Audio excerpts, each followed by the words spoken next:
morning, Kent State. Glad to have you guys. So we will have a 15-minute presentation followed by 10 minutes of question and answer. I will be the timekeeper, so when there's a minute left, I'll make sure to raise my hand so that you guys know. But you guys are welcome to start whenever you're ready. Good morning. Thank you for your time. We are Cade Constructors, and we are happy to present to you the Red Clay Reserve. With a purchase price of $10.9 million, we plan to develop 188 homes in Lilburn, Georgia. My name is Andrew Prexa. I'm the lead project manager, and I'd like you to meet my team. Now I'll pass it off to Marin for the market analytics. Good morning, everyone. Thank you for having us here today. My name is Marin Zangaro, and I'm our Director of Market Analytics here with Cade Constructors. And today I'm going to walk you through what it feels like to live in the heart of Lilburn, Georgia. Now, with Cade Constructors, we decided to include a little bit of something everyone would like, whether that's walking trails and parks, as well as community festivals, youth and senior amenity programs, as well as a variety of downtown dining options. We want to make sure our families feel like they're choosing their forever home. I've included a map just to give you a little bit of a range here. I've presented to you top fives of our occupations as well as top 5 schools. In Gwinnett County, we have a variety of young professionals in our area, whether that's insurance, engineering opportunities, automotive opportunities, as well as just high-tech corporations. And our schools listed as well are both public and private. Note the asterisks there show us our private schools, so our families feel like they have options of what they're comfortable with as well. So note our 5-star scorecard. At Cade Constructors, we value family tradition, and we take pride in our community history as well. We want to provide families with unbeatable value, so by doing that, we're going to build a home that grows with your family and doesn't price you out. Our location is also strategic, so within 25 minutes, we're trying to give families every opportunity we can. You'll hear further in our presentation more about our versatile floor plans and just different premiums we provide for upgraded feelings. We want to give you guys the best of both worlds, where we give you well-built and upgraded feeling without luxury markups. That takes me straight into our pricing strategy as well. I gave you a graph here for a visual. With Cade, our houses are around $400,000, or mid $400,000, sorry, to the $500,000 range. I'd like to note that our average household income sits between $90,000 and $150,000, so we feel that those prices our buyers are going to feel comfortable there. Our competitors sit at about $525,000, which you might see in our packet, and so if we sit lower at mid $400,000s, we understand that our competitors who sit at $500,000 and more, your family's monthly mortgage is going to be about $4,000 a month. So coming with Cade, we'll put $760 back into your pocket, and so in the long run, that's $9,000 a year. To wrap that back to family value, we want families to feel like they can give back to their family and have that freedom with our pricing. So to stay competitive, we choose prices that make sense, and we want to give families functionality, comfort, and long-term value. I'm going to pass this on to Zach Harvey now for product design. Thank you so much. Thank you, Marin. My name is Zachary Harvey. I am the design specialist at Cade Constructors. Here we designed all of our houses with our customers' safety and comfort in mind, which is why all of our houses come standard with features such as an open concept first floor plan and 9-foot ceilings in all single-height spaces and walk-in closets in all the bedrooms. This increases the intrinsic value of all these houses without becoming a financial burden. Each of our houses come with choice customization options in a tiered system, allowing for the customer to balance between price and style and create a design that they love. So the interior features 4 design palettes: the Roots, the Quarry, Windswept, and Frontier. And the first 3 are available for the reserves, while the latter 3 are for the estates. Our exterior ranges from vinyl cladding to stone veneer, and we have a hybrid option as well to balance durable materials at a cost-effective price point. We also have 3 security and tech packages featuring products from Ring, and we have 2 distinct General Electric appliance packages, as well as a multitude of structural upgrades, including a balcony or a fireplace. As far as differences between the 2 series, the reserves are a 40-foot wide house on a 60-foot wide lot, while the estates are a 48-foot wide house on a 65-foot lot. This allows us to gradually increase the square footage of each house and in turn create variations in price. As far as location, the estates are located on the left side of the Yellow River near the entrance in a more premium location, while the reserves are on the right side of the river. And as previously mentioned, the design palettes for the interior are different between the two series. The reserves start at the roots and then go to the quarry and the windswept, where the estates start at the quarry and then go to the windswept and the exclusive frontier package. And as far as structural upgrades go, the 3-car garage is only available for the wider 65-foot lot of the estates. I would now like to pass it off to my associate, Austin Hammock. Thank you. Thank you, Zach. So first, with the site design, we don't have the privileges that house designers have, so we're kind of ruled by the topography. For the sanitation plan, this was a major issue because the site slopes up towards the main access point. This made it so that way that one of our only options for the sanitary lines was to access an easement through another parcel. If that option does not work out, then we've priced out a force main for $1,000 or for $1 million in our estimate, but it is not included into our final price. I would also like to draw attention to our sanitary plan here, or our stormwater plan. We've installed 2 retention basins into the property, and this allows us to not only complement the natural beauty, but also uphold our sustainable practices in retaining sediment. I'd like to take it over to Izzy to explain further our sustainability programs. Thank you, Austin. We believe that sustainability is a vital part of site design. At CADE, we also believe that a sustainable site and development provides our customers with a higher value and keeps them happier over a long period of time. Our HERS index goal will be between 65 and 70. Our SWIP plan will include regular SWIP inspections, as well as 24,000 lineal feet of stilt fencing, bioswales, inlet protection, stabilized construction zones, as well as dedicated concrete washout zones. We will be utilizing Energy Star rated appliances as well as eco-friendly materials. Some examples of this will be refrigerators, washers, and dryers. So why is sustainability so important?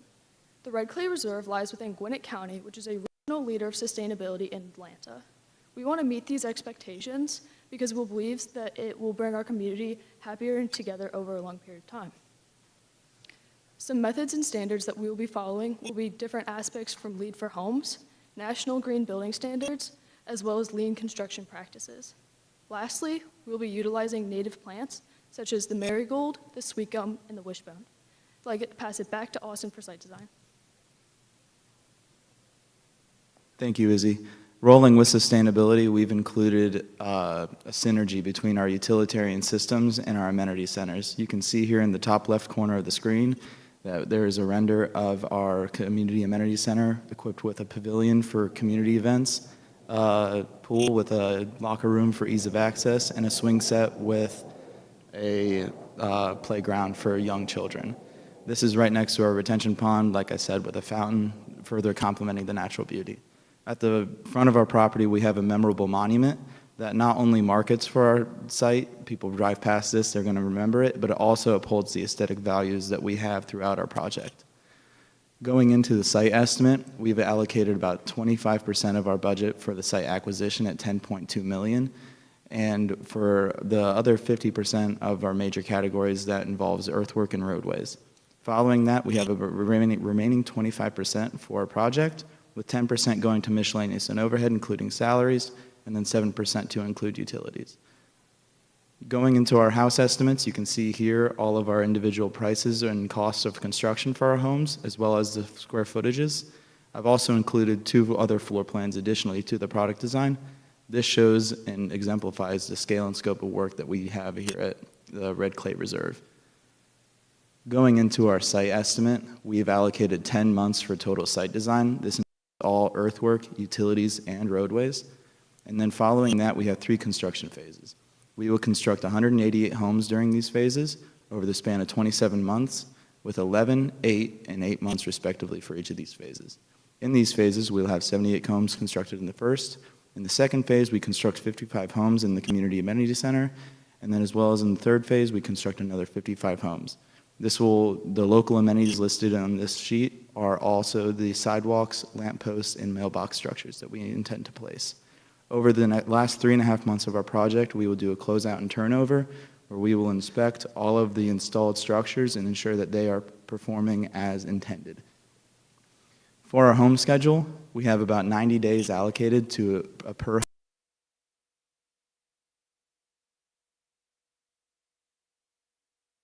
out of our 90-day total construction time. I would like to pass it over to Andrew Prexton now to go over our project management plan. Thank you, Austin. For our sales and marketing approach, we will lead with a strong digital and social presence through social media apps and realtor-related platforms. In addition to here that will bring you to our website. Along with community signage, our sales consultants will utilize model home walk-ins, VIP events, and community engagement opportunities to help build urgency and create that early momentum throughout our community. For our absorption rate, based on our 12-month rolling average, we have a projected absorption rate of 6 to 8 units per month. We are confident in this stance as we serve a middle ground between our competitors. With large production builders in the area and a mix of custom home builders, we feel our multitude of floor plans and tiered option packages is very attractive for potential buyers. In addition to that, our buyer incentives such as closing cost assistance programs and interest rate buydowns will help mitigate any overwhelming feelings that come with the home buying process. Now on to our project management team. On site, we will have 2 sales consultants, 1 construction manager, and 1 customer care manager for any post-closing warranty-related needs. We will hold weekly construction, customer care, and sales meetings to enhance collaboration and communication throughout the duration of the build. In addition to that, we always hold an emphasis and priority on quality and safety throughout the Red Clay Reserve. Now into our construction timeline. We have a rough vertical construction cost of roughly $87 million with a total project duration of 30.5 months. In this, we project to break ground on 2 to 3 homes per week, given market conditions and seasonal buying periods. Our project management team will be responsible for all inspections and municipality compliance through Gwinnett County, as well as homeowner orientations and walkthroughs throughout the build. Now, our Hickory will serve as our sales and design center, while our other model, the Oak, will serve as our field office for our construction managers. Now I will pass it off to Gordon to talk about our financial positioning. Thank you, Andrew. My name is Gordon Schechter, and I would like to talk about the finances that make this project possible. We purchased 93 acres for $255,000 each. Our land acquisition was a little under 1/3 of the total costs, or $10.2 million, and our site development was a little over 2/3 of the total costs, being $23.9 million, for a total of $34.1 million. And to get an accurate pricing range, we broke this up into a conservative, base, and optimistic pricing models. For our conservative pricing model, we set the price to $200 per square foot with a projected revenue of $130.2 million, a total cost of $121.7 million. Our profit was $108.5 million. Our ROI was 7.03%, and our break-even point was in May of 2029. For our base scenario, we set the price to $205 with a projected revenue of $133 million. Our costs being the same, our projected profit being $11.2 million, our ROI being 9.3%, and our break-even point being a month earlier in April of 2029. And for our optimistic scenario, we set the price to $210 with a projected revenue of $135.7 million, our costs being the same, our projected profit being $14 million, our ROI being 11.48%, and our break-even point being a month earlier in March of 2029. Thank you for attending our presentation. The floor is now open for questions.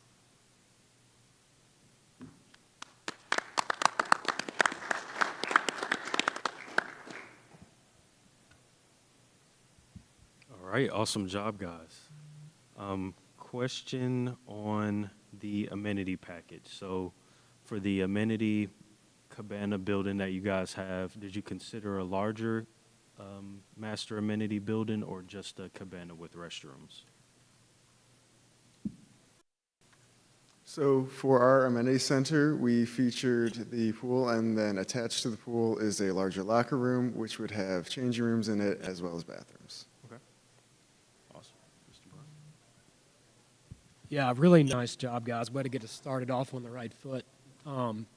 Question for you. In your phasing plan, did you guys ever consider phasing the land development? With the phasing plan, that's one thing that we took into consideration. If you could go back to the phasing map.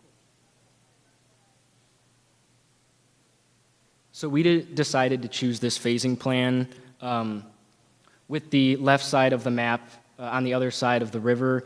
We like to split it up and have the estates in both phases. That way we can give potential buyers that opportunity in those separate phases and not have them sell out.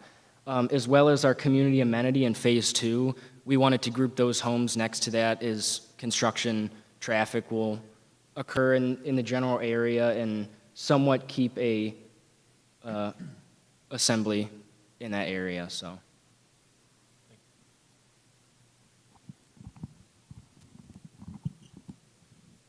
It's easier to bring it up. Great job, guys. Appreciate the presentation. My question had to do with the construction schedule. So 90 days is a pretty aggressive build. What did it look like for the carry count as far as how many people would really be overseen, or what was the carry count taken into consideration for how much one person would be watching for homes under construction at a time? So that's a question on the general project management of that, how many homes they'd oversee. So we have, how many project managers do we have on site? We have one on site, so they'll be supervising 2 to 3, or if we want to accelerate the program, they'll be supervising 5 to 6 homes being constructed at any given point in time. So are they being constructed, you start 2 a week, then you're going to compound for the following weeks, right? Yes, so we'll have several crews out on site staggering these homes productions, and we can escalate as needed if the supply chains run any different way. Okay.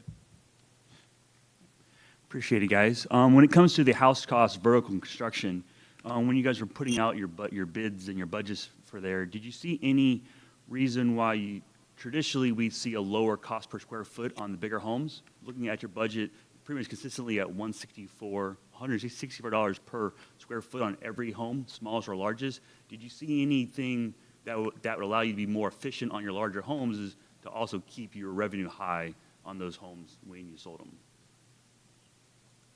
Yes, great question. We noticed that too. And throughout our estimates, we kind of realized that with our floor plans and the amenities that we install into these, especially considering for our higher end homes, we upgrade the base package from tier 1 to tier 3. So that could account for the even consistency across the price per square footage on each of our houses.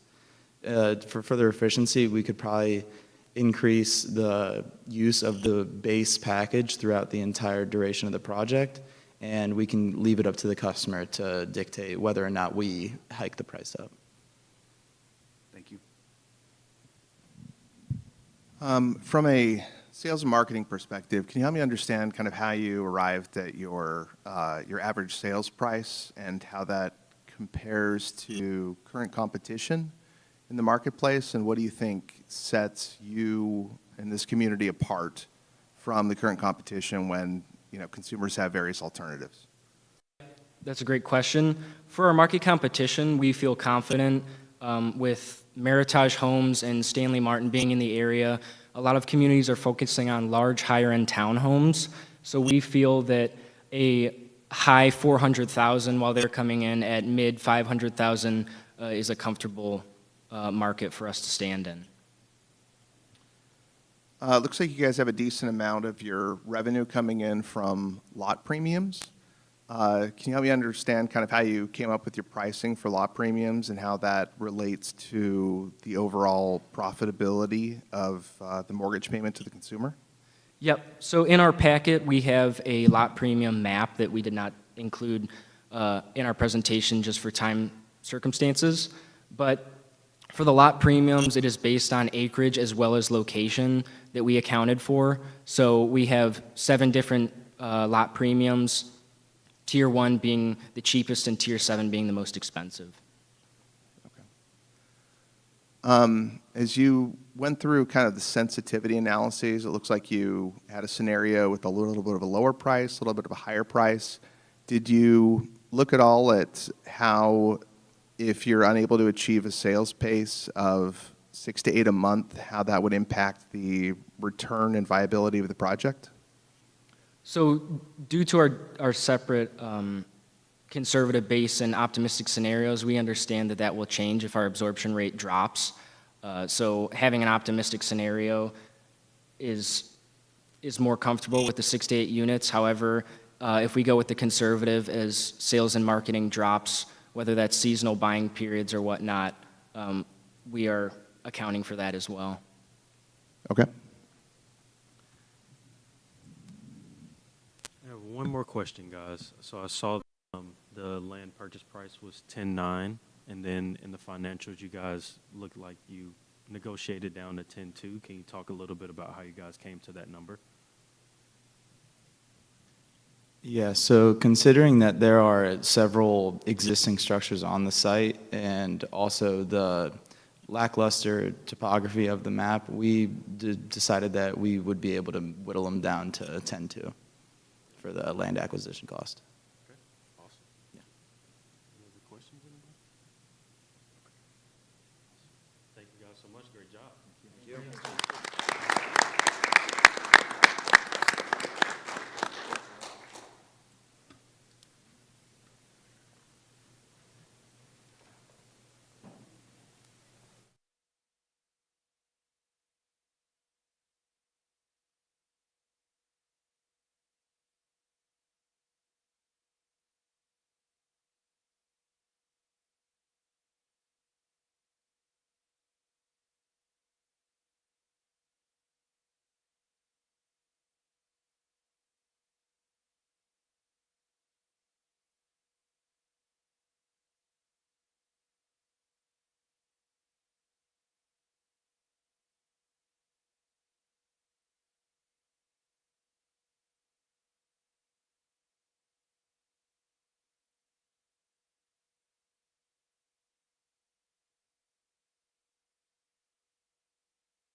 Test, test, test, test, test.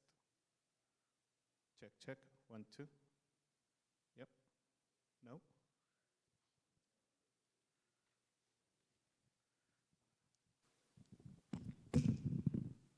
I'll pass it over to you to ask the question, Mr. Lucas. I'll pass it over to you to ask the question. Only if you want me to.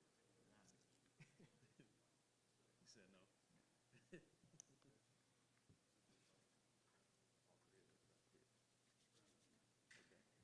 Do it. How much time is that? Yes. Yeah, so like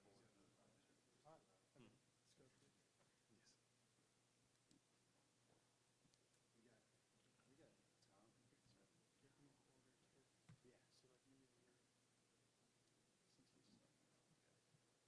But we got time.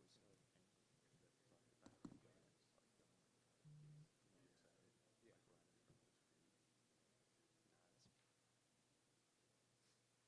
Just stand back.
right, good morning, Clemson. Thank you guys for joining us. As mentioned, if you're in the crowd, we just ask that you keep your phones on silent and hold your applause to the end of the presentation. So you guys will have 15 minutes for presentation and 10 minutes for question and answer. I'll be your timekeeper, so I'll just raise my hand when there's a minute left in the presentation section. And you guys are ready to start whenever you're ready.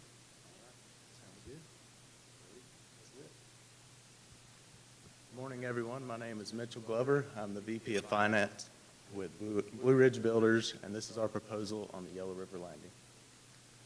So about this project, it's located in Lilburn, Georgia. Our homes are going to consist of 3 to 5 bedrooms with 1,700 to 3,200 square feet.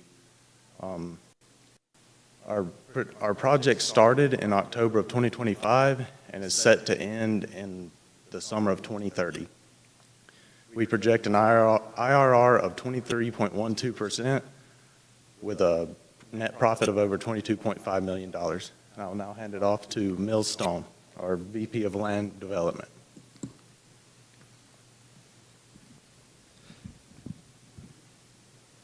Hi, my name is Mills Stone, and I'm the VP of Land Development. And our site is located in Gwinnett County, in a small town called Lilburn, Georgia, just 30 miles outside of Atlanta. Lilburn, Georgia is just under 17,000 residents with great amenities, strong school systems, and easily accessible transportation. Recent developments show strong absorption rates, which makes room for us to have a great ongoing housing demand. So it gives us the opportunity to sell more homes in this area to our target buyers. For our buyer persona, we have 3 different buyer personas, which include the first-time buyers, the move-up home buyers, and the empty nesters. Their age ranges range from 24 to 55 plus, and their annual incomes range from $70,000 to $140,000, which sets our price range between $350,000 and $600,000.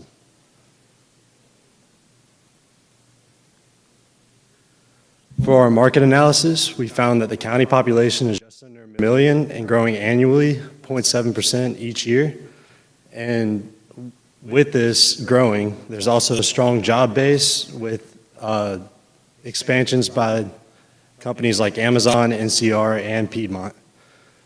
So that sets our target absorption at around 5 months per home, with two homes in the upper landing per month and 3 homes in the lower landing per month. We set these numbers due to an undersupplied market for entry-level, move-up, and active adult homes, along with closings by local competitors, and just to give a broader variety to the market that is already in Gwinnett County. For our competition, the Yellow River Landing stands at $504,000 per home on average, and for price per square foot, we stand at $206 per square foot, which puts us in a position that is right between the value builders and the premium home builders, which are set at around between $360,000 and $534,000, with dollars per square foot ranging from $176 to $246. For our site design, the upper landing lots were designed around a loop system with a hammerhead turn for easy access for fire trucks to be able to turn around and get out of the neighborhood and get in. For our lower landings, it is a one-way in, one-way out based off of pre-existing driveways, and then it turns into a 2-way after the TPF to keep from harming the wooded areas.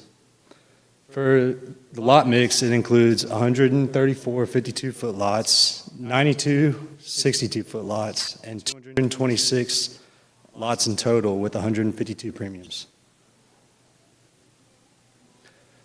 For amenities, we have over 2 miles of wood chip trails along the river with great views and easy access for residents. For open space, we have over 4 acres of open space between the upper landing and the lower landing. And then other amenities include two pickleball courts with a park next to them, a pool, and a pool house for all residents to enjoy. For our product strategy, we have 3 different elevation styles, including our modern craftsman, contemporary, and modern farmhouse. For these elevations and house styles, we have all homes featuring 9-foot ceilings with 2-car garages and optional covered porches and patios. Along with those included home features, we include 3 different upgrade packages, which are the bronze tier, the silver tier, and the gold tier. And all the info on those is listed above. Along with that, to ensure sustainable homes for our residents in the future, we included energy efficient systems and modern building standing materials. For our product selection, we have 2 collections. The Magnolia Collection, which is 1,700 to 2,300 square feet, ranges between 3 to 4 bedrooms, and is ideal for first-time home buyers, move-up buyers, and empty nest buyers, and they're located in the lower landing. For the Ansley Collection, it is between 2,500 to 3,200 square feet and ranges between 4 to 5 bedrooms and is primarily focused on the move-up buyers and the premium buyers, which is located in the upper lots, landings.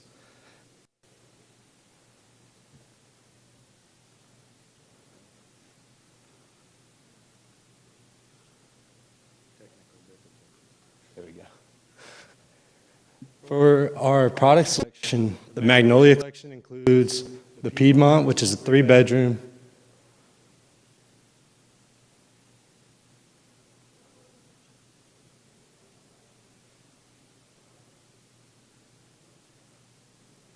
apologies. No, we're at the Magnolia. Yeah, it's the clicker.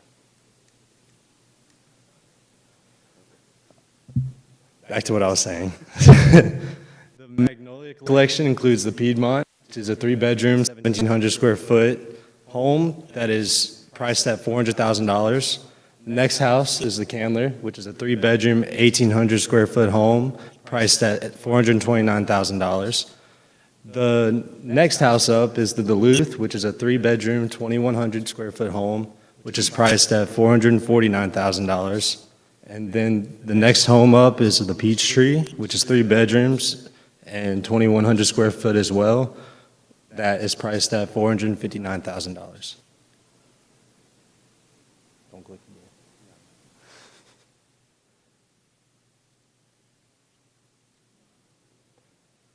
The next collection is our Ansley Collection, which includes the Chambly, which is 2,500 square feet, and it's priced at $500,000. The Buckhead, which is 3,000 square feet and 5 bedrooms, which is priced at $550,000. The Decatur, which is 4-bedroom, 3,000 square foot home that is priced at $600,000. And then the Emory, which is 5 bedrooms, 3,200 square feet, and is priced at $650,000. For our environmental regulation and challenges, we saw that the OSC regulations strictly enforced conservation of the Yellow River and the wooded areas surrounding it. So to ensure that we maintained and all the codes that were around our site, we applied erosion control measures along with silt fencing, turbidity barriers, and inlet protection and weekly inspections. In cases of spills and incidents, we require a spill and incident report immediately after. For our stormwater management, we made curb inlets run along the slope, all connected to the storm water lines, which run down into retention ponds on both the upper landing and the lower landing. And now I'm going to pass it on to our VP of Construction, Cullen Williams. Hey y'all, my name's Cullen Williams, and I am the VP of Construction here at Blue Ridge Builders. So when looking at our phasing and schedule, we see that the horizontal development is completed first, while the vertical aligns with the sales absorption. Secondly, our expected sales velocity is 3 to 6 homes per month with an average of 5. And then lastly, the full build-out is 55 months overall, which includes a 2-month buffer for unforeseen conditions.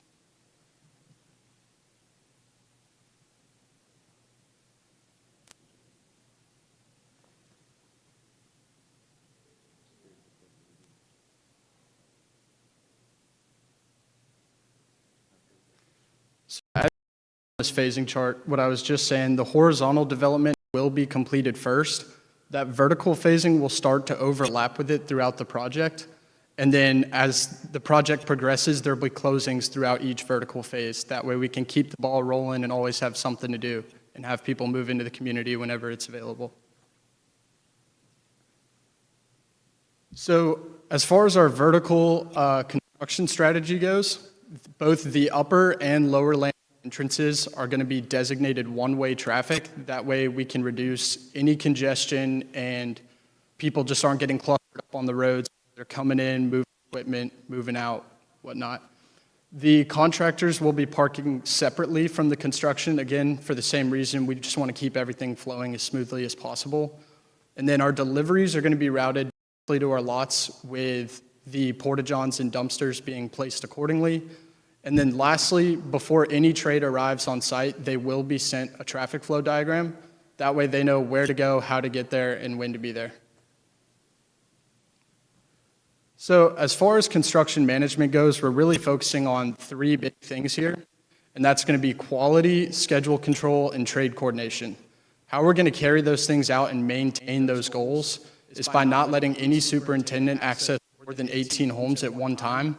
That way they don't feel overwhelmed, and when something does go wrong, they can tackle it quickly and prevent it in the future. We're also going to have weekly safety meetings like toolbox talks, daily inspections, and strong documentation practices to prevent any safety hazards or anything in that area of work. So for our team organization, our company has a president and VP-led structure, and then the people that we've actually hired to be on this site working pretty much every day, those are going to be our 2 superintendents and assistant superintendent, and they're going to oversee all of the field activity, whereas our project managers are going to focus more on logistics, scheduling, and materials. Lastly, on the marketing side of things, we're going to have 2 sales managers and a sales assistant, and they're going to be handling the model homes and the customer experience. So as far as safety and compliance goes, this is something we take very seriously at Blue Ridge Builders. So everyone that is going to be on site at all times must wear full PPE. We're going to, again, have weekly safety meetings, hazard assessments, and reporting channels.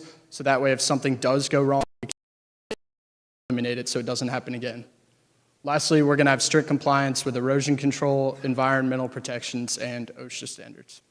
Now I'll pass it off to our VP of Finance. So looking into our marketing strategy for this community, we're going to have a community website that showcases, it gives updates, community details, and then sales prices, as well as digitally marketing these homes on MLS sites like Zillow and Realtor.com. We'll also have 2 model homes, one placed in the upper landing and the other in the lower landing, showcasing our gold and silver upgrade packages. And then we will also have community events like lot pick days, food trucks, and then a founding residents club. So looking into the finances of this project, as I said earlier, we're set to have an IRR of 23.12% with our net peak, or our peak capital requirement of $21.5 million in December of 2026, and our break-even point in June of 2029. Also, like I said, our target absorption rate is 5 a month, with 3 being in the lower landing and 2 being in the upper landing.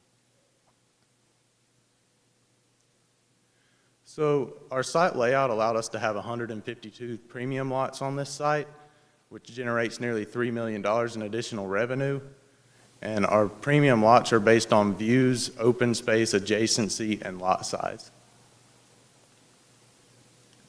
So looking into our risk analysis, to stay on schedule, we need to maintain our absorption rate of 5 homes per month. And our sensitivity analysis shows that even if we fluctuate from that, we can still stay on track and maintain a good profit. So in the highly unlikely event that our sales don't match our projections, we have created this lot sell-off plan for phase 3. This will, of course, reduce our IRR to 14%, but still leave us with a profit of around $16 million.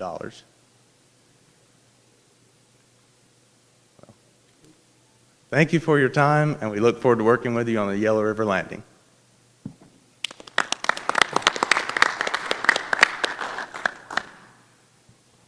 Nice job, guys. Question for you. It's interesting concept between the two upper and lower landings. Did you ever think about providing any connectivity between the two, either through roads or pedestrian? So with the 2 miles of wood chip trails, there's a crossover on part of the creek. And since we're using wood chips, it allows us to cross that creek without going over the codes and protections of the Yellow River. So I don't know if it's easier to go back to the plan or not, but if you look at your construction phasing plan, horizontal and vertical. I saw it's on the fritz, it's okay. Which one do you want to see? Go back to your graph, there you go. Okay, so if you look at the previous one. All right, so when you look at your phasing, you've got your vertical phase 1 that's starting when you end your phase 1 for land, right? What's your cycle time that you're running the homes for, your pace that you're trying to keep the balance of for your vertical construction? What was that last part of the question? So you're starting your subsets, right? So you're going to have vertical that's going to cross over between your vertical phase 1, your vertical phase 2. You talked about having 2 supers. So what's your release rate for starts and your I know you said you don't want to go over 18, but how many homes are you going to keep consistently running? Our average we're consistently bringing 5 homes a month. So if we are in 2 phases right there, and let's say those are crossing over in 1 month, that'll be 10 homes right there coming out of that vertical phase 1 and vertical phase 2. So when you say you're getting them, but what's your starts? How many starts a week? Are you doing 5 starts a week? It's going to be 12. 12 starts a week? Yes. So phase 1 will have 12 starts a week going through that, and then what's your cycle time that you're building the homes in? And the cycle time? Mm-hmm. How long is it taking you to build the home, each home?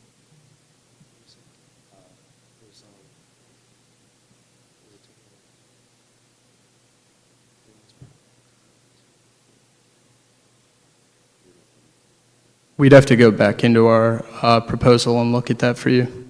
Okay, thank you. Hey guys, appreciate it again. So you were earlier talking about how you have 2 product lines. You have the Magnolia and you have the Ansley. And you talked about how you're really going to service 3 different buyer profiles: the entry level, the move up, and the home and the active adult, or however every builder calls it a little bit different. Any thought to having 3 unique product types to go along with those instead of having a product type that sort of meets sort of both of them and not being a clear marketing advantage for having that setup of plans matching your consumer group? So the idea was of splitting between the upper landing and the lower landing with the 62-foot and the 52-foot homes. We had made the higher end homes like more premium on the more premium lots, and that's what we felt that we distinguished like between our buyer groups. But the reason we made the lower landing accessible to all 3 is because we have those upgrade packages, and those upgrade packages are available for 52-foot homes and 62-foot homes, which, I mean, I had felt like it would target all the buyer types and attract more people into our community rather than push them away, because, you know, there's like a split line distinguishing this. It gives the buyer options and, you know, more open mind when they're coming into our neighborhood looking for a home. Thank you. Good job, guys. I just want to say, as I'm looking through the presentations, when you guys did your sensitivity analysis and, you ran scenarios with both, here's what the downside and upside on price is, here's what the downside and upside on pace absorptions is. I just thought that was a great analysis, pretty representative of what you really see within the industry when you're doing underwriting proposals. So best in class on that analysis. Quick question on the financial side. Looks like you guys had talked about if sales don't go as you had thought, that potentially you'd be selling off some lots in what you guys had called phase 3. I wasn't sure on the exact timing of when that sale would take place, but if you're considering a potential lot sale, what led you to considering doing that later in the project as opposed to potentially selling lots earlier in the project to get the money back so you can redeploy capital and improve your IRR?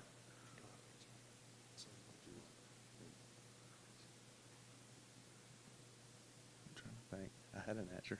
So we were, I guess with our sensitivity analysis, it just allowed us to monitor, because we have a baseline, what we're shooting for right now.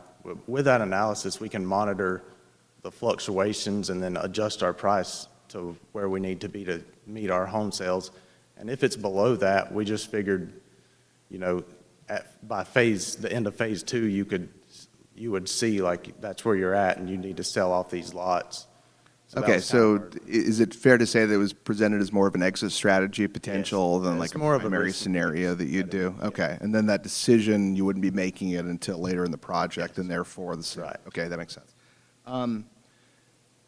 I wanted to ask you just a few kind of detailed questions on the sales side and your market analysis. I hope you take that as a compliment that I'm not digging too much into the financials, because I think you did a great job on the presentation of the cash flows.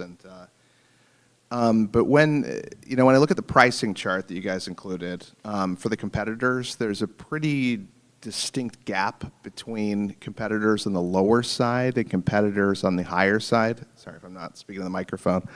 Do you have any thoughts as to why it is that some of the competitors are in a distinctly lower price point and others are in the higher price point, and how it is that, or how you feel comfortable that you're going to be able to achieve the higher price point and not the lower?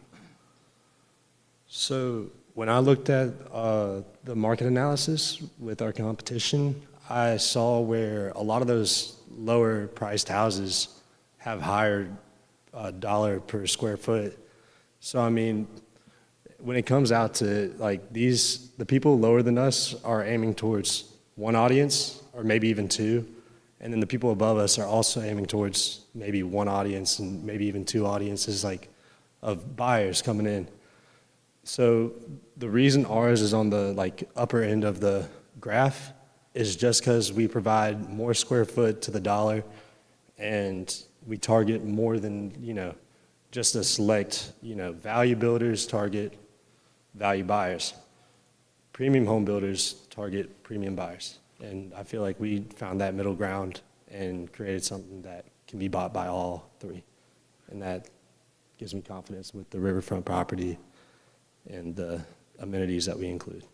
So when you're stratifying your buyer profile that way, and you have what you guys the upper tier and the lower tier of your project, can you help me understand kind of from the buyer's experience, if someone was coming in and they were a buyer who was best targeted for the lower end product, do they go in a different entrance? Do they go to a different model area? You had mentioned that you had 2 sales associates who are going to be selling homes focused on the different product lines. Can you just help me understand logistically how that works from the customer experience perspective, and how you lead them to one or the other and how they see their product and not the other? Well, it would be based on what they're willing to pay, so their budget. And they would go in and talk to the people, and our representative and our salesperson would walk them through all the plans, all the upgrade packages, and based on that, they could find out, okay, first time home buyers move up or premium. But Can you re-ask your question one more time? Yeah, just if you imagine that you're a buyer and you can afford maybe the higher end homes, what experience would I go through as the buyer when I show up, and how you like how would it feel as you're determining, am I a buyer for the lower end product, am I a buyer for the higher end product, and kind of how the sales process works? If you've got two sales associates, one targeted higher, one targeted lower, how do you differentiate if I'm supposed to go to salesperson A or B, and does that mean I go to the same model or a different model? So for this question, two model homes, one of them is bigger in size while the other is smaller in size. But within both of those homes, there's aspects from each upgrade package. So if they gave us their background, if they said, I'm an empty nester, we're going to send them to the model home that would fit that type of person's buyer persona. And then in there, they would have the option to look at all of the different pieces, bits and pieces of each upgrade tier. So then they could see if they want to downgrade, if they want to upgrade, or if they want to stay somewhere in the silver. That's it. Go ahead, Miles. Awesome. All right, guys, great job. Got a quick question for you. So I do like that you guys have the amenities segmented for your upper and lower. Are you guys assuming or will have anything that says that those amenities will be shared by both sides, or will they be separate, or you separate? So with our amenities layout, they're going to be shared by both sides. It's still all one community, so everybody comes together. The only thing that's limited is like the open space on the upper landing, just because it's people's backyards backing into that.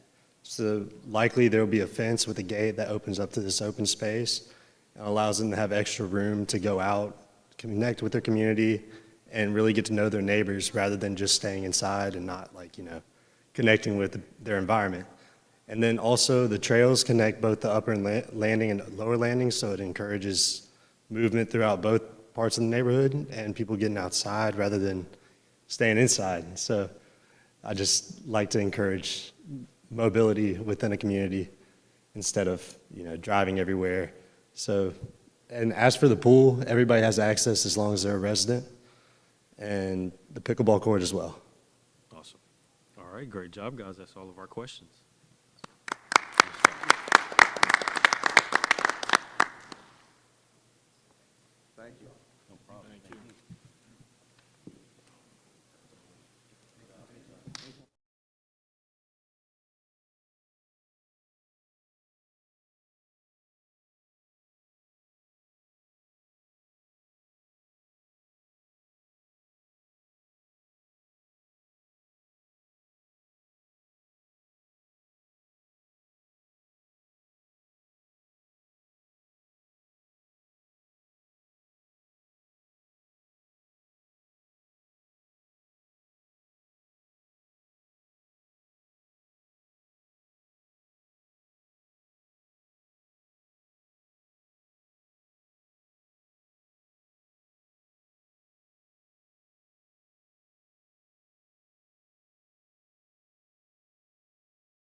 right, good morning, Middle Tennessee State University. Thank you guys for joining us. For the audience, please make sure to keep your phones on silent and hold your applause to the end of the presentation.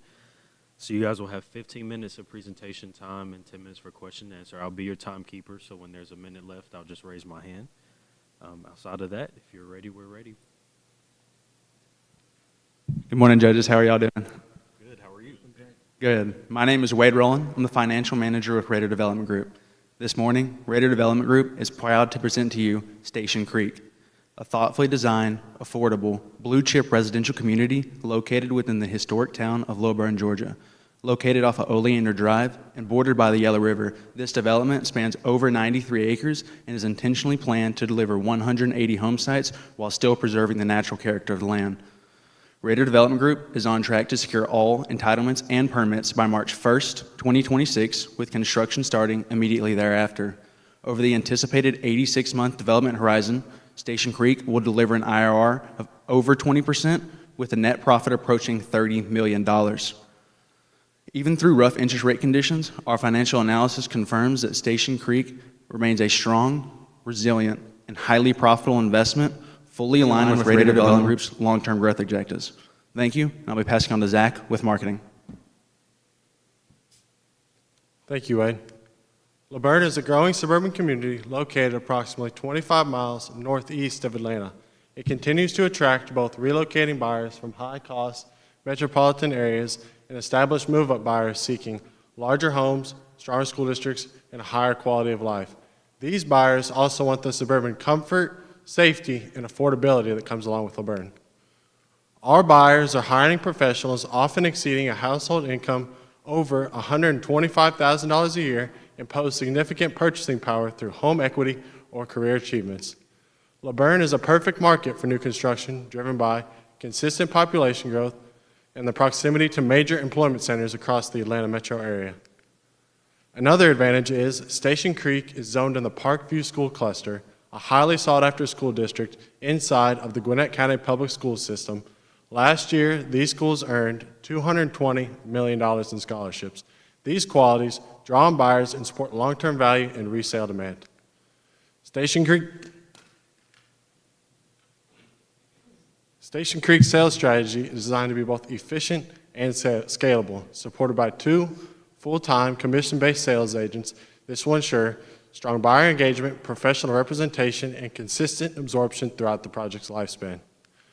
Marketing efforts are focused on digital platforms to maximize reach and efficiency. Station Creek will have a dedicated community website along with active Instagram and Facebook channels that showcase construction process, floor plans, and community amenities. This digital-first approach allows Station Creek to maximize reach and efficiency while maintaining cost control and consistent brand positioning. Thank you, and I'd like to turn it over to Cheyenne with product design. Thank you, Zach. So now that we understand who we are selling to, let's talk about what we are actually selling. What guided our design was the idea that people want their home to feel personal while still being part of a neighborhood with a strong identity. Well, Station Creek does just that. We offer 3 distinct affordable home lines that are organized by home site size. We provide a total of 6 floor plans and 18 different facade options throughout the entire neighborhood. Each one of our homes offer a base facade as well as 2 facade upgrade options, allowing for that personalization, all while maintaining a cohesive community aesthetic. Our garden line features 40-foot homes on 50-foot building pads. The Astor is my personal favorite plan because it easily supports home offices and flexible spaces, which is something home buyers truly value. Next, we have our Nova line showcasing 45-foot homes on 55-foot building pads with main level living. This is ideally for those who are aging in place, planning ahead, or downsizing. Lastly, you have our Evergreen line featuring 50-foot homes on 60-foot building pads with flexible lifestyle spaces. This is perfect for those who are growing their family or have a multi-generational household. We offer 6 exterior and interior design packages, allowing homeowners to personalize their space further without feeling overwhelmed. Each one of our design packages have a limited number of uses throughout the neighborhood to ensure balance and variety. By doing this and having 18 different facade options, Station Creek avoids that cookie-cutter look and instead maintains an architectural harmony. We have designed standard home features, allowing each home to feel unique. We have included interior and exterior details along with smart home features, enhancing everyday living. We also recognize that some homeowners want to personalize their space further, which is why we offer upgraded packages, making each home truly feel personal. Thank you, and I'll be passing it off to Wade with financials. Thank you, Cheyenne. Our financial team completed a comprehensive pro forma analysis covering land acquisition, horizontal and vertical construction, financing, absorption, and exit timing.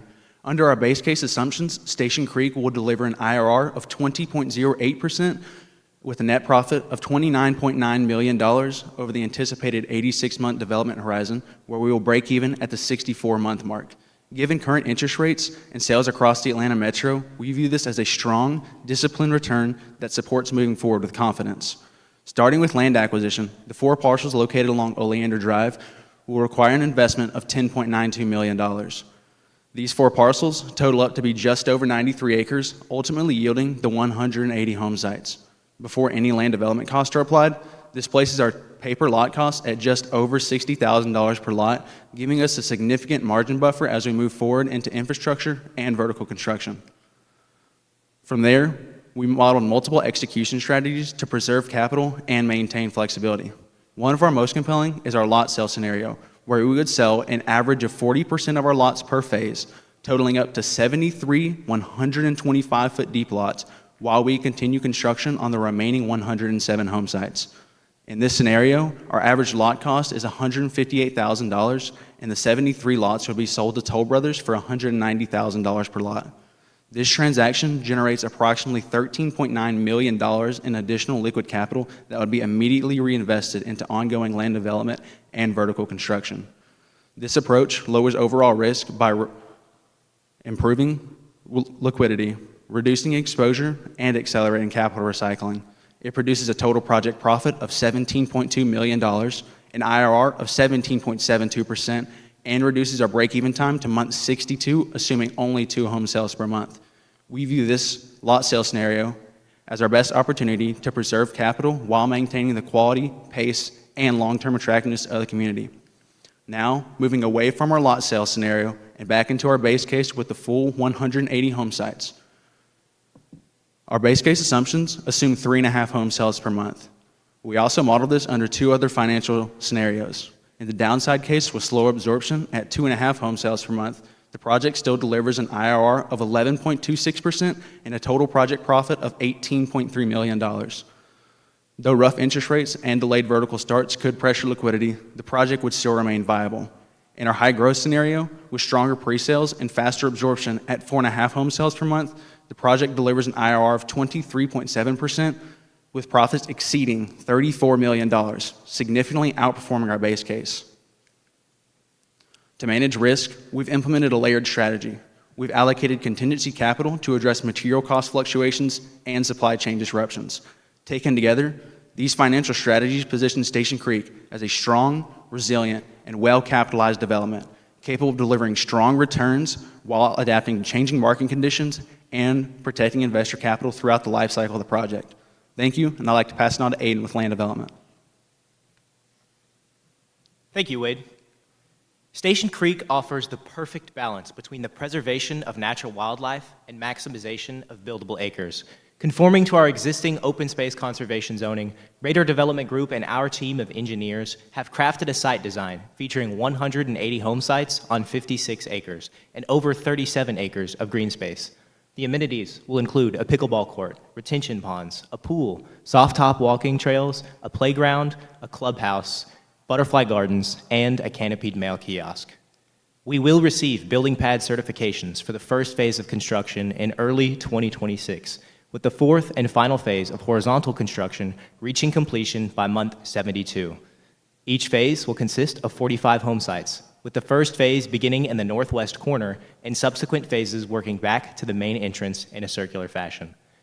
These home sites offer 3 widths of 50, 55, and 60 feet, along with 2 depths at 100 and 125 feet. As you can see from our concept plan, lots outlined in green will be 125 feet deep. Station Creek boasts a variety of premium lot options, with the most desirable shown in yellow and our standard lots shown in white. These premium home sites feature adjoining green space, water views, street corner and cul-de-sac locations, increasing in price based on privacy and square footage. Existing site conditions and off-site utilities presented a significant challenge to our planning process. To remedy this, our mass grading plan will reflect strategic uses and placement of excess materials to ensure a smooth transition between construction of phases and limiting the import and export of resources. The 380,000 square feet of the floodplain region will be incorporated into our green space, along with the unnamed temporary flooded stream flowing through our property. To maintain proper traffic flow, 2 bridges will be built across this stream. Raider Development Group will be installing 6,000 linear feet of sanitary sewer south along the Yellow River. We will also be upgrading 3,000 linear feet of an existing 6-inch water line with an 8-inch water line. This will ensure adequate water pressure throughout our development and adherence to local codes. We will purchase the 4 parcels for $11.1 million, including closing costs. Total horizontal construction costs will be just under $16 million with a $1.3 million contingency fund, resulting in a total acquisition and development cost of a little over $28 million and an average finished lot cost of $158,000. Through extensive research and consultation with industry professionals, our team at the Raider Development Group is presenting you with the opportunity to invest in a meticulously crafted site, promoting harmonious living between natural wildlife and our future homeowners. Thank you, and now I'll pass it on to Emily with sustainability. Thank you, Aiden. Now, when you first arrive at Station Creek, it should immediately feel like a place that you want to live, a place that's welcoming, cohesive, but still very intentionally designed. Sustainability isn't just a feature here, so it makes the community more efficient, more valuable, and more comfortable over time. Now, when you first arrive at Station Creek, there's 2 entrance signs on either side of the roadway to help with visibility from every approach. These signs are illuminated with energy-efficient lighting and help see both day and night without wasting power. These signs are also surrounded with native and drought-tolerant landscaping that you'll see throughout the neighborhood to not only make it look visually interesting, but also save water and keep those maintenance costs low from day one. Now, inside the homes is where the value really shows, where high-performance systems like spray foam insulation, tankless water heaters, LED lighting, smart HVAC zoning are offered as upgrades in order to bring a more energy-efficient and more comfortable home for the residents. If you step outside, smart irrigation systems are automatically adjusted based on the type of plant and the weather, ensuring residents aren't overwatering their plants, making this a very seamless and effortless option. Now, in order to keep the neighborhood feeling unified while still offering a variety, residents can select from 3 landscaping lines. This allows for personalization without losing that overall look that we offer here at Station Creek. Thank you. Next, I'll be passing it to Dylan with project management. Thank you so much, Emily. Our construction management approach is focused on staying on schedule and within budget through a hands-on and well-structured team. We'll have 1 construction manager on site daily overseeing approximately 15 homes at any given time. This construction manager will be supported by an area construction manager and a construction intern, and this provides consistent oversight and strong coordination through the entirety of the project. Our development will be built on a rolling construction phase over a 13-month period following site release. To keep production efficient and effective, we have divided up our neighborhood into 4 different phases. This phase approach helps us manage labor, inspections, and material flow, all while maintaining steady progress across the site. For vertical construction, it will take us approximately 120 days from start to finish to build each home. Safety, quality, and environmental responsibility are our top priorities here at Raider Development. We will hold weekly safety meetings, conduct thorough inspections, and monitor construction very closely. All work will also follow all of low-burn SWIP requirements that include erosion control, concrete washout areas, and having a very stabilized entrance. These measures protect the site and the community while ensuring we build a high-quality product at the end of the day. Now I'll be passing it back over to Wade with the final overview. Thank you. Judges, thank you for your time today. I wanted to step up to reiterate the profitability of Station Creek. Station Creek will deliver an IRR of just over 20% with a total profit approaching $30 million. We look forward to having your support on this project and bringing it to life. Thank you, and now I'll open the floor to any questions.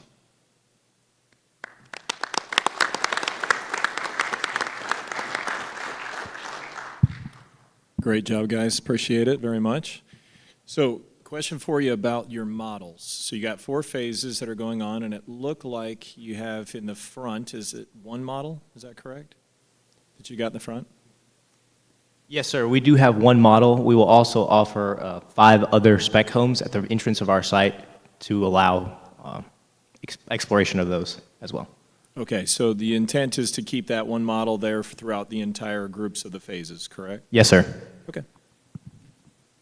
All right, appreciate it, guys.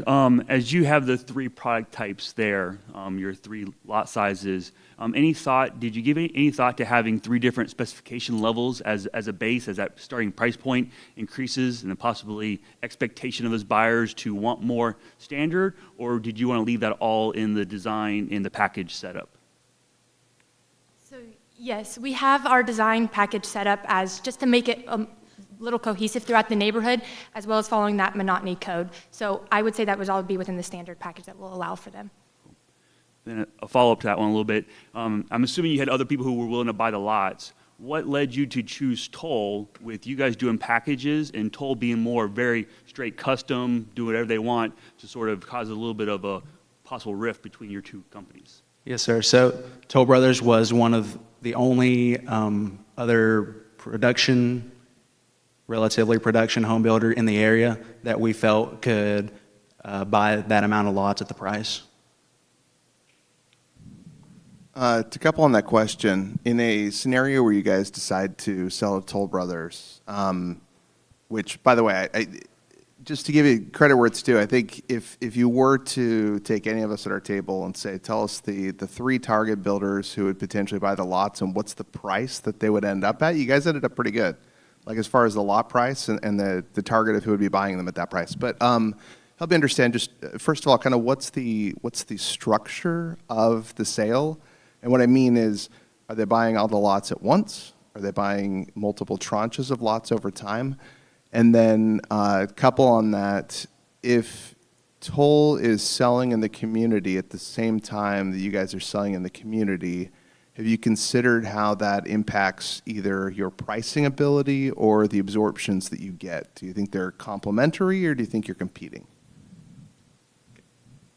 Can you repeat the first part of the question? The first question was just, how is it structured, like from a financial perspective? When are they buying the lots? And the second half is, how does it impact your absorptions? All right, so they would buy a set amount per phase. It's an average of 40%, and then we would require them to have hard money down so that they can't back out later on if they would decide. I can still back out, don't worry. Maybe. And then as far as absorption, we did lower our absorption assumption in the lot sale scenario, and we would, of course, want them to keep up with the same pace. Awesome job, guys. I can tell that you did a ton of research on Taylor Morrison, the butterfly gardens, the sewer tie-in, the water tie-in. I think you guys did a really great job of capturing that. Had a question about the lot size offerings. Did you guys consider just going with your larger lot to fit all of your products on, to kind of maximize the space on that lot for the smaller product? Because it seems like the smaller lots might conflict with the side setbacks for the zoning. Could you repeat the last part of that question? Yeah, so did you guys consider just using the larger lot offering for all of your products? Because it looks like your side setbacks for the OSC zoning don't really fit for the smaller lots and the smaller products. Yes, sir. So we did take that into consideration. Because we do have house plans that will only fit on our larger lot sizes, we did make sure to have a large variety with each home. We will only be able to fit the smallest on the smaller lots. And because of that, we offer less smaller lots than we do our larger lots, because we make more money off of our larger lots and less off of our smaller lots. Understood. Mr. Brian? Hey, guys, great job on the presentation. I love the energy, the passion. You can really tell you guys put a lot of work into this. My question, and nice job, by the way, on phasing the land development aspect of this to really preserve cash flows. Question though, are you worried about a potential to gap out? If you hit a pace that you maybe weren't expecting, or you're doing 4 phases, 45 lots a phase. Any issues there with potential gap outs? So with the absorptions around the area, our base case assumes the 3.5 sales per month. The highest is 4.5. We felt that was actually a pretty solid number in there, and that we would stick in around that area.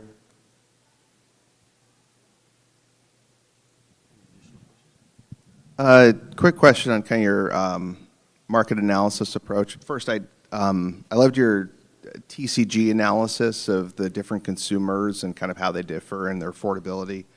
On that note about the different consumer groups, you guys had analyzed 3 nearby communities as competitors and talked about their, the price that they're achieving right now and what their HOA dues are. I just noticed that the price bands between those communities are pretty different. Now, the square footage is a little bit different, but not enough to explain the price bands. If we see that much variability between the prices of the competitors, what do you think is driving the differentiation, and what makes you comfortable that you're going to be able to achieve a price point more in line with the higher competitors rather than the lower? So we found that Watson Park by Taylor Morrison was our most comparable neighborhood, and as far as just home size, price, but we are offering many more amenities than anyone around us, and we believe we have a superior product. Just looking at the cash flow timeline, it looks like you guys are starting your model at about the same time your sales commence. And then, a few months later, the model completes. I'm just thinking logistically, have you guys thought through how you're going to, where you're going to put your sales consultants when they're selling, and how that is going to impact the sales experience, and kind of what you're going to do until the model's complete? Yes, sir. So we have a local office where all our sales would commence for that neighborhood. And then we're really heavily targeting social media marketing to drive sales to the area. Okay, so the actual customers are going to meet at your offsite office for the sales process? Correct, until there's the model homes. Until the model's done. Okay, thank you. I did have one question. I saw that you guys are really making sure that you can cater to buyers in this market by doing rate buy downs. So I wanted to ask if you guys took into account how much additional cost that adds. We would have a preferred lender that would be offering the rate buy down. Okay, so you guys wouldn't be doing that through your own internal funding? No, sir. Okay, awesome. To that note, have you budgeted any cost associated with the rate buy down scenario, or are you assuming that's going to be picked up by the lender? We believe it's going to be picked up by the lender, and our target consumer groups, we don't believe that they're going to need much help coming in and buying our homes. On your vertical construction, appreciate you guys really doing a deep dive on your different costs there. One thing you guys did an average cost per house. What led you to that versus a true cost per house because of the pricing difference from a smallest house to a biggest house, really truly understanding your earnings per house? So we did that so that it could all fit in the book.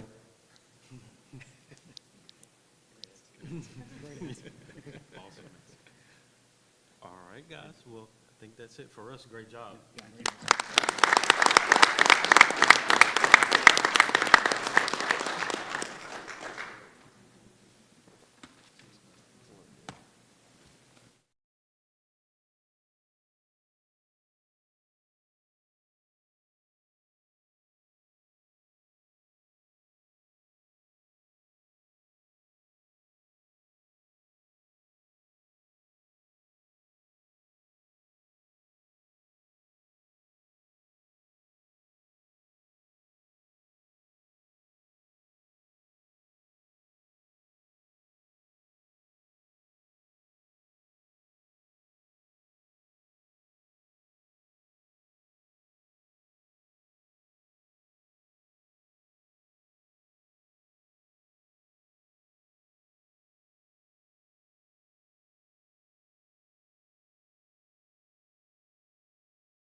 You guys ready?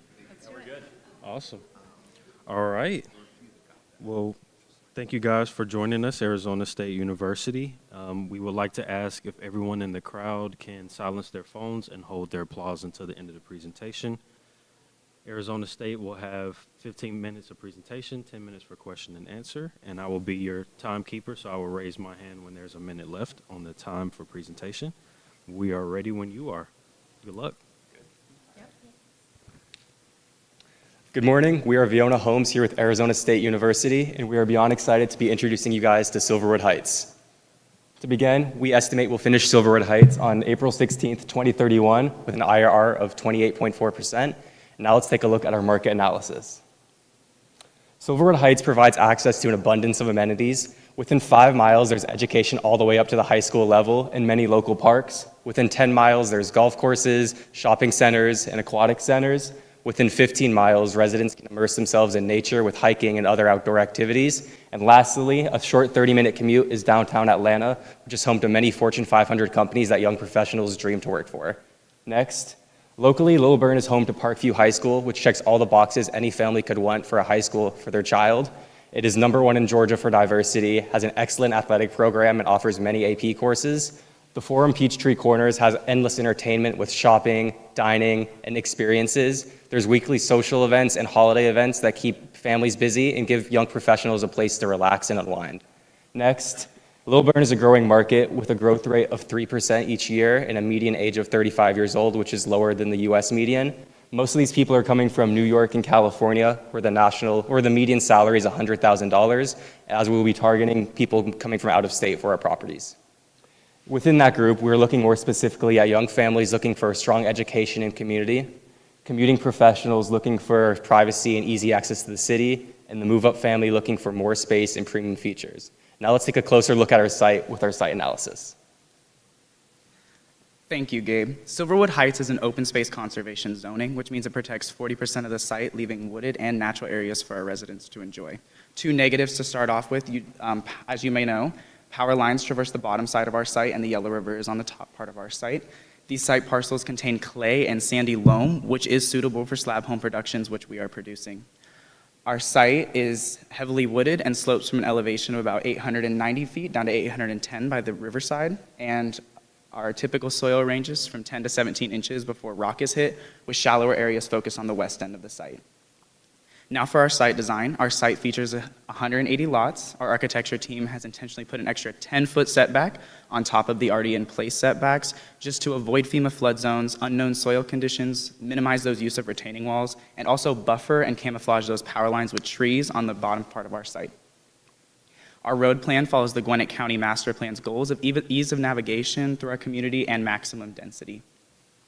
We feature a large open green space at the front to welcome our residents from the gates to our model home complex at the front.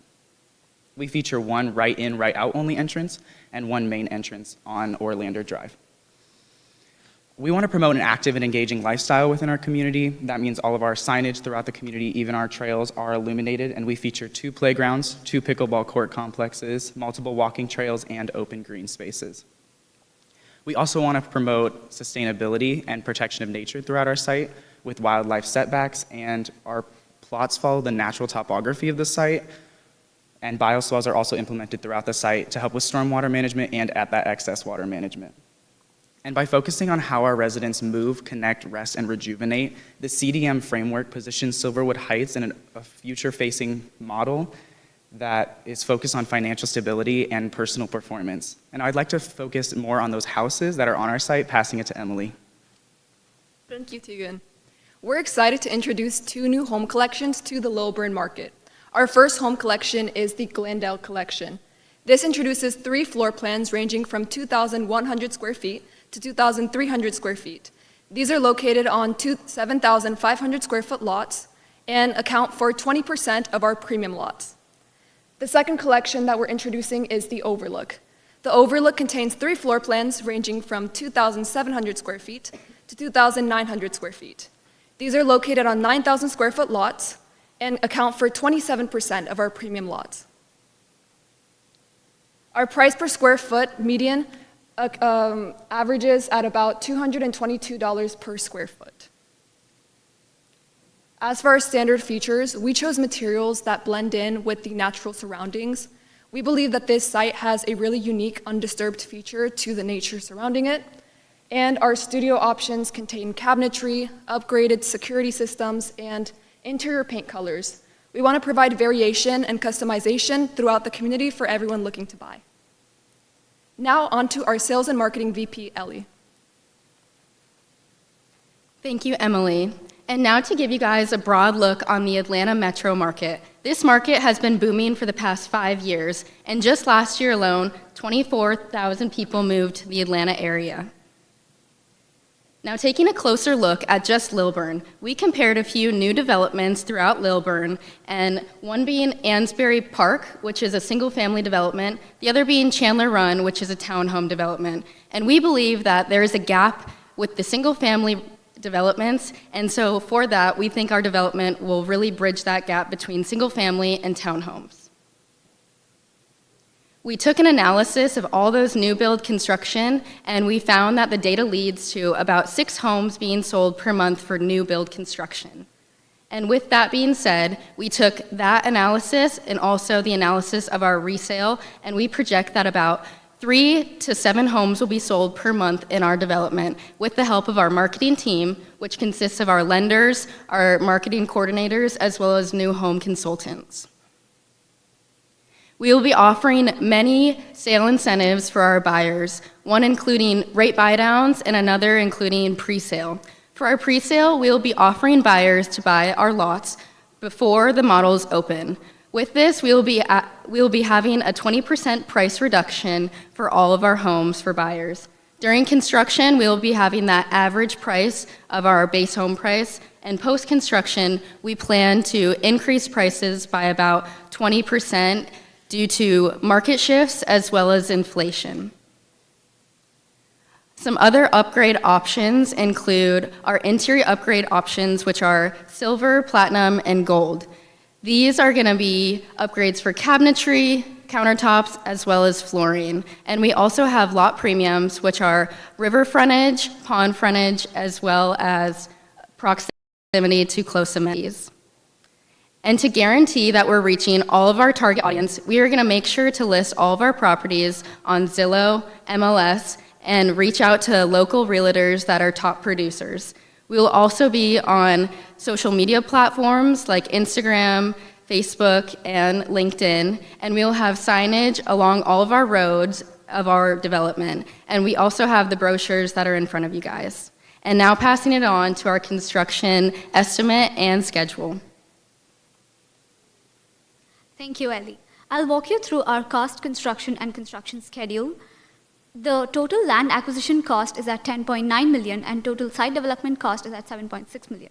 Total vertical cost comes around $37 million. We have also allocated $2 million as overhead for maintenance and operational needs.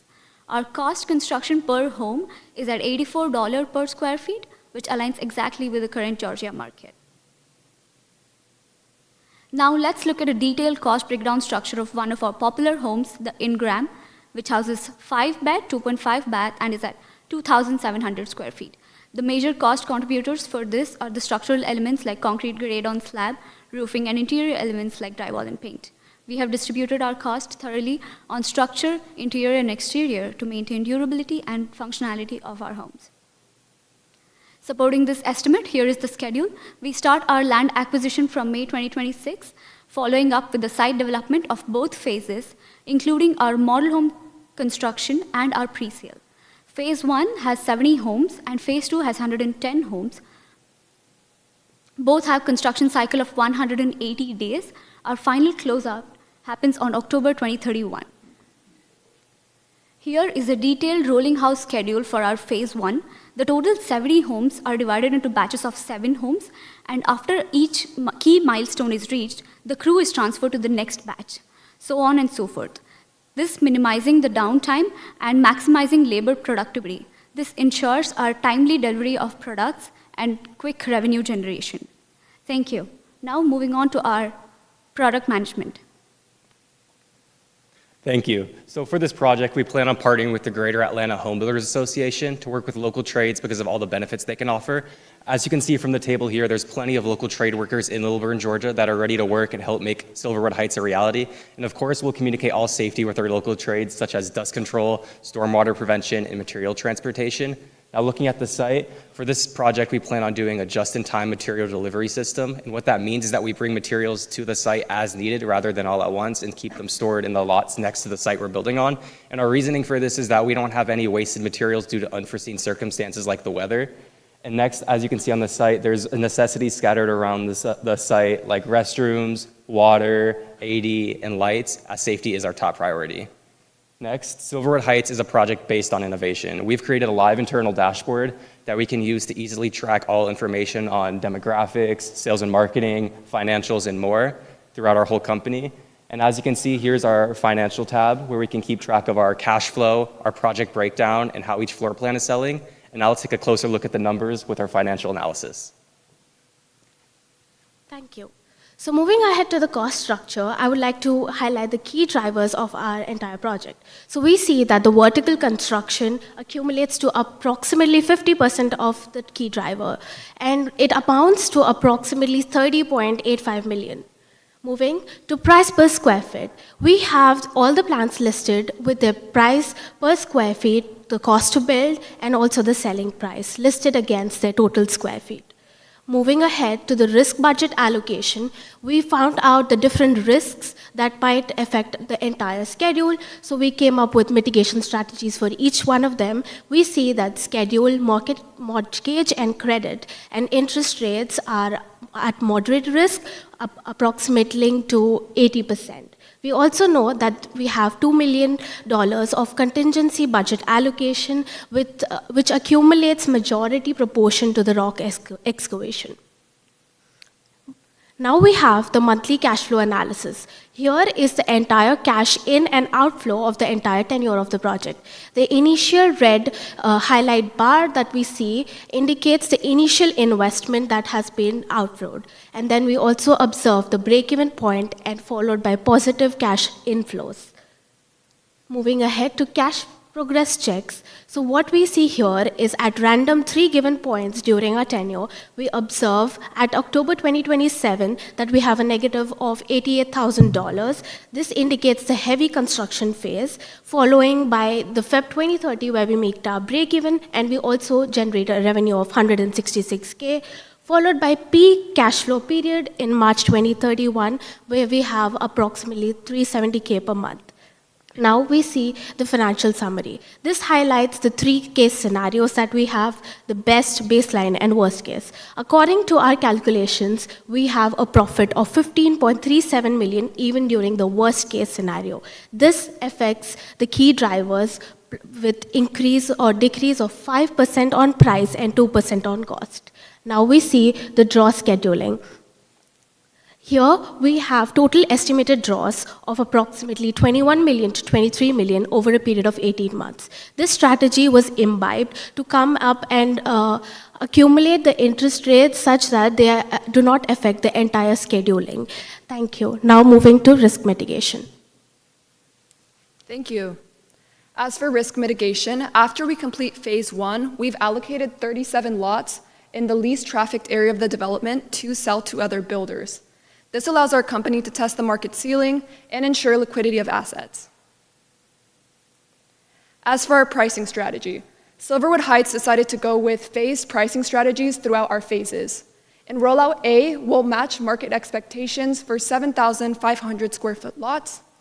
In rollout B, we'll leverage the open space conservation zoning to add a legally protected privacy and density premium.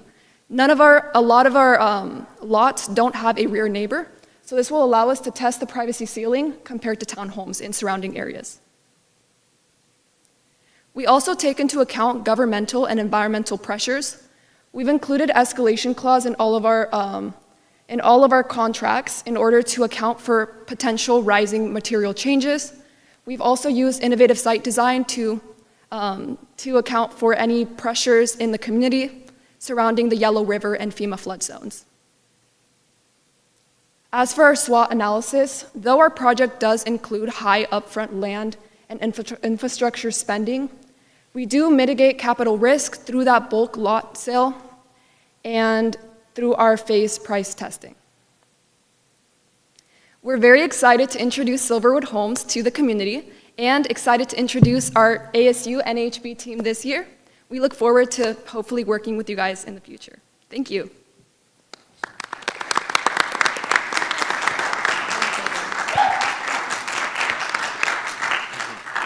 Thank you guys very much. Definitely a lot goes into those presentations, so thank you very much. My first question here today is talking about your standard features and upgrades. I see you in your proposal, you have your nice detailed standard features. Appreciate this. Sort of two-part question is, any thoughts to having maybe a different standard feature as your product increases for the different sizes of products that you're having? And then on your design studio, you mentioned it here, is your design studio on-site or is it an off-site design studio? You mentioned if they don't want to go with packages, they could do a little bit more of the upgrades. Yeah, so as for the design studio, that's going to be off-site in the company design studio. And as for the standard features, we do have upgrade packages. We have silver, gold, and platinum. So those include collections of cabinetry, countertops, and upgrades that will kind of help streamline the process throughout.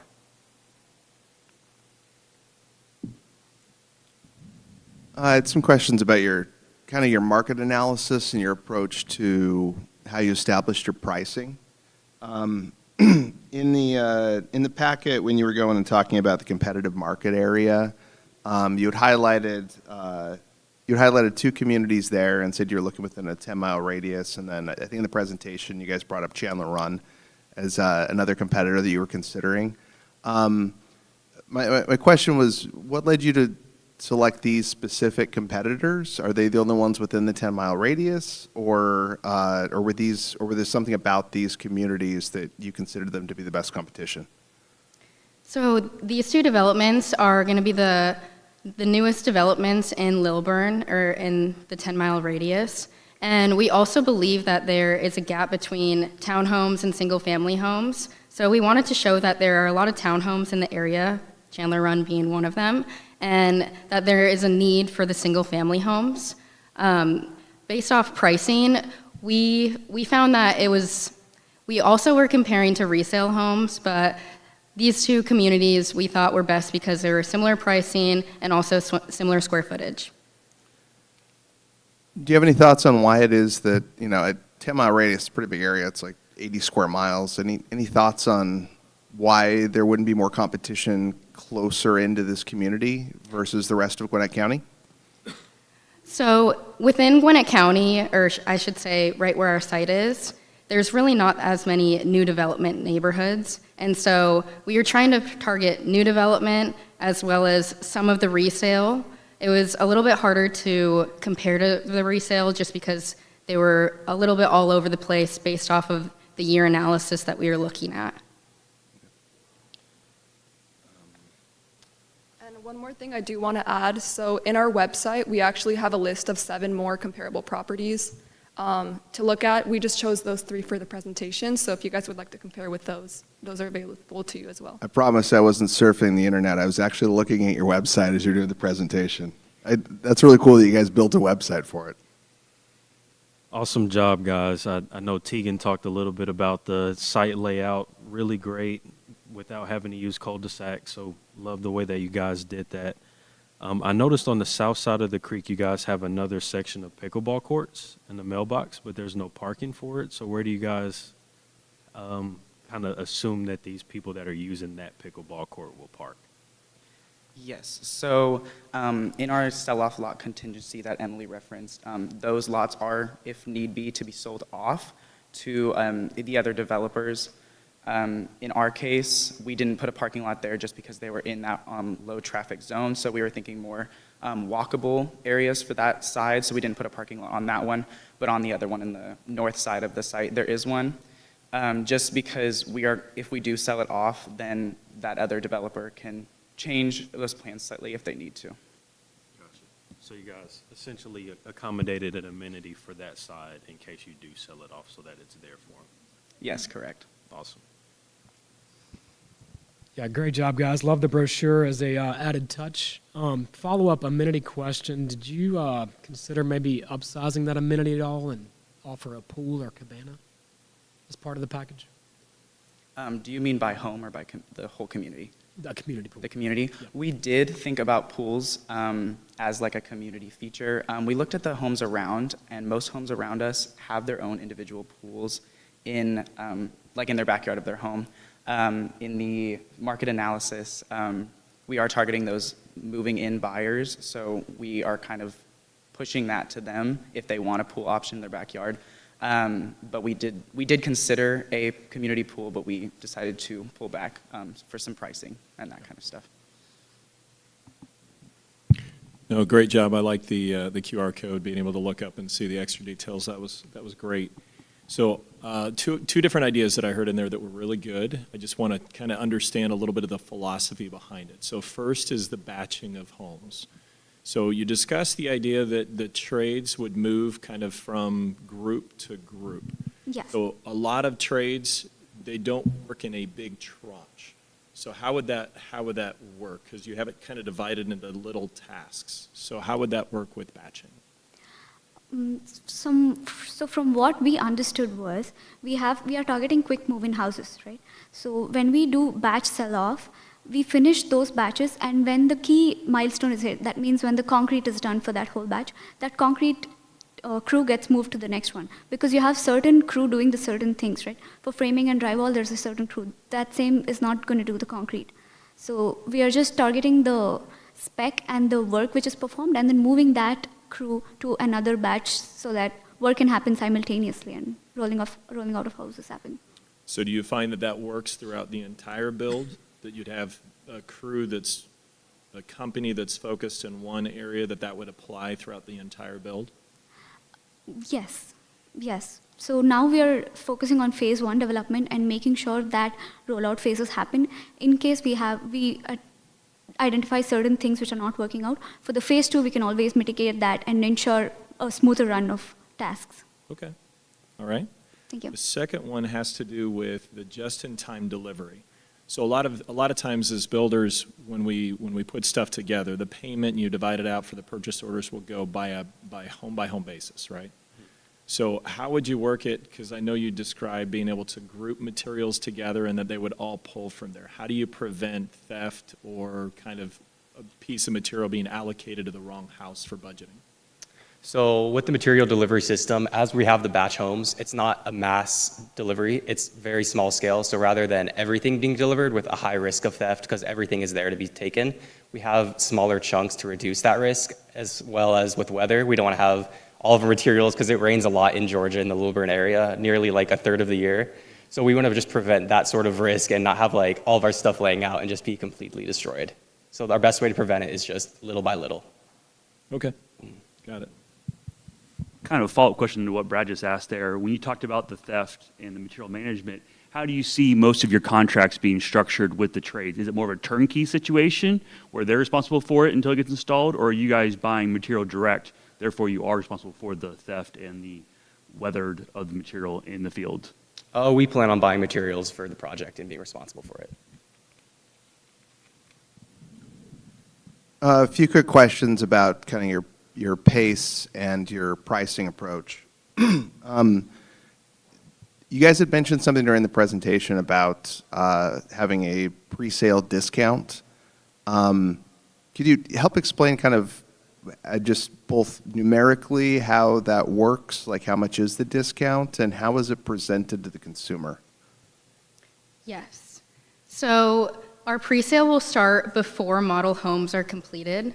So it'll be a 20% reduction on that particular base price model. So with that being said, we want to give a great incentive for buyers to feel financially confident with buying when they haven't even seen what the house is going to look like. And we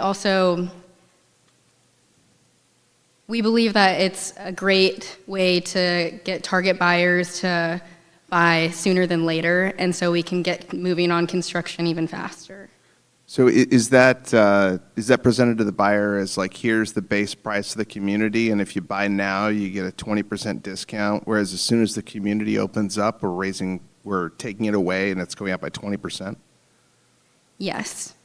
So, for example, if our base price is $450, then we'll be taking 20% off of that, so it'll be about an $80,000-$90,000 that's a reduction discount. Wow. on price. And we also factored that into our pro forma as well. So we believe that this is a great way to really get a kickstart to our community, and it'll be more of a thrill for people to buy. Okay, and as I was looking at your pace, if I understood correctly, your absorption pace varies over the life of the community. Is that correct? Yes, we predicted that it'll be about 3 to 7 homes sold per month. But with that being said, we're going to be still doing batches of 7 homes. So if people are not buying, then we'll still be building a spec home. And so that will be for quick move-in buyers who are not doing any upgrade options or choosing their lot premiums. Okay, so if you're moving from a pace of 3 a month at the beginning to 7 a month at the end, if I understood that correctly, have you guys looked at how sensitive the impact is to the financials of if you're either able to achieve 7 from the beginning or if the pace stays at 3 to 5 throughout the life of the project? I think maybe our financial analysis VP will have a better answer. So we have accumulated for the costs that range from 3 per month to 7 per month. On the financials aspect, we have registered it in the pro forma after the closing. So we do not take it accounting from the day that it's closed. It's like after the home is ready and it's sold. So we accounted for in that terms. And coming to like whether or not we achieve like 7 houses closings per month or not, we have also come up with mitigation strategies where we see in risk that we sell off from the phase 2 in case we have any kind of debt. But according to the strategy like that we worked on, we don't think we're gonna run into any situation like that because we have our countermeasures with even draw scheduling. Thank you.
Welcome, University of Denver. We want to ask everyone in the room if they could please silence their phones and hold their applause until the end of the presentation. University of Denver will have 15 minutes of 15 minutes of presentation, 10 minutes of question and answer. I'll be your timekeeper, so I'll raise my hand when there's a minute left in presentation, and we are ready to go when you guys are ready. Good morning. We're 12 builders from the University of Denver, and we're pleased to present to you the retreat at Riverbend in Gwinnett County, Georgia. The retreat is a 93-acre site comprised of 233 homes that focus on access to nature and long-term livability. With a $10.9 million land price, this project is expected to last 71 months and yield a 21.27% IRR.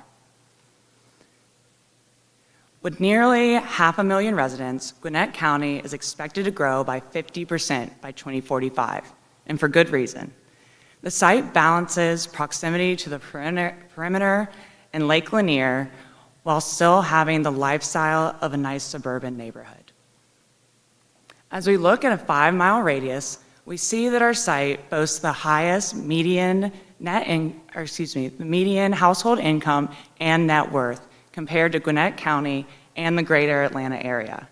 It also has the highest rates of home ownership, showing that people are rooted here for the long term and have built equity in their homes. There's also growth in two very important segments.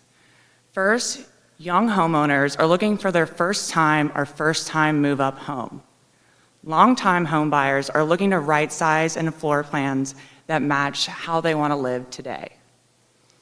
By balancing across both ends of the spectrum, we reduce reliance on a single buyer profile. This will help us stabilize our absorption. When we look at the greater competitive area, the resale market is dominated by aging inventory built in the 80s and the 90s. New homes are clustered in similar price and size segments. We're trying to find that sweet spot. Now I'll pass it over to Walker to talk about the site. Thank you, Gracie. This project presents a rare combination of size, location, and character. The retreat at Riverbend is a 93-acre assemblage of 5 parcels surrounded by established single-family neighborhoods. It sits minutes from major corridors connecting residents to schools, entertainment, employment centers, and more. Yet, when you're on site, it feels wooded, quiet, removed, like a retreat. The Yellow River frames the property. A tributary stream naturally divides it into 2 pods, and mature trees define the landscape. We let the land and the zoning guide the plan. We've created a 233-home community surrounded by over 30 acres of protected land. The HOA will hold the ownership of the conservation land, meaning residents don't just get to live near nature, they get to actively participate in its long-term preservation. The retreat at Riverbend was designed for buyers who want a connection to nature without the cost and time of large lot maintenance. Small yards reduce upkeep, while trails, views, and open space deliver the lifestyle. The 3+ miles of trails connect parks, remodeled clubhouse, tennis courts, and more, amenities built for daily use and not just curb appeal. Our lot strategy reinforces value. More than 70% of lots back to open space and trails. Many homes offer walkout basements, and many lots offer multiple premiums at once. We intentionally addressed access and infrastructure, weighing cost, the time, as well as the fire code. We designed one single entrance that creates privacy, identity, and traffic calming that will also serve as 2 fire access points. Our interior roads follow the terrain, minimize disturbance, and have underground utilities. This isn't a place people live, it's a place people pick because it's different. And now I'll hand it to Ty to talk about our product. Thank you, Walker. We're building homes that exceed minimum code, delivering roughly 20 to 30% lower utility costs for residents, supporting affordability and long-term value. Trends show that green homes sell faster and at stronger prices. So sustainability is not only beneficial for the residents, but for investment value as well. We've embedded these priorities into the development itself through development agreements and CCRs, which lock in conservation and protect community values. To hold ourselves accountable, we're receiving a third-party certification through Earthcraft, a local Georgia company. Our Songbird collection contains 40-foot products on 50 and 55-foot lots. Priced in the mid-400s, these prioritize open layouts, efficiency, and value. We're aiming to maximize comfort and functionality without overbuilding. Our Perch collection contains 50-foot products on 60-foot lots, priced in the mid to high 400s. This builds on that foundation by elevating the square footage and the spatial experience. The progression between the 40 and 50-foot lots tells a story. When buyers purchase a 40-foot product, they're seeing the value and efficiency on narrower lots, where the 50-foot product progresses in a larger square footage and footprints, giving more accessibility for various things. Our goal is to have our residents be able to grow within the same community. This is an example of one of our Songbird products, the Sparrow. It stands out by offering first floor primary living, which is rare among similarly priced competitors that typically require full two-story living. This is our Kinglet in our Perch collection. It stands out because it's priced not on bedroom count, but on experience. The Kinglet prioritizes open gathering areas, privacy, and library and den spaces, which we think will resonate with move-up buyers and empty nesters. These are the standards that come with every home. Trusted brands and stylish finishes like granite countertops, GE stainless steel appliances, kitchen islands, hearth and home fireplaces, and Schlage hardware. All these aspects provide durability, functionality, and style to the homes without additional upgrades. Next, I'll pass it off to Jacqueline to talk about our scheduling. Thank you, Ty.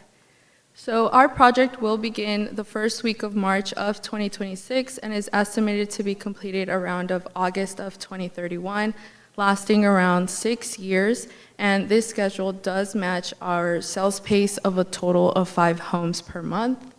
And our schedule is divided into 2 different critical paths. The first one is entitlements, and then the other one is construction. And within construction, we will also be having 2 phases of land development as well as 2 phases of home building. And our typical home building cycle is 153 working days, given that we are on a 5-day working schedule, and it also accounts for any delays that we may encounter. In terms of project management, at 12 Builders, we are focused on project completion while working with our trades and partners, enforcing safety by following OSHA standards, and delivering quality homes that are on schedule, on budget. And to achieve this, we will be having a highly experienced team throughout the entire project, which will ensure smooth transitions from horizontal to vertical construction and then to our home completions. Now, based on our phase 2 findings, we do want to minimize the negative impact on the environment, which is why we will be implementing numerous mitigation plans, follow best management practices to control dust and air quality, especially during clearing and grading. We will also be implementing a stormwater pollution prevention plan, which will protect our waterways and minimize any runoff. And next is our cost estimate. So our cost estimate is divided between our 2 land development phases. The first phase will have a total cost of $11.8 million, while phase 2 has a total cost of $6.8 million. And for vertical cost, the average cost per square foot for our perch collection is at $66, and for our songbird collection, it's at $70. Next, I'll pass it off to Ryan for sales and marketing. Thank you, Jacqueline. So it is mission critical that we keep our sales team internal to the 12 Builders team so that we can keep the message the same from lead generation until the deal being closed when it's all said and done. Also, our third-party vendors will be mission essential because they will help us curate our relationships with our potential buyers, as well as let them develop the community before it's even built. The events that we'll have will start with our pre-con party in June, and then it will go through our entire development. Our model homes will be one of the most critical tools for our sales. It'll be located in the beginning, at the entrance of our community for high visibility and easy access. They'll act as a sales hub as well as a place to set the first impression for our buyers. Also, you will not be able to see the models without seeing the sales team, so it gets the buyers engaged with them. They will be curated. They will be showcasing our options and upgrades, including our walkout basements. Now for our options upgrades, our Songbird collection is going to be, we'll be utilizing upgrade packages so that we can have a high efficiency and customization process for those buyers. And our Perch collection will invite the buyers to our 12 Builders Design Center so they can have a higher customization process that will entice the higher end buyers and also get some of the upgrades sold. Those upgrades will include kitchen and outdoor upgrades, flex space conversions, and basement finishes. Now to help us get these deals done, we'll offer some buy downs as well as some flex cash, but we also have our Hometown Heroes flex cash program that gives first responders, healthcare workers, veterans, and teachers extra cash, flex cash so that they can get put towards down payments or upgrades. And in order to get these buyers into the door, we'll be utilizing social media, targeted ads, as well as Zillow and other home sales applications, as well as our events for the potential buyers. And they'll commit to that early sense of community, the connection to nature, and the high efficiency maximum customization process. And now I'll pass it off to Samson to close us out with financials. Thank you, Ryan. We modeled our baseline scenario conservatively, and therefore it will be easy to execute. By integrating our sales pace, incentives, and product mix, we are able to keep our capital risk under control while still achieving an IRR of 21.27%. For absorption, we are delivering a steady sales pace of 3 homes per month for our Songbird collection and 2 homes a month for our Perch collection. Our project receives a pre-tax profit of $24.4 million out of our total project revenue of $122.4 million. This gives us a profit margin of 19.95%. Our sensitivity analysis shows us that our sales price is the biggest driver of our returns. This sensitivity analysis helps us understand how a change in our product mix as well as pricing will affect our performance under different market conditions. As you can see, even with our worst case scenario, with a 20% decrease from roughly $500K to $400K, we are still profitable with an 11% IRR. Our next biggest factor is our sales pace. When absorption slows, it will severely shrink our returns. However, even with a 40% decrease in our worst case scenario, we find that we are still profitable with a 14% IRR. If, however, market conditions do improve and we're able to hit either of our best case scenarios, it is highly likely that we will see IRRs of roughly 26 to above 30%. Riverbend is not an easy site. It's environmentally constrained, phased, and infrastructure heavy. These constraints, however, work to our advantage. They limit the competing supply while also supporting the long-term value of our site.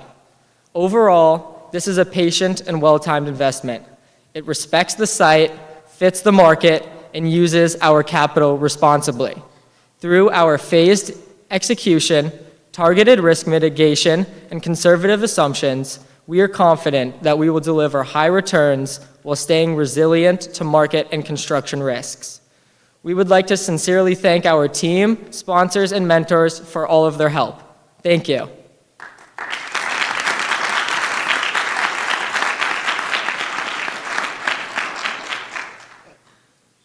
Mr. Suker, you're first. All right, appreciate you guys very much. These are not easy things to do, so appreciate what you guys have done here today. My first question is on the vertical cost for estimating. I like your guys' detail. You guys broke out there some additional lines of data, which is huge, and not just having lump sums. One thing you mentioned in there is that some lots are going to be basements, some are going to be walkouts, full basements. How are you going to account for that on our vertical cost side? I didn't see it in the vertical estimate, or where is that in your budget for your cost of the homes?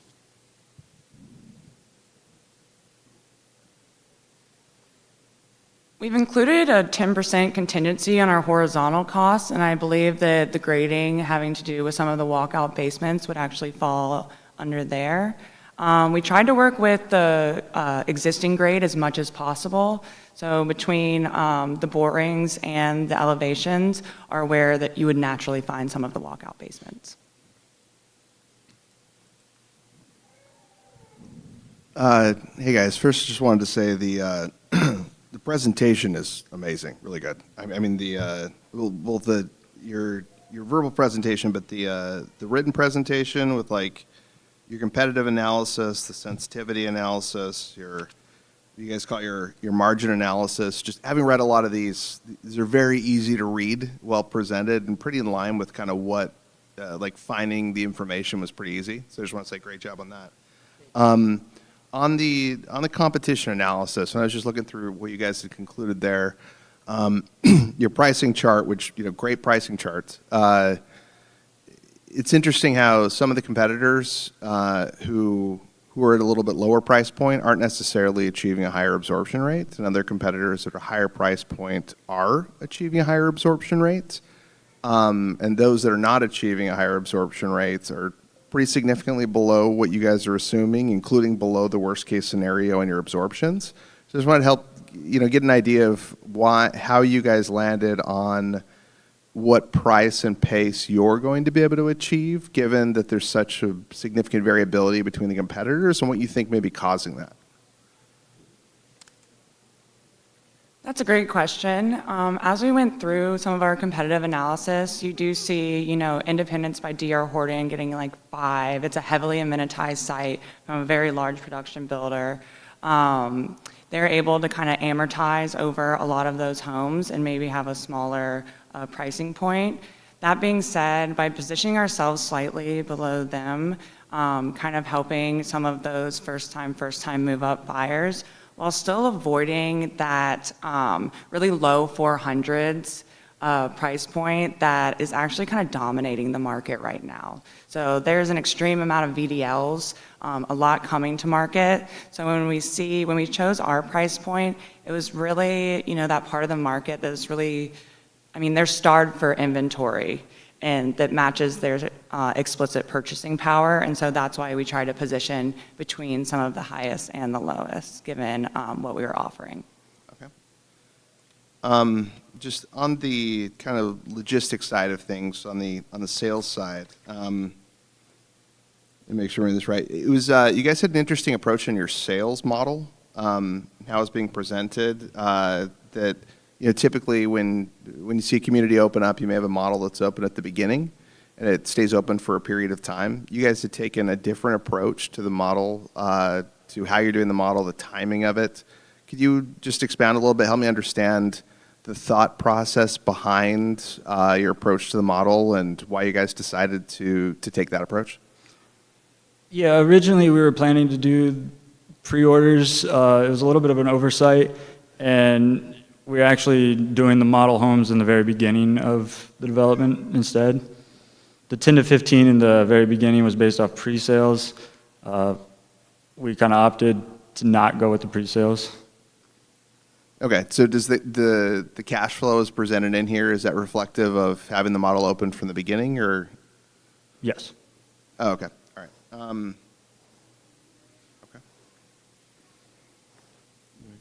Awesome job, guys. From a land development standpoint, the site plan is great, the amenity offerings are great, the budget that you guys put together for land development is great. I've got two questions. One's about the sewer utility layout and having a lift station. Did you guys consider an option where you go all gravity? That was the original goal, but to get the property kind of on that lower portion of the northern pod, it made the most sense to put in a lift station, and that way we can put the sewer line next to the culvert going across the road there to get it back to the other side. It would have been great to to do the gravity, and that was the plan. And yeah, it was one of the kind of the last minute things that we realized this isn't going to work well. It had a high kind of had a lot of area to go up, and so we just seemed that seemed like the best way to get it over there. Gotcha. And then my second question is about the 20-foot emergency access road. How is that going to be maintained, finished, turned over to the HOA? Is it controlled access? Can you talk about that just a little bit? Yes, so that will be a pervious road, gravel. I guess, what is it, 75,000 pounds per fire code. And that is going to be something that happens early on in phase 2, and it'll be gated at the front entrance.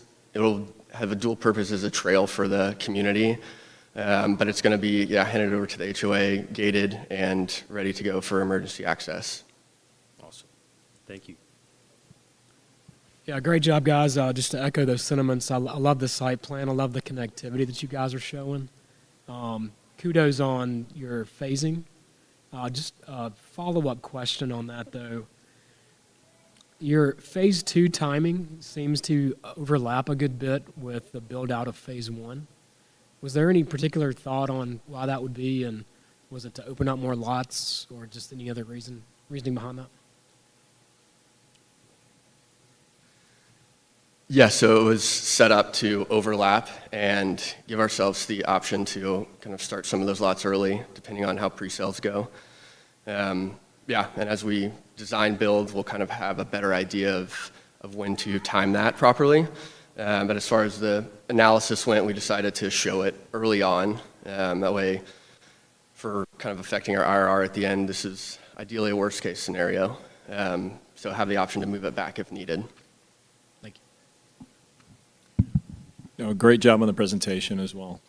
I think that there's a lot of things in here that when we discuss them, trying to find out how well we carry through the ideas. So for example, as we're talking about the sustainability, did you guys take into consideration the effort to reduce the energy cost as far as what it will provide from a marketing standpoint versus a cost to home in relationship to your IRR?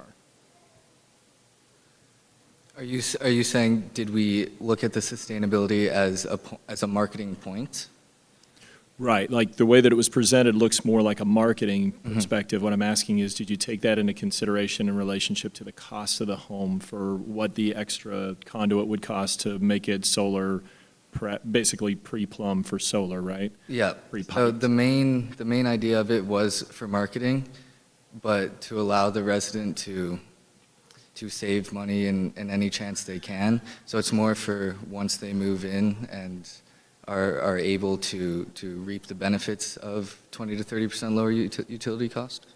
Of course, of course. The marketing being a way that you're obviously going to attract people. Everybody's looking for green and for the ability to save in the future, but looking at it, did you project the cost through to say, what is it going to cost you today when you're building? Yes, I believe the so. builder to do it? Yeah. Okay. Yeah. Thank you. All right, guys. That's it for us. Great job.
Can we get someone to grab the doors in the back for us? Awesome. All right, so we've got BYU Idaho. Thank you guys for joining us. For everyone in the crowd, if you could silence your phones and hold your applause until the end of the presentation, that would be great. We'll have 15 minutes of presentation and 10 minutes of question and answer. I'll be your timekeeper, so I'll raise my hand when there's a minute left. Otherwise, we are ready to go whenever you guys are. Good luck.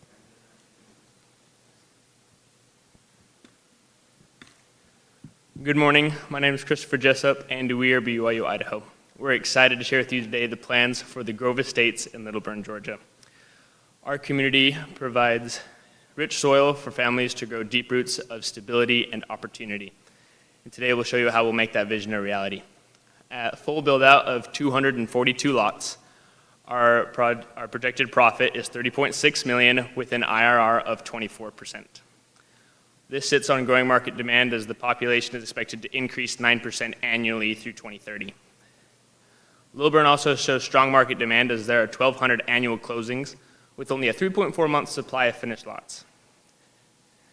Atlanta, these favorable market conditions allow for a great opportunity to serve the family-oriented buyers which dominate local demand. Our buyers value space or access to Atlanta jobs and family-oriented neighborhoods. The first-time family buyers prioritize local schools, the education, and good parks. They make up 42% of our market. The move-up local buyers make up 24% of the market, and they value space for hosting and community engagement. With both of our buyers having young kids, the education in the local area is important to their moving decisions. There are 3 top-rated schools, all within just 5 miles of the site: R&D Head, Camp Creek Elementary, and Parkview High School. These schools support long-term residency and add educational value to our site. Focusing more on the parents, there is a 3.1% unemployment rate, signs of a stable market, and this increases buyers' confidence. The absorption range ranges from 280 to 300,000, which is where all of our homes lie. This validates our marketing positioning amongst our competitors. We offer great finishes, modern layouts, flexible floor plans, and tech-forward features, all below comparable high-end communities such as Alpharetta. With household incomes ranging from 55 to 55 to 95, our homes remain intensely attainable to these young and growing families. This makes our marketing message especially compelling to them, and this all hinges on rezoning the property. And Connor will tell you more about our rezoning plans. Thank you, Chris. So as Chris talked about, we as a team have decided to rezone the Grove Estates. It is currently zoned as an open space conservation. We feel that this zoning will limit the use of the site and that we can have more potential for rezone. So we will rezone to a traditional neighborhood development. This rezoning will transform the Grove Estates into a walkable, vibrant community for everyone to share. Because of the rezoning process, we are required to have an HOA system. We'll have first a master HOA, which will cover the shared amenities like the park, walking trail, and open green spaces. Next, we'll have a townhome-specific HOA, which will cover the townhome-specific needs for the Grove. Now, let's talk about what the Grove Estates is currently looking like. The Grove Estates is sitting on a 93-acre heavily wooded parcel with mature trees and natural topography, features we've worked hard to capture throughout our design. We'd like to acknowledge the 6 existing homes on the site, and those will be demoed at the time of construction. The Grove Estates will have 242 homes on varying lot sizes. This will include elegant monument signs throughout the site, found in, like I said, shared open green spaces for everyone to enjoy. Now we'll talk, this is our proposed site utilities plan. We'll have utilities and then a stormwater plan that we'll implement here on the site. Now I will turn the time over to Krista to talk about our product design. Thank you. Thanks, Connor. Our single-family homes come in 3 colonial modern exterior elevations: Heritage, Union, and Liberty. Heritage features a classic 2-story porch. Union emphasizes bold angles, and Liberty offers a warm modern take on colonial style. Now, the Grove Estates has 2 home collections. The Marigold Collection sits on 50-foot lots for first-time buyers and young families, featuring 2 to 3 beds and flex spaces on our cherry, oak, sweet gum, and willow floor plans. Our Magnolia Collection serves move-up buyers on 60-foot lots, featuring 3 to 5 beds and elevated finishes in our pecan, tulip, sycamore, and walnut floor plans. Now, our walnut floor plan comes with a detached garage, giving buyers the options to upgrade to the Carriage House ADU, a studio apartment above the garage. This would give you more profit. In addition, the Grove Estates proudly offers the Meadow Townhomes, beautiful 3-bedroom units. Curated to create cohesive neighborhood unity, our exterior materials include bricks, stones, and sidings, with 6 shutter colors and 4 roofing options. Inside, buyers can choose between 10 cabinet finishes, 6 backsplashes, and 5 granite countertops. Our standard homes feature 9-foot ceilings, quality colonial trim, 6-panel doors, LVP in main areas, and carpet in bedrooms. Our standard tech features include whole home surge protection, radiant barrier roofing, and 14 to 15 SEER heat pumps. Our standard kitchens include shaker cabinets, granite countertops, and stainless steel appliances.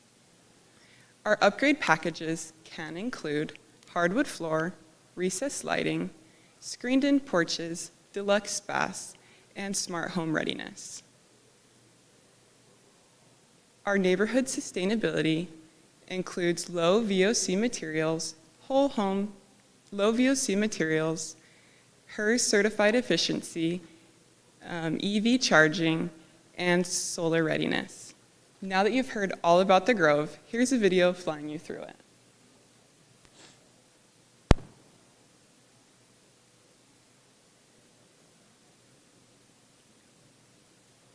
Oh, dang it.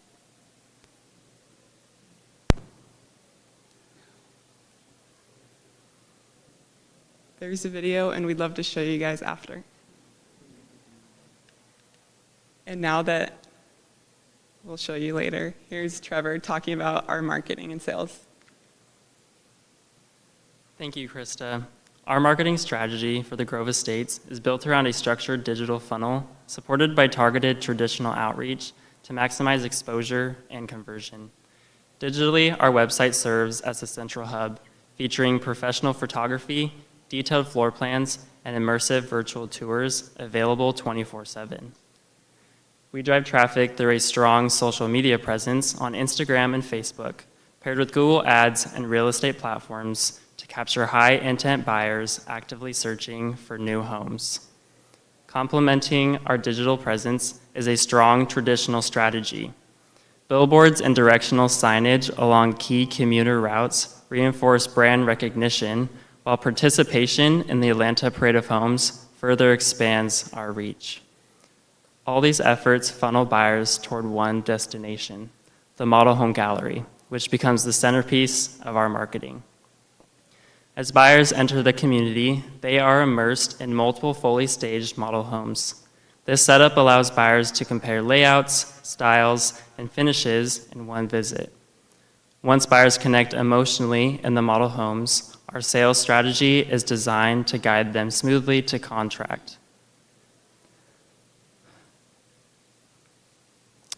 Buyers will meet for consultations at the Legacy Builders Design Studio, where upgrades and finishes can be reviewed in a distraction-free environment. The sales team will be available weekends and weekday evenings to accommodate working families. Representatives will be paid a base salary plus a 1% commission per home sold. On occasion, when only one representative is actively selling, they will earn an additional 0.25% bonus per home. Broker engagement also plays a key role in early momentum. with bonus incentives to encourage early contracts. This approach supports steady absorption, strong relationships, and positions the Grove Estates with a sales and marketing strategy that is both competitive and highly effective. Next, Wyatt will walk us through site logistics.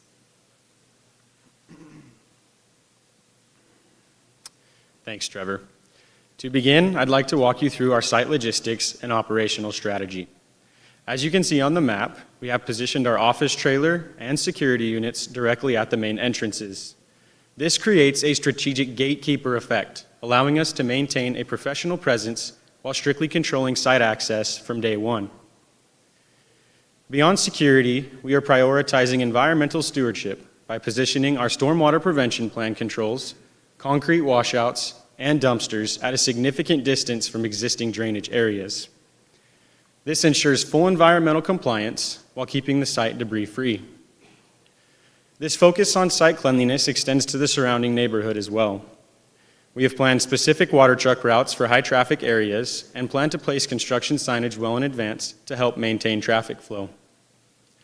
This will ensure the safety of both our crews and the general public. To help keep the project moving efficiently from the inside out, we've also distributed essential facilities such as porta potties across the site. This will minimize travel time for our trades, allowing us to maintain a high productivity rate as we move across the subdivision. With these logistical foundations in place, we can now look at the 4 primary phases of development. We begin with phase 1, which focuses on full site clearing and grubbing and erosion control. From there, we move to phase 2, where mass grading is completed and all storm, sanitary, and water infrastructure is installed. As the site is prepared, phase 3 marks the start of vertical construction. During this phase, model homes are built near the main entrances, establishing an early brand presence, while the remaining residential lots are built throughout the neighborhood.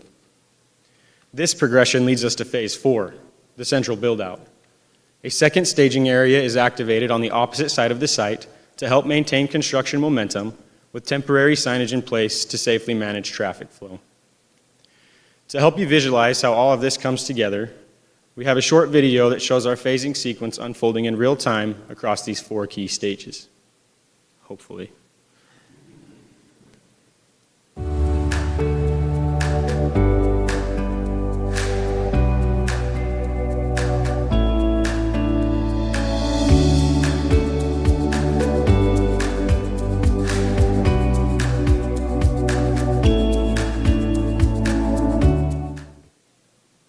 While these phases represent the physical progression of the project, the timing of each milestone is critical.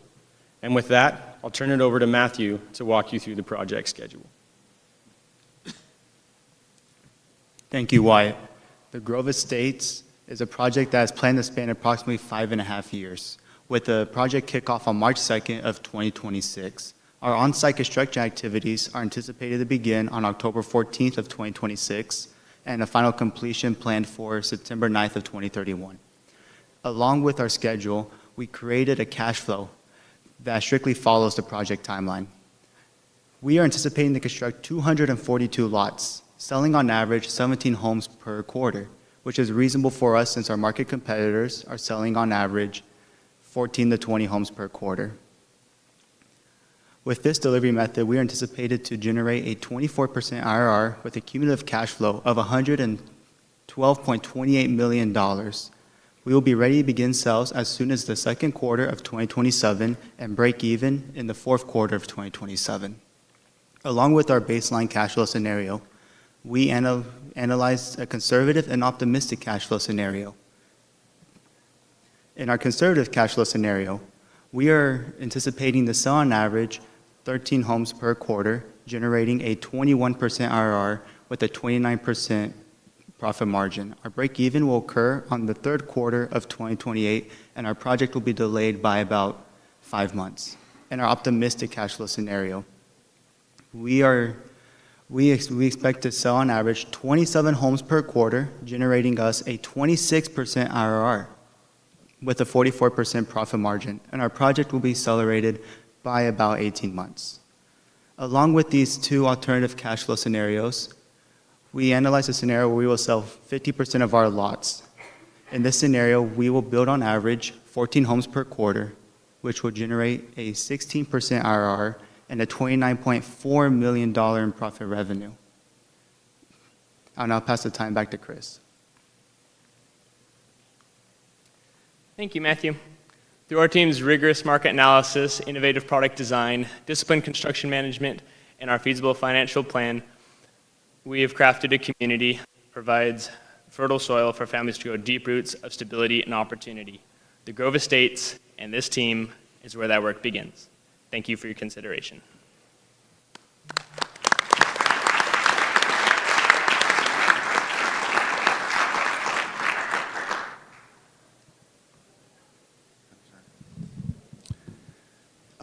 Great job, guys. Love the layout, and it looks like a lot of thought went into kind of the design of the community and the decision to go with a T&D zoning as opposed to a traditional single-family only. Can you help me understand the thought process and the decision process around the decision to include townhomes in the project? If that was primarily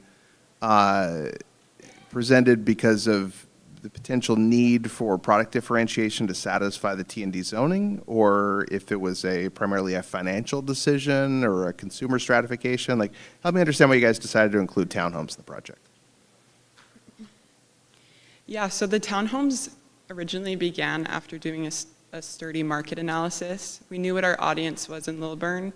We know what they make a year, and we know that they're wanting a positive living environment, and they're struggling to afford that. And so originally when we first got the problem, we tried to do anything we could do to help the community of Lilburn. In creating this and in rezoning, we sought to find zoning that would allow townhomes, but to beautify them so that it will, instead of pulling down Lilburn, uplift it. The way we assorted our townhomes especially, we did for a reason, wrapping around the wires so that it blocks the neighborhood and it, again, elevates it. Just looking at the site plan, I'm trying to understand just logistically how it works from a sales perspective. It looks like you guys had, a model in each series. You've got 4 models. Can you walk me through kind of, before the models are complete, what the sales process looks like for the consumer, where they're going for the sales process, and then once you have the models open, is it going to be 1 sales center, 2 sales centers, and are they going to go to like 1 central location? Or just help me understand, like, if I'm a consumer who comes into the community, what that process is going to look like for me. Yeah, so once our buyers visit the model homes, they will be referred to the Legacy Builders Design Studio, which is in Lilburn. And there they'll be able to consult with a sales representative and be able to make choices on different finishes or upgrades, things that they would like to include in their home, and then move forward from there. So are the sales representatives on site, or as far as those who are actually getting the 1% commission on the sale of the home? So it's off-site, just in downtown Lilburn. Okay, the design center and the sales process itself takes place at the off-site sales center? Yes. Okay. Awesome job, guys. Question for you. For the rezoning, did you guys do a cost-benefit analysis as it relates to the time and money that it takes to rezone from the OSC zone into the T&D zoning? So if I'm understanding your question right, you're asking how long it'll take and how much that'll affect our financials? Correct, yes. Yeah, so we have that estimated into our schedule, our master schedule, and then also into our budget. We expect the process to take about 3 months, 3 or 4 months, and that's backed by internal team study review, and then we've gone to the community and got positive feedback from the surrounding areas. Yeah, we'll just say stretch that out just a little bit longer. These rezonings and things take a little bit of time, but also wanted to piggyback off of the site plan.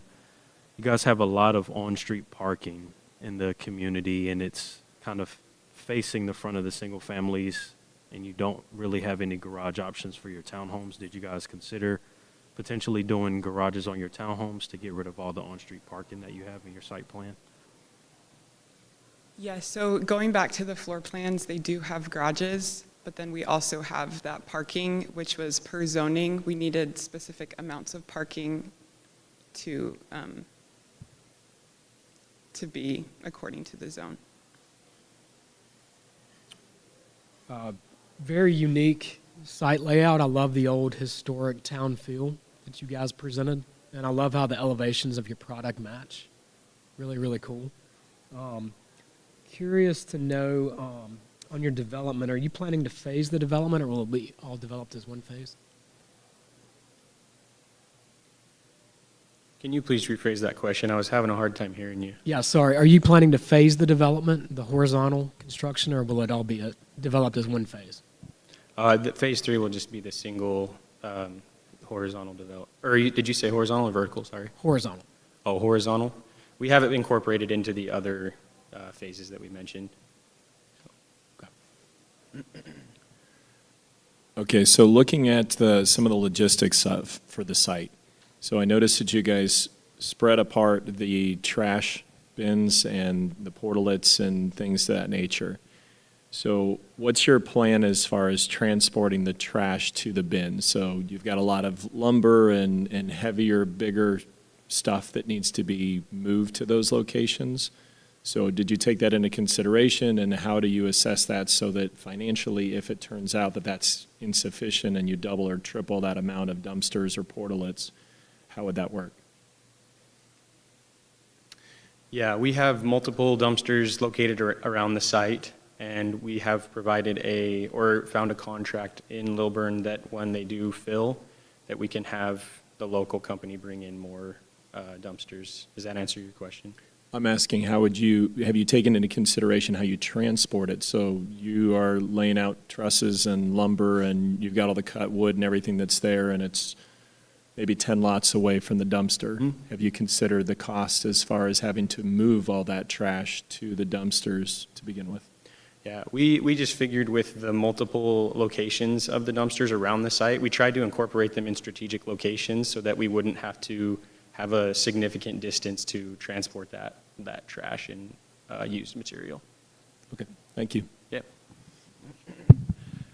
From your elevation standpoint, there's some beautiful designs, really having that feel of that old Atlanta, old Georgia look. One thing you mentioned is really going after the first-time home buyer. The rear entry garage is awesome, a little expensive on the pricey side. How do you feel you're going to compete with the other local first-time home buyers in the market with a probably more traditional front-load garage and being able to offer a price point to a buyer who's trying to get into the home for the first time?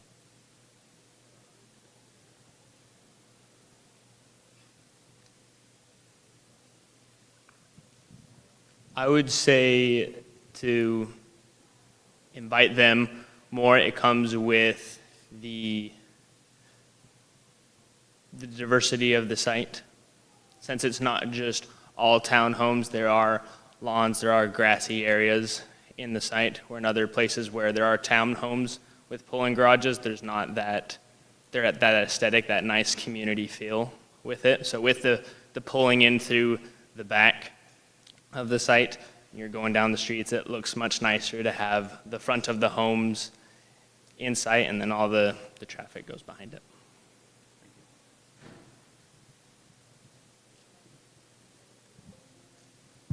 One more question for you guys on the site plan. So it looks like you have some roads that kind of dead into the Yellow River. Are those future connections? What are those roads for? Do you mind if we click back? Yeah, of course.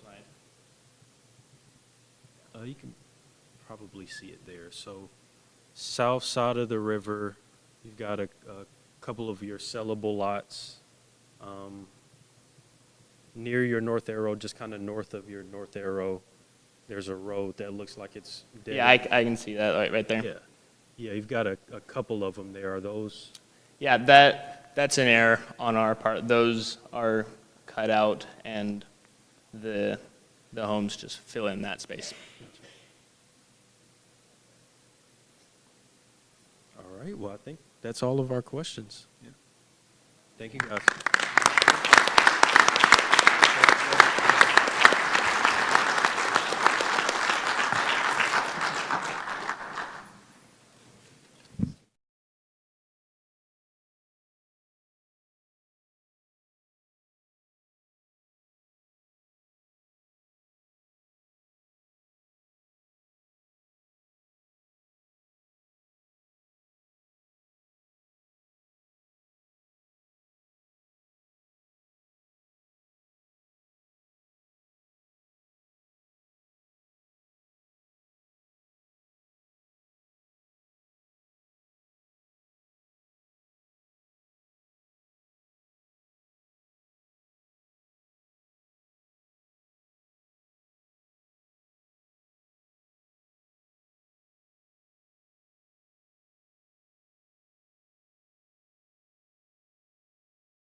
Absorption and pricing is protected, and risk is mitigated throughout the entire life cycle of the community here at Stonegate. We've structured the land acquisition at today's fair market value of $9 million. But instead of a traditional purchase, we've created a strategic partnership with the land seller that aligns risk, timing, and incentives. A key advantage in this partnership is our land takedown structure.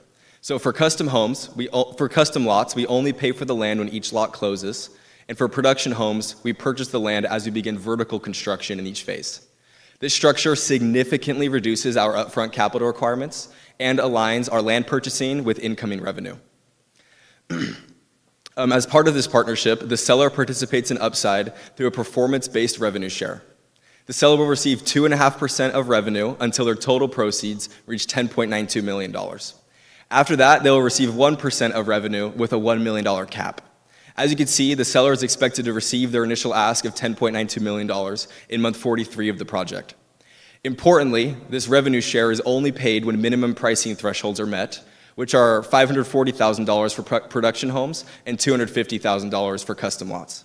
If those minimum thresholds are not met, then no revenue share is paid for that phase. So this structure protects our returns, limits seller oversight, and ultimately keeps control within the development team while still being able to provide a meaningful incentive for the land seller.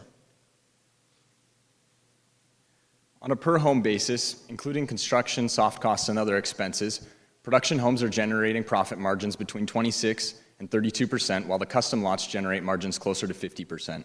Premiums average $11,500 across all production lots, further enhancing overall profitability.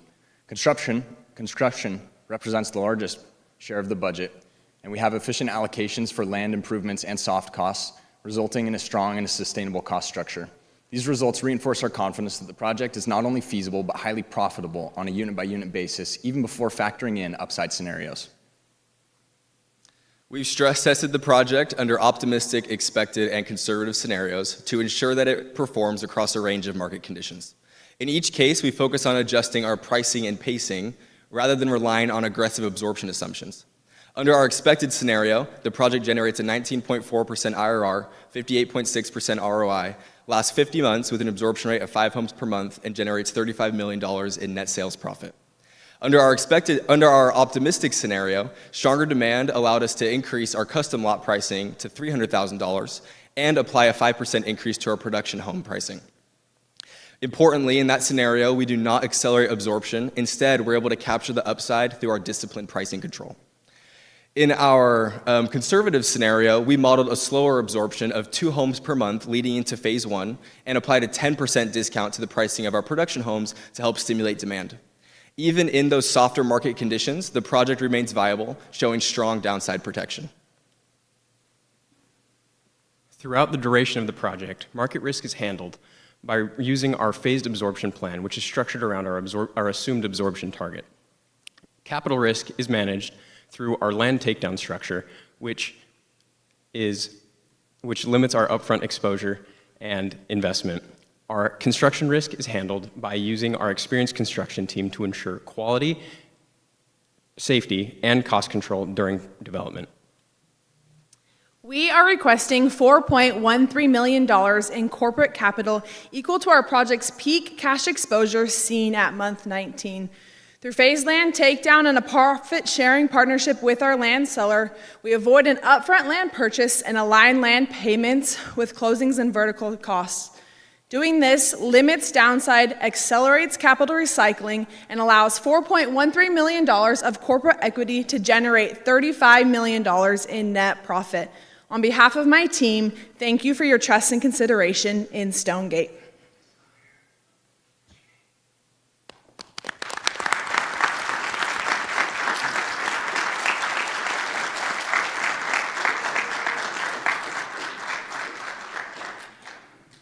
Awesome job, guys.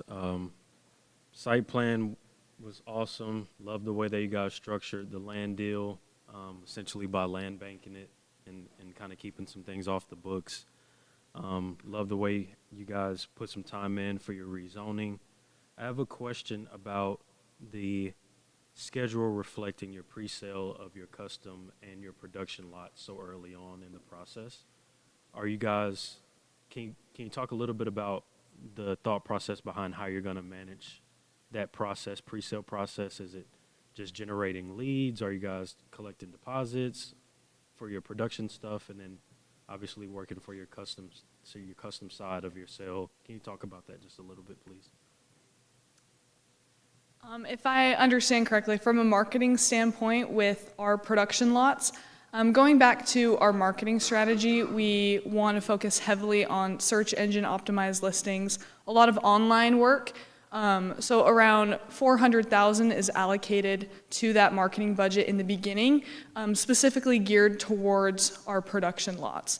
So a lot of online effort because 100% of buyers start online.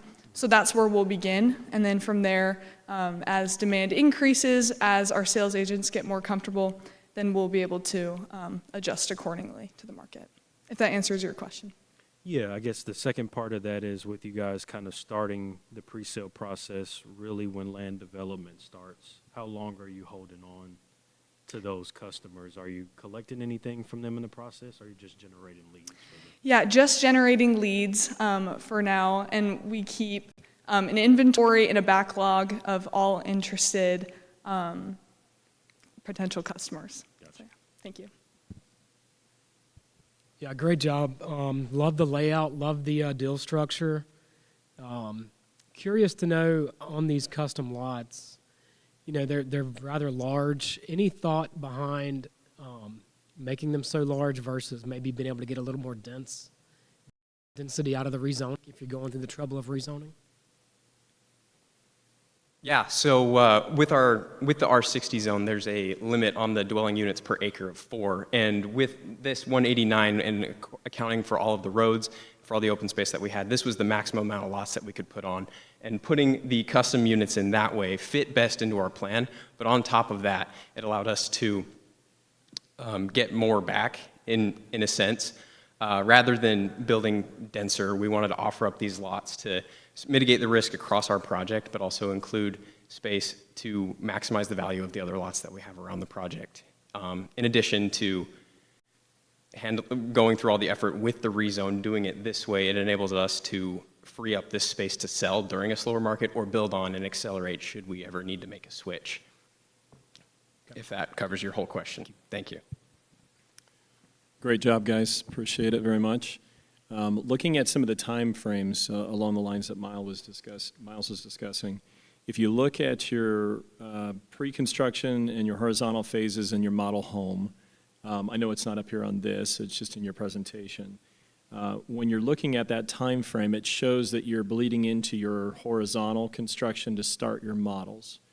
What's your plan? Because it also looks like the rest of the homes kind of start in the same timing. So how do you anticipate doing that if you still have horizontal construction happening at the same time?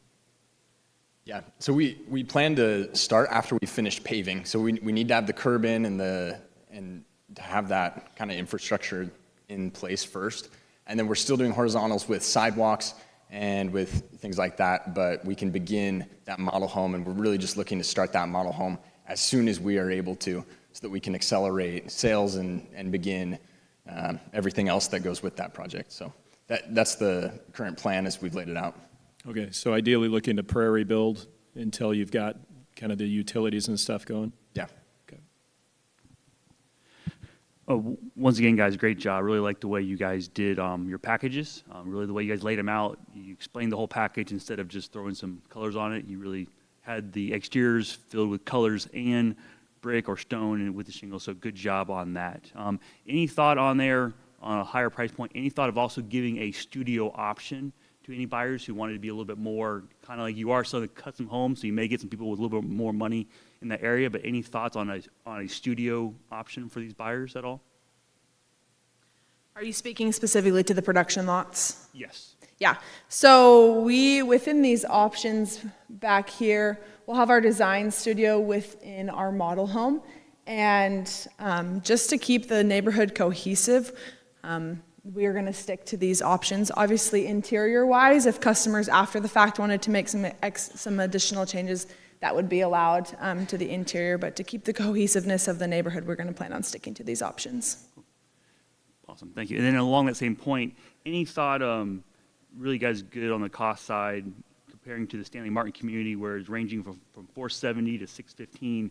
You guys kept your delta very narrow on your plans from 510 to 570. Any thought of pumping that up a little bit higher, especially on those bigger houses, to really increase your revenue at all there? Yeah, some of these houses have options for like third car garages or flex spaces depending on the lot size. So that gives us the opportunity to increase some for homeowners while also keeping it contained in those square footages.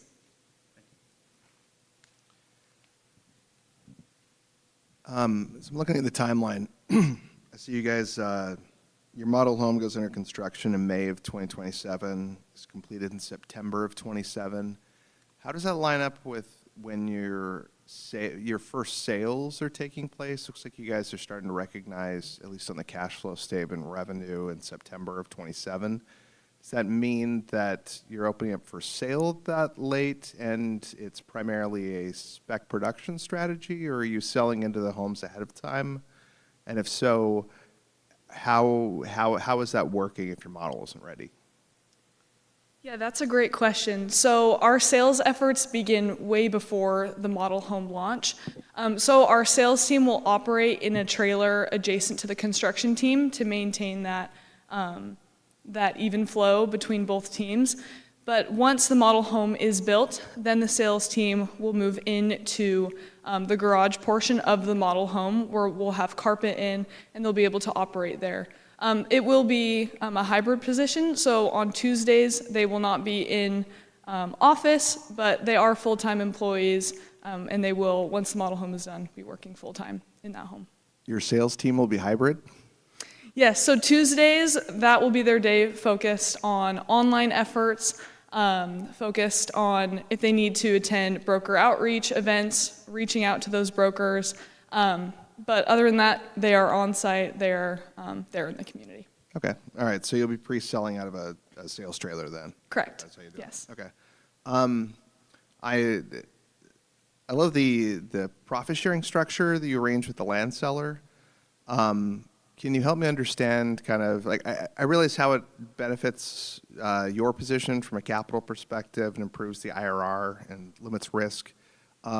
Just thinking from a risk management perspective, from the land seller's perspective, you know, if development gets delayed, if zoning gets delayed, if you're not selling as much initially, that, you know, delays the cash flow from the land seller, what protections would there have been negotiated on the land seller's behalf to help compensate them in a case where things either get delayed or don't end up happening at all, right? Because it looks like that person doesn't get any cash in their pocket until vertical construction's complete for the homes.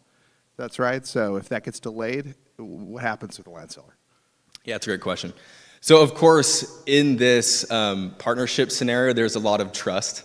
Just to kind of build some background on where this comes from, is that this seller is in no rush, of course, to sell their land. They're not in a huge rush to be able to get it off of their books. As well as they were not receiving offers that were as close to what they were asking, as they were far out of what the actual market price is for this land. So that, combined with our robust history and our reputation, allowed them to really trust us in coming to terms and negotiations with what this partnership looks like.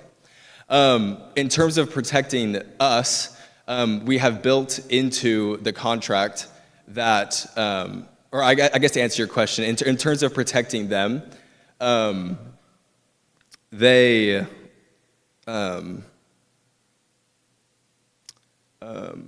terms of protecting them. Yeah, so the question is kind of, Yeah. if something happens that's outside of your control that delays development, how did they get comfortable? Yeah, that's a good question. So we do have a bunch of different exit strategies depending on how much the market is slowing down.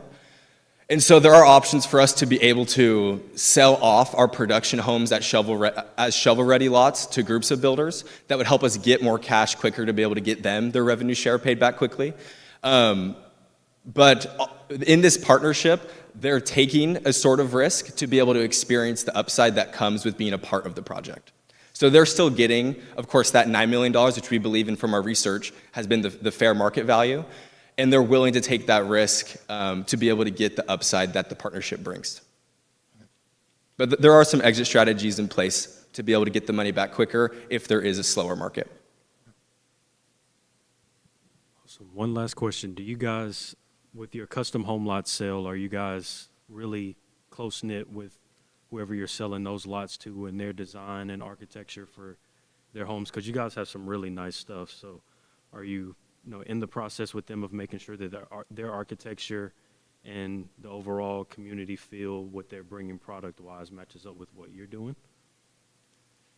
Yes, to be frank, yes. We've hand-selected some specific builders that we want to reach out to first. Obviously, the Home Builders Association is awesome. There's also a lot of local builders in Gwinnett that have really good connections. A big reason we went with custom rather than just getting to a bigger density and having more production homes as well is because we wanted to give that opportunity for people, but also not create competition.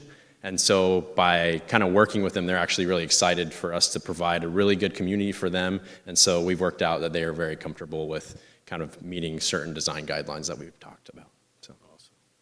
All right, guys. Well, great job. Great presentation.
Good afternoon, Pennsylvania State University.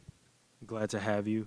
For those that are in the room, if you could silence your phones and hold your applause until the end of the presentation, that would be greatly appreciated. We have 15 minutes of presentation, 10 minutes of question and answer. I will keep your time, so as soon as there's a minute left, I'll just raise my hand to let you know.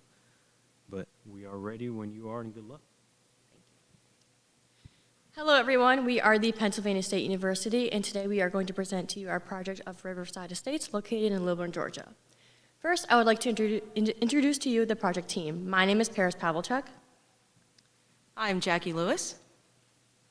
My name is Paul Sussex. My name is William Leedy. And I'm Alana Penn. Today we are going to present to you why we believe that Center Homes should invest in this project. So we have designed 188 lots on approximately 94 acres with using one standardized lot size, and we are making an estimated $116 million in profit. Here at Center Homes, our company values are to focus on the consumer experience by producing long-lasting homes that focus on our consumers' quality of life. Now moving into market analysis. Our project site of Lilburn, Georgia is located northeast of the city of Atlanta. The site features many natural and recreational amenities, along with an historic center located in Old Town Lilburn. The climate of the site is also a very warm climate, featuring about mid-30s to high 80s degrees Fahrenheit. And our site is also well connected using the Gwinnett County Transit System. While it is still a very car-heavily dependent area, it is within the Atlanta commuter shed. And now for the economy of the site, it is a very diverse economic base, featuring jobs from the most common sectors being education, healthcare, and the construction fields. For the local housing market, we currently have a buyer's market with approximately 61 days on market with a price range between $300,000 and $550,000. Now for our target markets, we are targeting the first-time home buyers looking to make a long-term investment, and also commuters which are seeking affordable homes located outside of the city of Atlanta. Now moving on to product design with Jackie. So, at Center Homes, we focus on quality home designs that promote buyer comfort and well-being. So for Riverside Estates, we designed 4 models that not only incorporate these values, but also our target audience as well. For our models, we have 2 one-story homes, 1 1.5-story home, and 1 2-story home.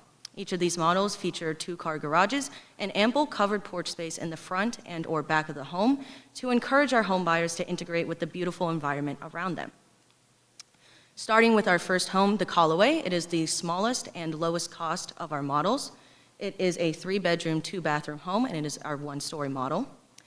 We would like to point out that this is a great model for our first-time home buyers, as it has that lower cost, but also enough space for a small to medium-sized family.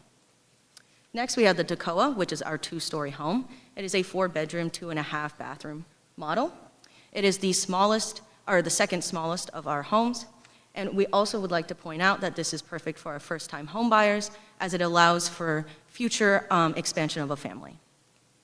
Next, the Magnolia, which is our second largest home at around 3,100 square feet.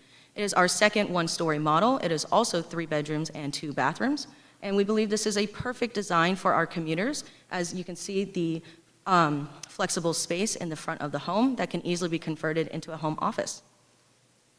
Lastly, the Lanier, which is our 1.5-story model. It is the largest of our homes offered and also the most expensive. It is a 4-bedroom, 4-bathroom home, and we also believe that this is perfect for our commuters who perhaps have a more developed profession and a more established family as well. You can see with the 4th bedroom that has the accompanying loft, it is perfect for older children that want a little bit more independence. Each of our homes come with standard home features that are influenced by our surrounding competition and incorporate or are supplied by local suppliers. However, we do offer premium home features that allow for our home buyers to have a little bit more customization. Examples of these are more detailed landscaping or specialized windows and doors. Now moving on to site design with Paul. Thank you, Jackie. So during our preliminary phase of this project, we found this particular parcel to be very good for development. That is in part with our road design. We were able to limit our linear footage by getting a total of 7,144 linear feet of road, as well as provide 2 entrances on our southwest Orlando Drive that will significantly help aid in construction. We are also able to provide many features and amenities, such as a recreation center. This will be indoor fitness, a outdoor garden center. We have here a playground and some tennis and pickleball courts. We have walking bridges that will span over the creek that's right in the middle of our site, as well as a detention pond that will, is more used for aesthetic looks and as a good stormwater control measure. For this project, we're using a standard lot size, 60 feet wide by 130 feet long, with a total lot area of 7,800 square feet and a buildable area of 3,375 square feet. Because of this standard lot size that we decided to use, we were able to provide 188 lots on our parcel. And here's another picture of our rendered site design, again with the amenity center on the upper part of our site, our two entrances here, the detention ponds in blue. Now moving on to sustainability with Paris. When developing our site, we made sure to consider current environmental conditions. We utilized native and climate-adhesive plants in order to provide occupant well-being, while also making sure to reduce erosion around the site's water features. We also have a series of walking trails that connect our site and allow residents to be easily accessible to all of the site's amenities. These appliances listed above are also to ensure that each home is in compliance with Energy Star, Water Sense, and Indoor Air Plus standards for the MEP and envelope systems. This graphic also depicts our community center for the site. Our community center is powered using photovoltaic panels. We also have a community garden allowing residents to grow fresh fruits and vegetables, and we also have a multi-use sports facility for pickleball and tennis courts that is built using sustainable measures. Now moving on to construction management with Paul. Thank you again. So Center Homes decided to take a strategic approach and split this project up into 4 phases. So now with the horizontal construction, our groundbreaking will take place on March 3rd of 2026. This will be the official start of our project and will end around December 3rd of 2027. Our homes will start construction around December 7th of 2026. This is just around as the first phase gets completed, and we have an estimated project delivery of June 18th of 2030. For our material and labor cost for our horizontal, this is broken up into 7 categories, with our total estimated cost with contingency and acquisition around $17.6 million, and our total estimated cost without acquisition would be around $6.7 million. Our material and labor cost for our vertical, each column here represents the cost per square foot calculated for each home. That ranges from 223 to 322. Each of these quantity takeoffs and cost estimate calculations were obtained using the RS means data. Now moving on to project management with Will. Thank you, Paul. Riverside Estates will use a design-build delivery method to improve coordination, reduce project timeline, and manage risk while effectively responding to site and local regulations. This slide represents the typical project management team that will expedite our phasing and construction processes. Riverside Estates will be developed through 4 phases. Beginning with phase 1, we'll establish essential construction for proper drainage and essential roadway. In this phase, we will build a detention pond, culvert, and we will display 2 model homes on the first 2 lots when we enter the site to establish key features of our homes. Moving on to phase 2, we will build the first outdoor amenity that will include tennis courts, and we will build the second culvert. In this phase, we expect to build 31 homes. Phase 3 represents the largest surge of residential construction within Riverside Estates. We will build a total of 63 homes and the primary detention pond. In this phase, we will look into the market and we'll decide if we want to opt in to our 50% sell-off limit. Phase 4, we will build a total of 46 homes and construction trails for walking and as amenity for our home buyers. This will give us a total of 188 lots. Now moving on to sales and marketing with Alana. Center Homes is targeting a nature-oriented environment. We are targeting buyers who are seeking a suburban lifestyle, somewhere close to Atlanta, yet offering a more quiet, more nature-oriented area, focusing on using walking trails, open space, and active amenities in order to produce a community that is both active and family-oriented. For our marketing techniques, we will be focusing on using digital platforms. More specifically, we will be using social media platforms like Instagram and Facebook to promote our homes and show the construction throughout the process. Additionally, we will also be using retail websites like Zillow and Homes to sell our homes. We will also be having our sales and marketing team positioned in-house in the model homes for the beginning of the phase to help showcase our home design. For competitive pricing and incentives, we will be still competitively pricing our homes in the range of competitive single-family homes in Lilburn.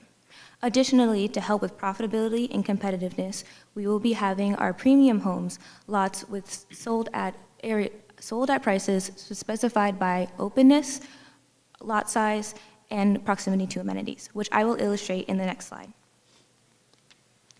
This graph here shows the premium lots starting from our standard base price all the way up to an additional $30,000. The standard lots will be standard size, and as you move up the premium tiers, you will be open to offer advantages such as open space, closer proximity to amenities, and larger lot sizes. The lots specifically located at the cul-de-sacs and around the corners will typically have a larger lot size, which contributes to the premium value. Now on to finance and risk analysis.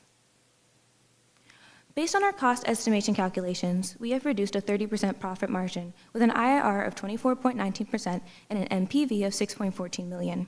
Based on our MLS data calculations, we suggest an absorption rate of 3.83 homes per month for all homes. We have addressed 3 key risks for our construction.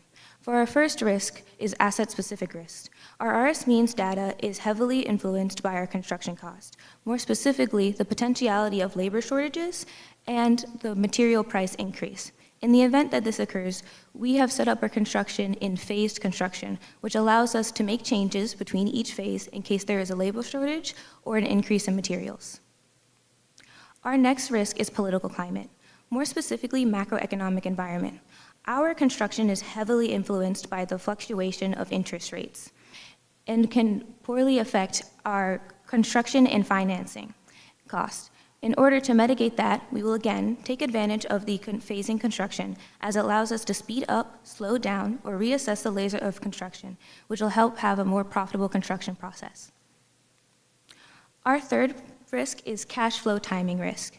In the event that we do not meet our absorption rate needs, which will negatively impact our cash flow rate, we have decided to have a key fail-safe in order to mitigate that risk.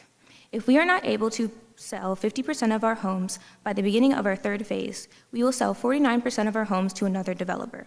Even though that will not produce the exact amount of profit that was intended, it will allow us to still have an income, it will allow cash flow to increase, and it will lessen the initial loss.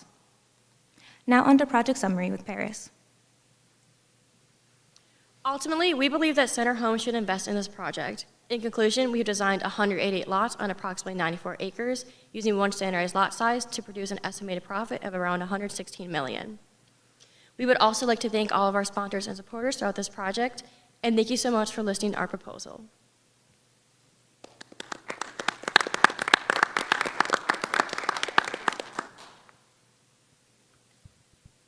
Thank you, guys. Nice job, Penn State. Really like that you were cognizant of your cash flows with your development spend and timing. Curious to know, do you feel like you've allotted enough time for the horizontal development of each phase to avoid any gap outs, considering you guys were doing some fairly small phases?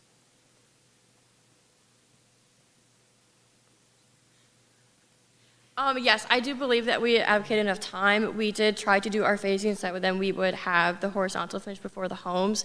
So if we are at that point within the horizontal phasing, within also seeing the cash flow and the revenue, if we think that we would have to do the sell-off option, then we would have that timing within the phasing to allow for that to be considered. Thank you. Great job again on the presentation.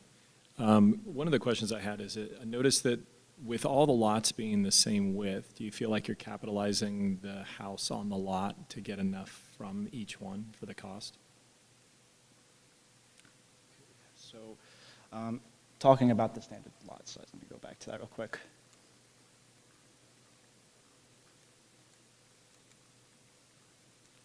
So some lots on our site are not going to be exactly 130 by 60, so some are going to be a little bigger than that, as maybe your premium lots, the ones around the cul-de-sac, and some around the those bends over there. So, I mean, this is just a standard lot that we used according to the zoning requirements, the open space conservation, that one. Thank you. Thank you, guys. In your proposal, you talked about packages, which is a good use of working with the buyers, working with the homeowners to give them what they want.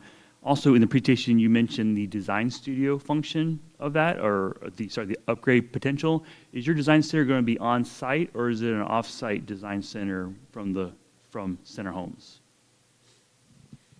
So for that, we do have a bit like two possibilities. I believe that we should offer kind of an off-site, like on our company website, for that ability to customize. But we will also train our in-sales representatives in the model homes to be able to kind of offer those possibilities as well.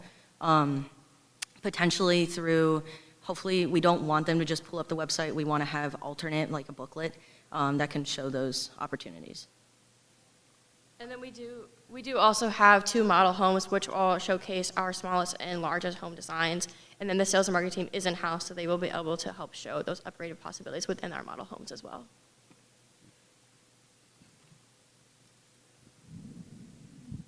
I have a question about the kind of your sales approach and the assumptions you were putting in here.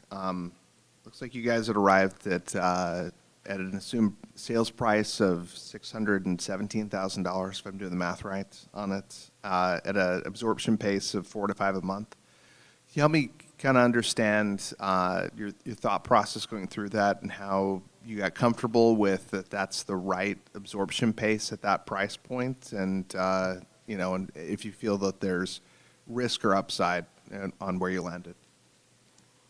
Yeah, so unfortunately, our finance lead was unable to come to the conference due to a last-minute problem, but he did say that our finance team and sales marketing team did utilize MLS data in order to calculate the specific absorption rates. We were able to have some insider knowledge using the MLS to figure out what we would be absorbing based off the price points of our homes and the local data. Okay. You talked about having a fail-safe exit strategy, and if I heard right, I think you'd mentioned that if by the beginning of phase 3, if you haven't reached the point where 50% of the homes are sold, then at that point you're going to potentially sell 49% of the homes to another builder. Can you help me kind of understand like how that's going to work and how you guys came up with that being the right time to make the decision, and or if there's any flexibility in your approach of how you deal with a worst case scenario? Yes, so we decided on deciding on digging it in our 3rd phase, because by that point, if we have not contributed at least 50%, we would automatically be making a negative profit overall. So we decided by that half point, it will allow us to have still 49%, 50% of the homes not being built, so then we don't have the construction costs of those next 2 phases, since it's done in the construction phase. And by then, we can at least take whatever we did not sell, 49% of that, to another developer, which will still allow us to have that income without accidentally overspending and overcommitting the initial value. And then you said something else, but I wasn't sure. You said... I think you'd kind of answered the question, but my thought was kind of how you came to that specific amount, and it sounds like it was based on your break-even point from a profitability perspective. Is that... Well, it was for the breaking point specifically was because now, unfortunately, our finance major isn't here, so I don't have like the exact data conclusion on how like we concluded specifically 50%, but we've agreed that it's at half phase because that'll allow us to only have 50% complete. If we were to have, say, like in like the 1st phase, it would mean that we wouldn't really have a lot to show for now, and we can't really actually accurately tell if we could possibly have more of an income during our 2nd phase instead of just through the first. But if we did it through the third, then we would have already made too much and already spent too much money going through the third phase and not being able to recover from that financially. So it's just a good middle point to be like, okay, so we have 50% done. How much have we been able to sell? If we able to sell more or 50%, then it's good, we'll continue with the next phase. But if not, then we would like to pull back, sell to another developer, and still make a profit out of what we initially started. Awesome job, guys. I like the location of the amenity being along the river, like how you guys situated your lots to make sure you get the best premiums out of your site plan. And I also like the design philosophy behind making sure you orient your lots to sunlight exposure. I did read that in the proposal, so that was awesome. I had a question about something that was mentioned in the proposal about using the existing asphalt road and retaining it and being repurposed later on. What's the plan for that, and how will that look throughout your site plan? Yes, so the existing asphalt road is right along the river that cuts through the middle of the site. So going through like the locality of the site, one of the things that we did notice was that the fire station is very far from the development, and having two culverts, we felt that that was a danger. So having this existing asphalt road, we just wanted to make sure we maintained it for emergency purposes only. This is not something that the residents will use daily. This is something that will be used for emergency purposes only. I think that's it. That answers my question. Great job, guys. Thank you.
right, good afternoon, Bowling Green. Thank you guys for joining us. We appreciate it.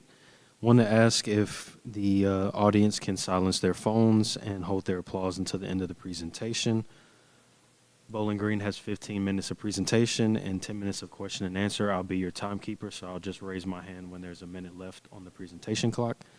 And outside of that, good luck, and we're ready whenever you're ready.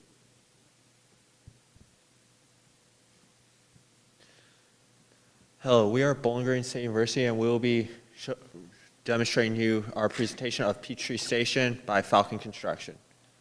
I am Austin Kramer, the project manager. To save time, we will be introducing the rest of our product team as we go along. Our company history, we were founded in 1967 by Lisa Schaller in Columbus, Georgia. One of our biggest priorities on our site is safety, as like every other construction company out there. Our company's slogan is to build high-quality forever homes for our target markets. Thank you, Austin. Hello, judges. My name is Alex Tilia, and I'm the Market Analysis Specialist at Falcon Construction. And I'm excited to share with you today our market analysis, starting off with our investment summary. Peachtree Station is going to be developed in 4 phases to reduce our financial and market risk, allowing us to have control our inventory flow and make tactical pivots throughout the construction phase. We have an 18-month optimized build cycle, allowing us to prevent any market shifts and maximize our capacity efficiency. Next, we have our product diversification. We'll be offering 3 home models: the Annapolis, the Villa, and the Beacon. We make sure that we are able to capture multiple home buyers with different portfolios. This allows us to ensure consistent absorption. Lastly is our operation precision. We ensure we have a streamlined schedule which minimizes our costs and optimizes our site logistics. Moving on to our target market, we are targeting young adults and established families. Young adults are usually first-time home buyers looking for affordability in a great school district, while established families are looking to upgrade their home, have a long-term investment, and have some space, which Peachtree Station offers all. Now on the surrounding area. Peachtree Station is located near the Southeastern Roadway Museum, along with the Swanee Creek Park. This allows a great door amenities for young families to take advantage of. Peachtree Station is only 25 miles away from downtown Atlanta, which is a 30-minute drive to your favorite restaurant, your job, or the Atlanta Falcons football team. So, for the employment and income, Lilburn has a strong working class comprised of construction, retail, and the service industry. The median household income is $57,000 per year, and we made sure to align our home prices with the income of the community. So for education, Peachtree Station is located in the Gwinnett School District. They are highly respected due to their education, their great athletics, and they're their most diverse school system in all of Georgia. This is a great buying opportunity for young families looking to have kids or already have kids that come to Peachtree Station. Housing market trends. The median house price in Lilburn is $412,000. This has gone up 3% for the past 3 years, but the market has stabilized within this last year. The turnover is 40 to 50 days on market per house, which shows strong demand in the Lilburn area.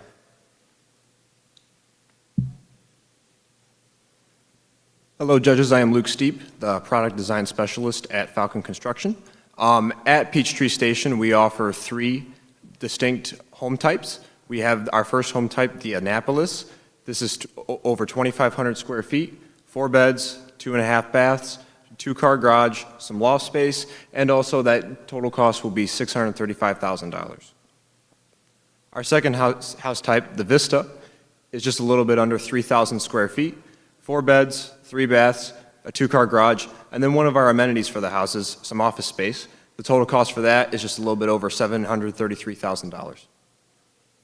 Our last house type, the Beacon, just a little bit over 2,200 square feet, has 4 beds, 3 baths, and a large 2-car garage, increased office space, and the total cost for that is just a little bit over $562,000.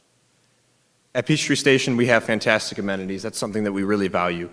We have a resort-style swimming pool with a pool house, a tennis court, 2 pickleball courts, a playground, walking trails throughout all of the lots and housing development. And then we have a state-of-the-art clubhouse with a great fitness center and flexible event space that can be private and rented, but we also have public space for the community to gather. And there is also a pro shop / gift shop, some office space in there as well for those running the community. And then also we offer memberships for those who do not live in the development. This is a clubhouse and a amenity area that is focused towards many people in Lilburn, Georgia. We want this to be a great place for the surrounding community in the Lilburn area, and Peachtree Clubhouse is a great place for them. This is our site plan, and we designed it in a way to make sure it's well accessible throughout the entire community with many access points to allow the community, allow our home buyers to have easy access to many different parts. Like our clubhouse and amenities are located throughout our clubhouse in one area, then we have playgrounds and walking trails located throughout, so everyone has access to those. Our site, we have 91 housing lots, which are, the red lots are 100 feet by 150 feet, and our blue lots are 125 feet by 120 feet, which we did that to give a different style option for the different houses we provide. And one thing we strive for here at Falcon Construction is building sustainable houses and communities for our potential buyers. And even during construction, we are very sustainable with preserving natural areas and landscape are already in the community, and also using energy efficient construction methods during construction phases. Then in our community, we have plenty of walking trails, native landscape, and energy efficient street lights located all throughout for our community have access to. And in all of our houses, we have tankless water heaters for our community, for all our homes. And we also have plenty of housing sustainable upgrades for our communities, like electrical vehicle chargers and potential solar panels. Thank you, Austin. I am Austin Rattan. I am the lead scheduler for this project. So for pre-construction, we will get our notice to proceed, award our amazing and trusted subcontractors, and have a groundbreaking ceremony for everybody in the community to come out and enjoy what could be a great community to come. For prepare and submit, we will be going over all the documents for this job. During review and approve, we will be going through all of our house designs. Our prefab stuff we would like to make off-site just to save some space, such as roof trusses, windows, and doors. And prefab and deliver, we will be starting construction on all of what was just mentioned, the roof trusses, the windows, and the doors.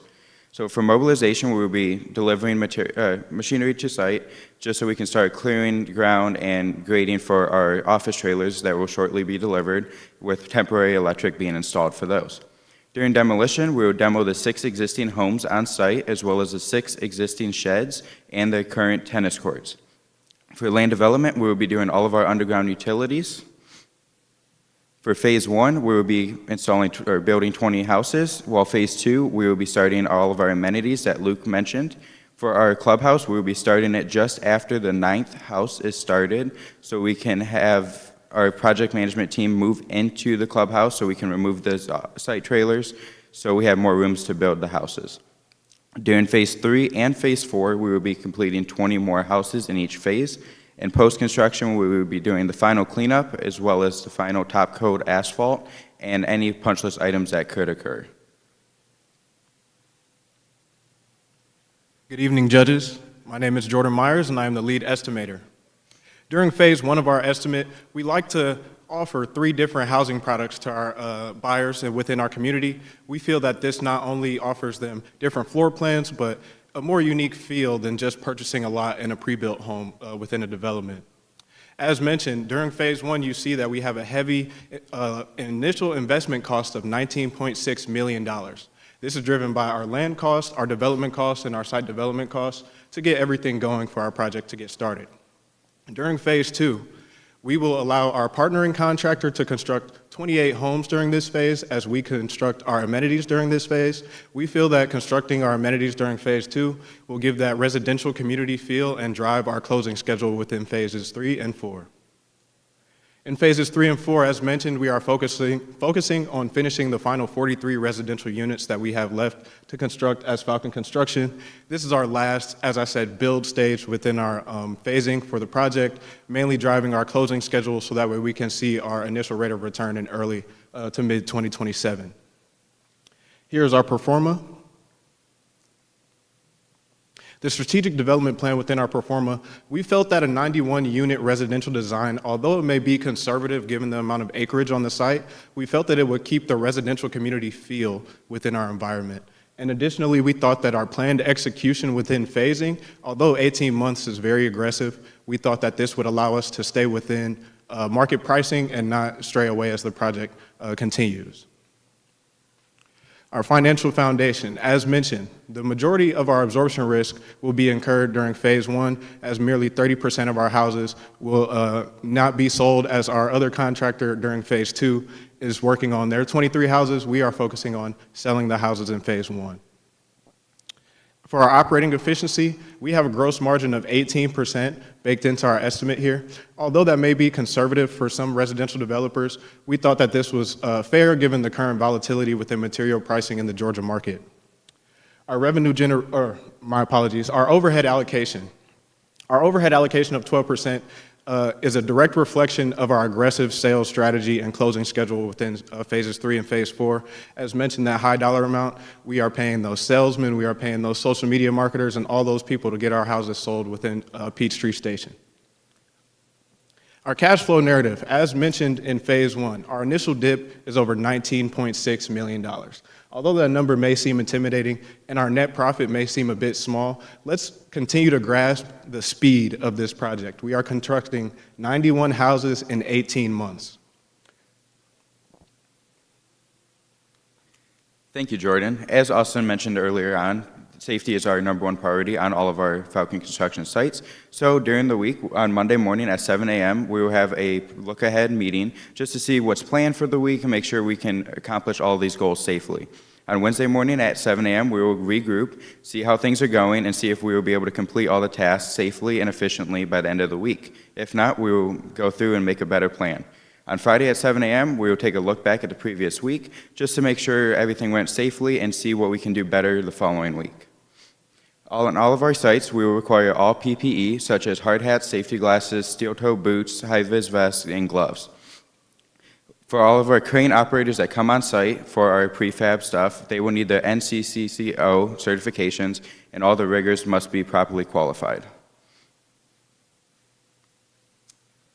Hello, my name is Gino Carlo, and I am the land development specialist here. Here's an overview of our management team. We have it divided into 2 sections, land development and area construction. Land development is going to be covering all of our horizontal construction, and area construction is all of our vertical work. Our land development director and our area construction manager are going to be working on multiple Falcon Construction sites, and then our land development manager, superintendent, and construction manager are going to be here specifically at Peachtree Station. We also have an intern, that way we're building the next generation of workers, and a customer service rep to handle any questions and closing homes. Here's a look at our costs for our management team. It's $684,000 for the whole project. This is 24.3% of our total overhead, but we figured this is a fair figure because of our phased construction, our aggressive schedule, and our project-based management needing to finish one thing before we can move on to the next. Thank you, Gino. As mentioned, we want to make sure everything in the area is completed safe. So for environmental control, we will have a dust control plan, which will include a water truck being on site for any gravel or dirt roads that might need watered on the hot Georgia days. We will have our stormwater pollution system plan. We will have black silt fence. We will have dandy bags and erosion control mats whenever necessary. We will have track out mats at the entrances and exits to try to limit the debris that gets onto the main roads. If any debris gets on the main roads, we will have a street sweeper attachment for the skid loader that will be available at all times.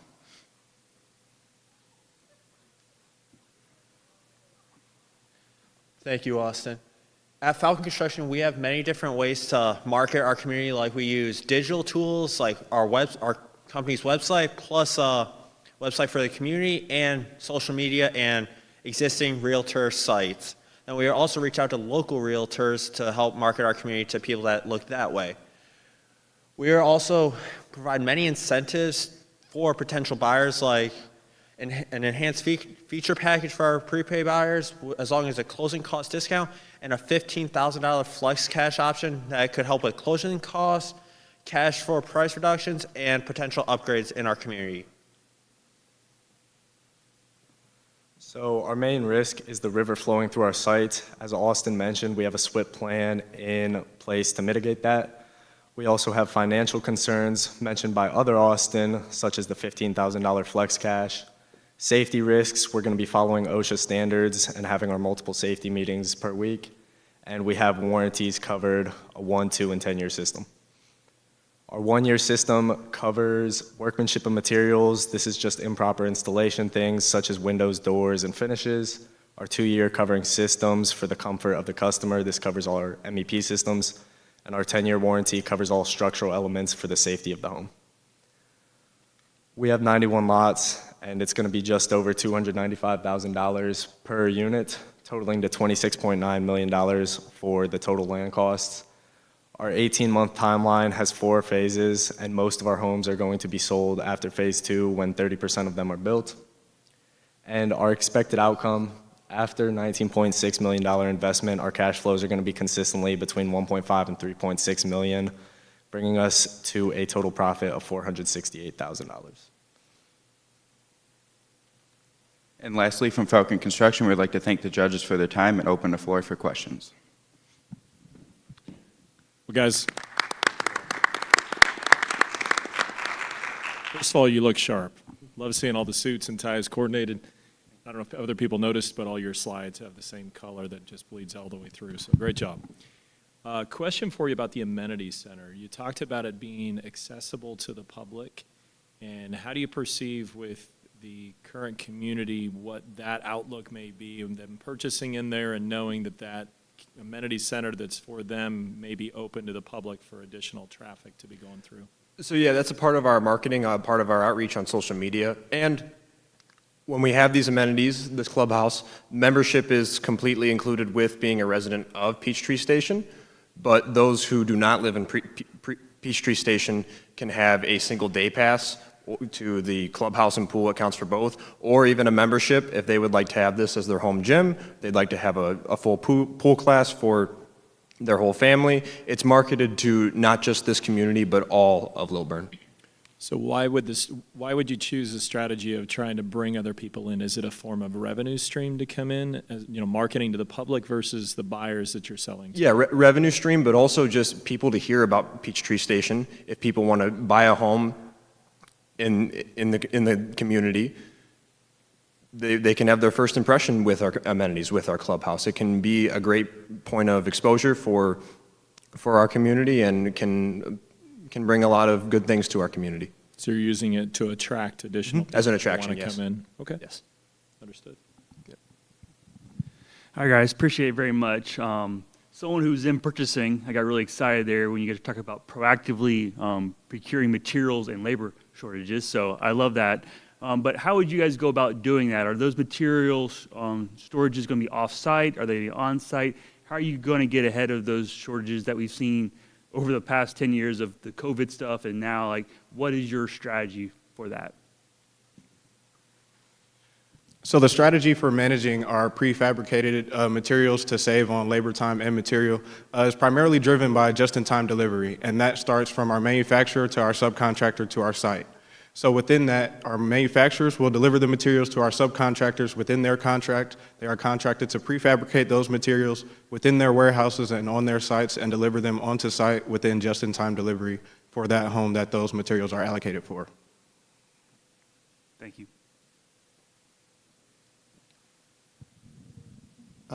In your booklet, you mentioned some of the competition in the area and what they're currently offering. Can you help me understand kind of what you were seeing with the competitors, and how you guys came to what you feel is the right price and the right sales pace, and how that compares to the competition? So price and sales pace mentioned on our slide for phases 3 and 4. Sorry, I had to think about that one for a second. It's mentioned that our house prices are based on comparative market analysis. So we took the general sale price of comparative sale prices within homes from the past 180 days from Zillow, Biz Buy Sell, and other real estate market information websites, and we used those prices to understand our sales minimum price within our community.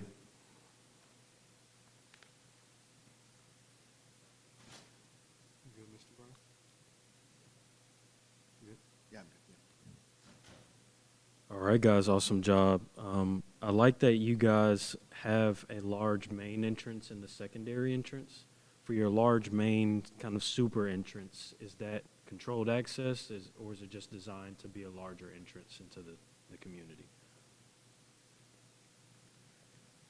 It's mainly just designed to be one of those larger entrances into the community. I think it's coming off of Oceander Drive. That street tended to be a bit busier as we watched it on Google Maps and Google World, so we decided to make those roads a bit wider to accommodate people's traffic. Awesome.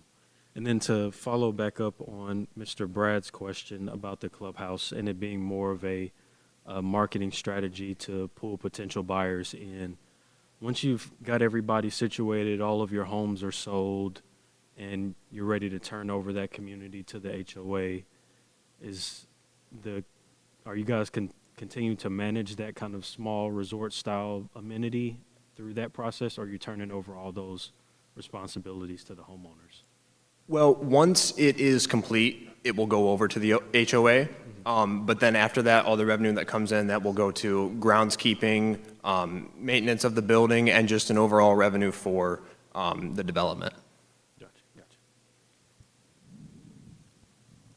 Thanks, guys. I love the aggressive schedule that you talk about, but I wonder if any thought was given to potentially doing some price increases as you go if you're selling at a good clip to help maximize revenues versus returns? I'm sorry, you said selling at what? I couldn't get that on Sorry, yeah, if you're selling at a good clip, a good pace. Oh, yes, okay, Is understood. any thought Sorry, given to maximizing revenue and raising sales price, maybe slow down the pace a little bit? So my understanding within sales, I work in electrical procurement. We chase everything. We buy everything, and they buy from us. So we have that same strategy. We don't let up. Just because things are selling don't mean people aren't buying. And just because things are always selling doesn't mean that people don't want to buy more. So in our eyes, we'd rather have everything sold before the final construction, all the lots sold and homes ready for construction before our final phase 4 and construction turnover to our HOA. Churn and burn.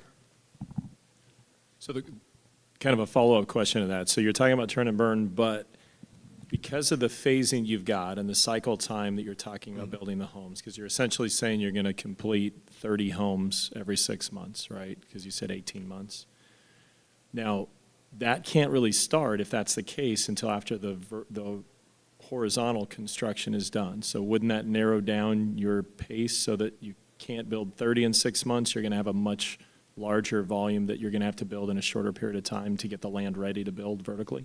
So our home volume per phase is 20 houses per phase. As mentioned during phase 2, we have our partner and contractor developing 23 of those lots on our property. So what that will do is allow us to backtrack within our phasing strategy and our construction, allowing our company to mobilize farther while we are working on our amenities and working past the crew working on phase 2, because all that horizontal construction will be done in phase 1, so we could prepare to mobilize for phases 3 and 4 after that. I understand you said 20 per phase, but what I'm getting at is if it's an 18-month span, right? You got 90 homes, right? It's basically every 6 months you got 30 homes you got to complete in that 6-month period. Yes. But since you can't start the homes until you've got enough going on the vertical, what's your cycle time on the home side of it? Go ahead. So yeah, just adding on to what Jordan was saying, we're going to be building 2 houses starting every 10 business days, and we will be doing 110 days per home.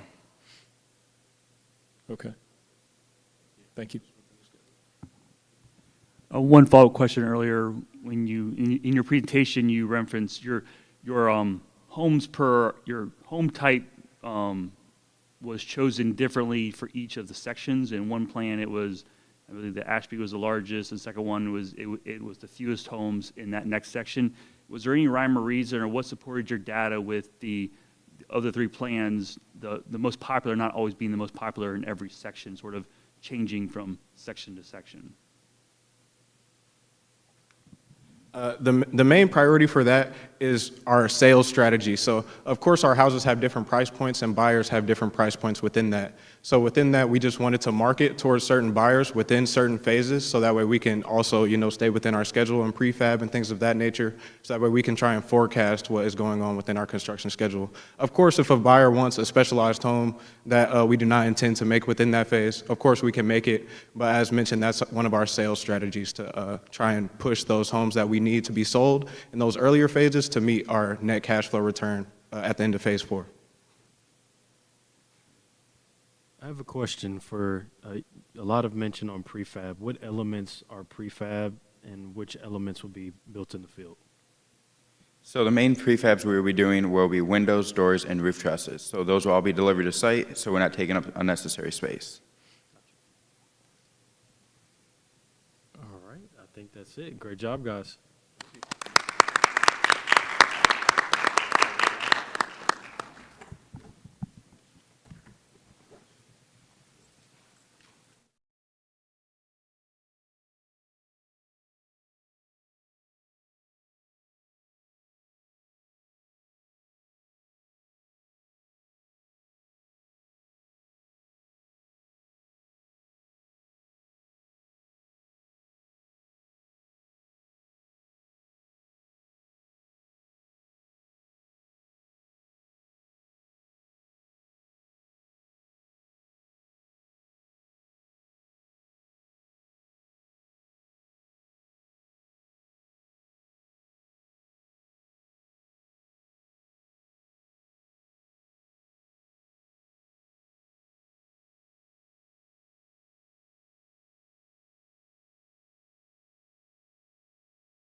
right.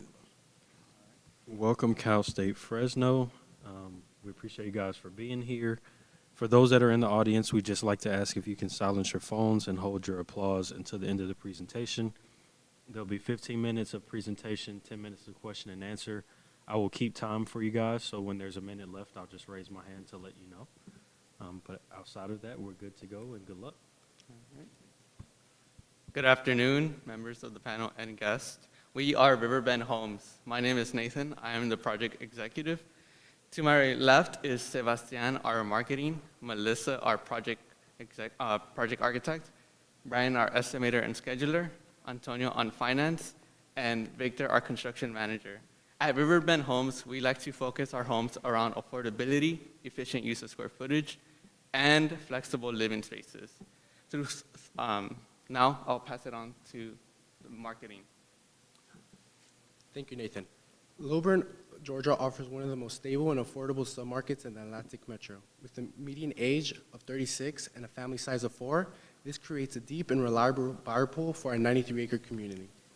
Lilburn's economic foundation is also strong, with local employers offering stable income and statewide unemployment at 3.4%, with Gwinnett County projected to decrease 10% over the next decade.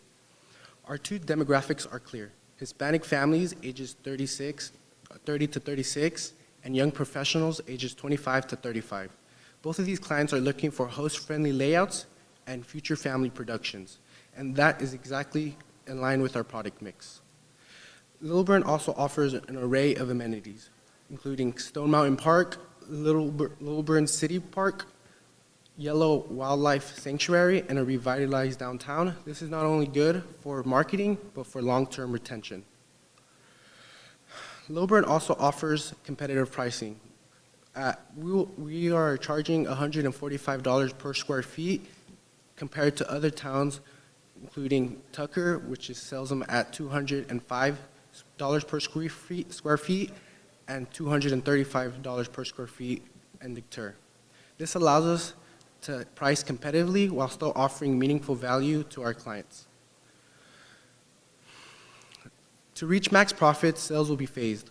We will start with 20 to 25% at introductory prices to accelerate early absorption, and increase 3 to 5% as momentum builds.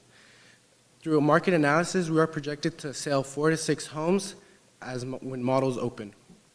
Here at Riverbend, we're selling on 3 pillars: future family homes, a lifestyle near local amenities, and nearby living near schools and other amenities.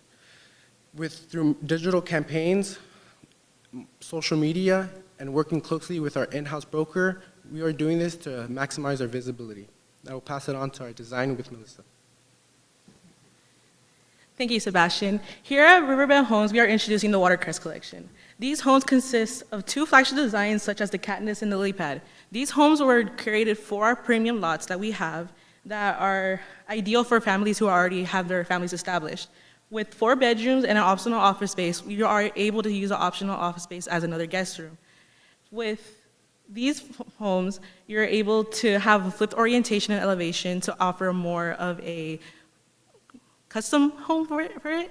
Moving on to our standard lots, we have our River Terrace collection, which is the Ivy and the Lotus. These homes were curated and designed mainly for families who are just starting to settle down and start their families. With our 3-bedroom, 2-bath, and also an optional office space, say if their family grows, you could turn that office space into another room. These homes offer high interior ceilings that have a luxurious and spacious feel. Moving on to our materials and customization, our design team has curated multiple interior and exterior palettes that bring in new trendy styles and turn them into timeless styles. We also have our upgrade packages that include Ring camera systems, as well as heated flooring and electrical car charging systems in our garage. Moving on to our sustainability slides, we have all our resources and materials are Georgia-based, save on ecosystem and help us with economically wise.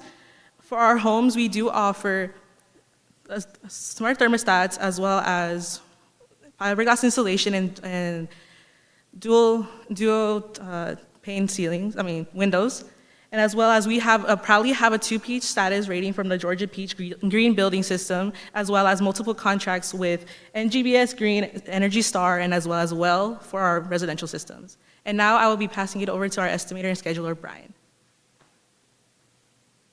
Thank you, Melissa. Looking at our total estimate, our total project cost to build all homes was roughly $123 million, with most of that going towards our land acquisition. To build our 4 homes, the total project was the budget was $3.7 million, and our $12.3 million profit reflects the cost savings of production-style development over custom homes. On the left, you'll see how we divided our estimate, and we broke it down by its major systems: site preparation, utilities, framing, foundations, and site prep. Organizing our estimate this way helped us avoid double counting, identify our main cost drivers, and manage scope effectively. Going on to our schedule, this chart shows our entire project from notice to proceed through completion. The overall project duration is 106 months, with each home taking roughly 4 months to build. Early on during construction, we focused on early milestones, especially foundations, to keep momentum. Oh, thank you. For our 137 lot development in Lilburn, our primary risk focus was preventing delays and mitigating land-related issues. Lilburn presents us with specific risk, including infrastructure coordination, soil conditions, and permitting timelines.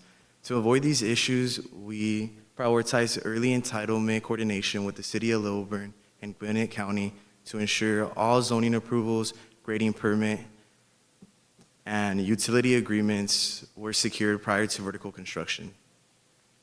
From a land standpoint, we reduce exposure through comprehensive development due diligence. That includes geotechnical testing, drainage analysis, and utility mapping to identify soil stability, stormwater requirements, and any underground conflicts before site work begins.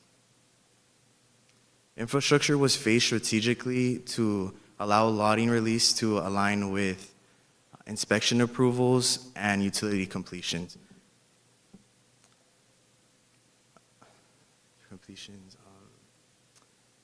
And then we're going to move over to our construction side of the project. Thank you, Antonio. Our team structure is built for efficiency and accountability. On the field, we have a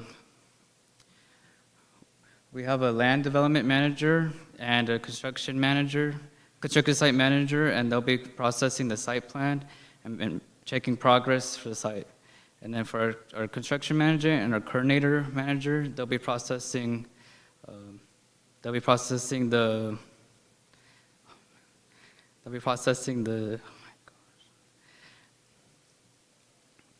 And then for our site construction, we'll be talking about and then for our site design, we'll be talking about how we'll be including a central park with a playground in the middle, and we have a pickleball court and a walkable trail for everyone to enjoy. And we do incorporate 2 bridges to connect 2 of the communities together. And we renovated a structure that was there to. It was built there, but we renovated it to a coffee shop, and we named it the Hub. And then for our safety, safety is our main priority for Riverbend's homes. Everyone will be following PPE, even our visitors, and then everyone will watch a video so everyone can know the safety protocols. And we do have close emergency services close by, and we do have a disturbance migration for dust and water. Thank you. Riverbend Homes offers a diverse range of products that respond to different stages of life. From the Katniss and Lily Pad, designed for established families, to the Ivy and Lotus, curated for beginning households. Riverbend is planting the roots of the future. Thank you for your time. We can now take any questions.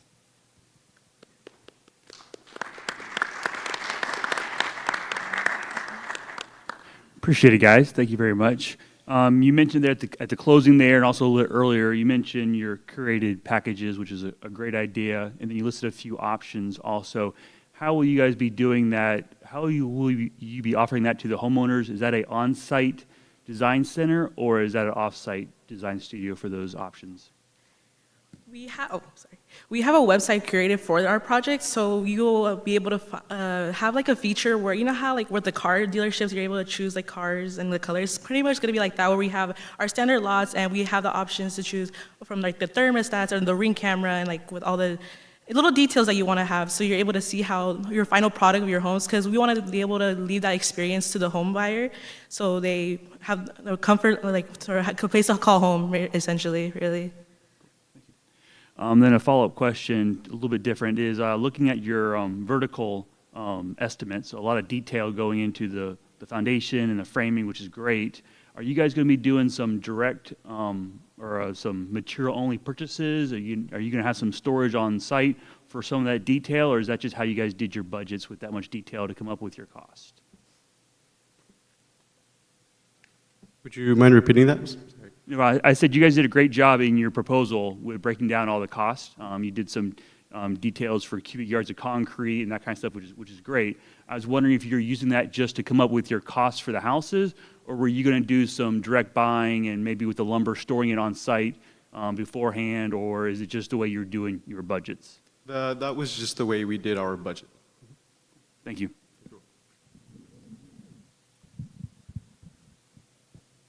I'm looking at your product design and selection. Can you help me understand kind of what your thoughts are on the area that's being built and how the demographics of the area influence what product you decide you want to build there and kind of how it's designed?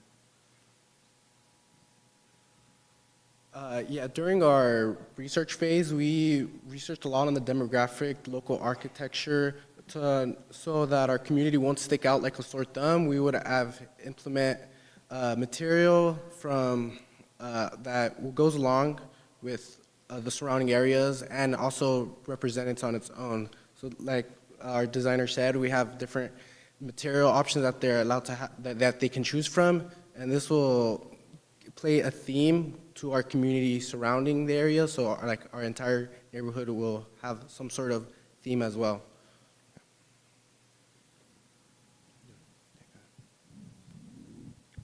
Great job, guys.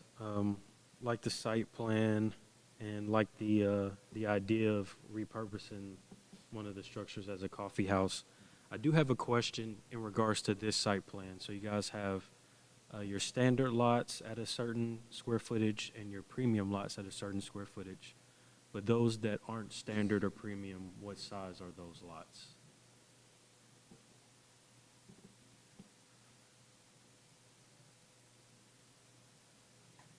Can you repeat that question again? Sure. So on your site plan up here, you've got your red dots as your standard lots, your yellow dots as your premium lots. Mm-hmm. But those that are not colored with one of those colors, what size are those lots, square footage wise? Those are for future installations. We left those uncolored because it would be based on the buyer, so they have an option to choose from those standard lots and premium lots, but the price would depend on which lots they choose. So they're all able to fit both lots, but the ones that are already colored, those are mapped out to fit the size, while the other ones are more bigger lots, so they're more customizable with each smaller house and the premium lots. Gotcha. So you're developing them based on those two size options. They're not going to be bigger or smaller than those standards or premiums as it relates to the lot size? No, the standard lots more smaller and the premium lots offers a bigger package. Yes, correct. Curious to know if the coffee house is going to be for resident-only use or open to the public. I would say it would be more as a more residential use, as it is going to be more of a community-based aspect, as it is repurposed inside the community. So we wanted it to be more of an aspect where they don't need to leave so far to be able to get a cup of coffee or go with a neighbor to go get a cup of coffee when they have it on site, not leave as much and not waste as much as their day, and they could just walk across the street if they need to. You can tell we're all curious about the coffee shop. But actually, it's interesting concept. So if you're looking at it to say, okay, is this going to provide revenue for the HOA? Or is there going to be a food and beverage minimum that's required through the HOA or something so that you can maintain the operational aspect of the business? Any ideas? Yeah, or I guess a follow-up question to that is, are you guys going to sell it to someone who's going to operate the coffee house? Or is it going to be through the HOA? We think it's going to be through HOA. All the monthly memberships will go to have affordable coffee, not outrageous prices. While you still have to contribute, all the money will go back into the neighborhood with either updating street lamps, keeping the landscapes, and other miscellaneous costs it takes to keep the neighborhood looking clean and fresh. Okay, thanks. You guys did a great job.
right, welcome Eastern Carolina University. Glad that you guys could join us. We're excited. For those that are in the crowd, wanted to ask if you can put your phones on silent and hold your applause until the end of the presentation. There will be 15 minutes of presentation, 10 minutes of question and answer. I will keep time for you guys, so as you get closer to the 1 minute mark, I will raise my hand to let you know. But outside of that, good luck, and we're ready whenever you're ready. Hello, we are Boneyard Development, and we're proud to present to you Magnolia Ridge. My name is Shannon Ellis, and I'm your site design specialist. My name is Rachel Ross, and I'm your market analyst. My name is Lance Agee, and I'm your product specialist. My name is Ryan Henderson, and I'm the project manager. My name is Colin Tuning, and I'm the construction manager. My name is Philip Bodo. I'm the chief estimator. Now let's dive deeper into market analysis. Magnolia Ridge is located in Lilburn, Georgia. Settled on 93 acres of land, it consists of 125 lots. It features 9 single-family detached home options to fit many different family types. The breaking ground date for the development will start in March of 2026 with an estimated completion date in June of 2028. Located in the Gwinnett County Public School System, Magnolia Ridge's closest public schools are the Camp Creek Elementary School, the Trickham Middle School, and the Parkview High School. The county also hosts the Gwinnett Technical College for those looking to pursue higher education. As for the daily life, Lilburn offers several shopping and dining options for its residents. There are also several amenities such as the Camp Creek Greenway, golf courses, and the Lilburn City Park. It's important to note that the Hartsfield-Jackson Atlanta International Airport is 36 miles from the development, with the Piedmont Eastside Medical Center being 7 minutes. Being a suburb of Atlanta, residents also have the opportunity to be employed at many major corporations, such as the Emory Healthcare System, Delta, and Coca-Cola. The median household income for Gwinnett County is $85,000. As for Lilburn, the average sale price for homes is $429,000. Our homes typically are priced higher than that due to several reasons, such as our lot sizes being larger than most in the area and our premium lots being located on water. I'm now passing it to Shannon for site design. Looking a little deeper into our site design, we have 125 lots spread throughout. Our standard size lots, as you see in orange, are 120 by 60 square feet, and our blue lots are premium lots, and those are 120 by 70. Those premium lots not only offer a wider home plan, but also all have rear-facing waterfront views. Our amenities are spaced throughout to offer a cohesive yet active neighborhood. And our model homes are, you can see with the yellow stars, those will use that parking lot adjacent to the pickleball courts, and after completion of all of our phases, that parking lot will be turned into solely a parking lot for our pickleball courts to offer easier access to our main amenity. Looking to our phasing plan, phase 1 consists of 31 lots, phase 2, 37, and phase 3, 47. Our proposed utility plan consists of utility and sewer lines run throughout, as well as fire hydrant space to Gwinnett County Code. This is all subject to engineer approval. Looking a little bit more into our amenities, we have a fenced-in dog park, a playground, as well as 8 pickleball courts. We also have 2 entrance monuments located at both of our main entrances that will be lit from dusk till dawn. Next, I'll be passing it to Lance for our product design. And first, we'll be looking into the standard homes offered within Magnolia Ridge. Starting off with the Wisteria. This is a 3-bedroom, 2-bathroom home, and this sits at 1,600 square feet. The Iris, which is a 3-bedroom, 2-bath home as well, sits at 1,900 square feet. And the Lily, this is a 4-bedroom, 2-bathroom home that sits at 2,000 square feet. Continuing on with standard homes, the Dahlia is a 3-bedroom, 2.5-bathroom home that sits at 2,400 square feet. And the Peony, which is a 5-bed, 3.5-bathroom home that sits right at around 2,500 square feet. We'll now be looking at the premium homes offered within Magnolia Ridge. Please note that these premium home options are only available on our premium lots, but the standards are also fit within these setbacks. Starting off with the Dogwood. This is a 3-bedroom, 2-bathroom home as well that sits at right at around 1,800 square feet. The Willow, which is a 3-bedroom, 2.5-bathroom home that sits at 1,900 square feet. The Azalea, which is a 3-bedroom, 2-bathroom home as well, that sits at right at around 2,200 square feet. And lastly, the Magnolia, which is a 4-bedroom, 3.5-bathroom home that sits at our largest home, which is 2,800 square feet. We'll now be looking a little bit further into these home plans using HiArc. HiArc is a 3D rendering software that allows Boneyard Development to take existing 2D floor plans and immediately transition them into a 3D render. In this 3D space, we are able to make exterior changes such as soffits, windows, doors, exterior materials, and much more. In addition to this, interior changes can be made to individual rooms using HiArc's photorealistic editor. Boneyard Development plans on using this tool to change the dynamic so our customers not only dream of what their perfect home looks like, but they know what their perfect home looks like. I will now be handing it off to Ryan for project management. Here at Boneyard Development, safety is one of our top priorities throughout the construction process. In the location of Lilburn, Georgia, our top 2 safety concerns are stormwater safety and wildfire protection.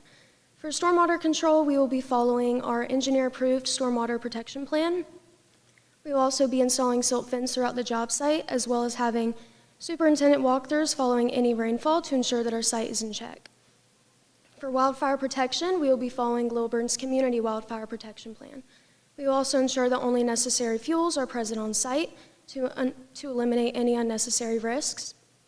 And we will have frequent fuel and electric line inspections. We've developed a 5-tier mitigation plan with factors we feel are most important for our area.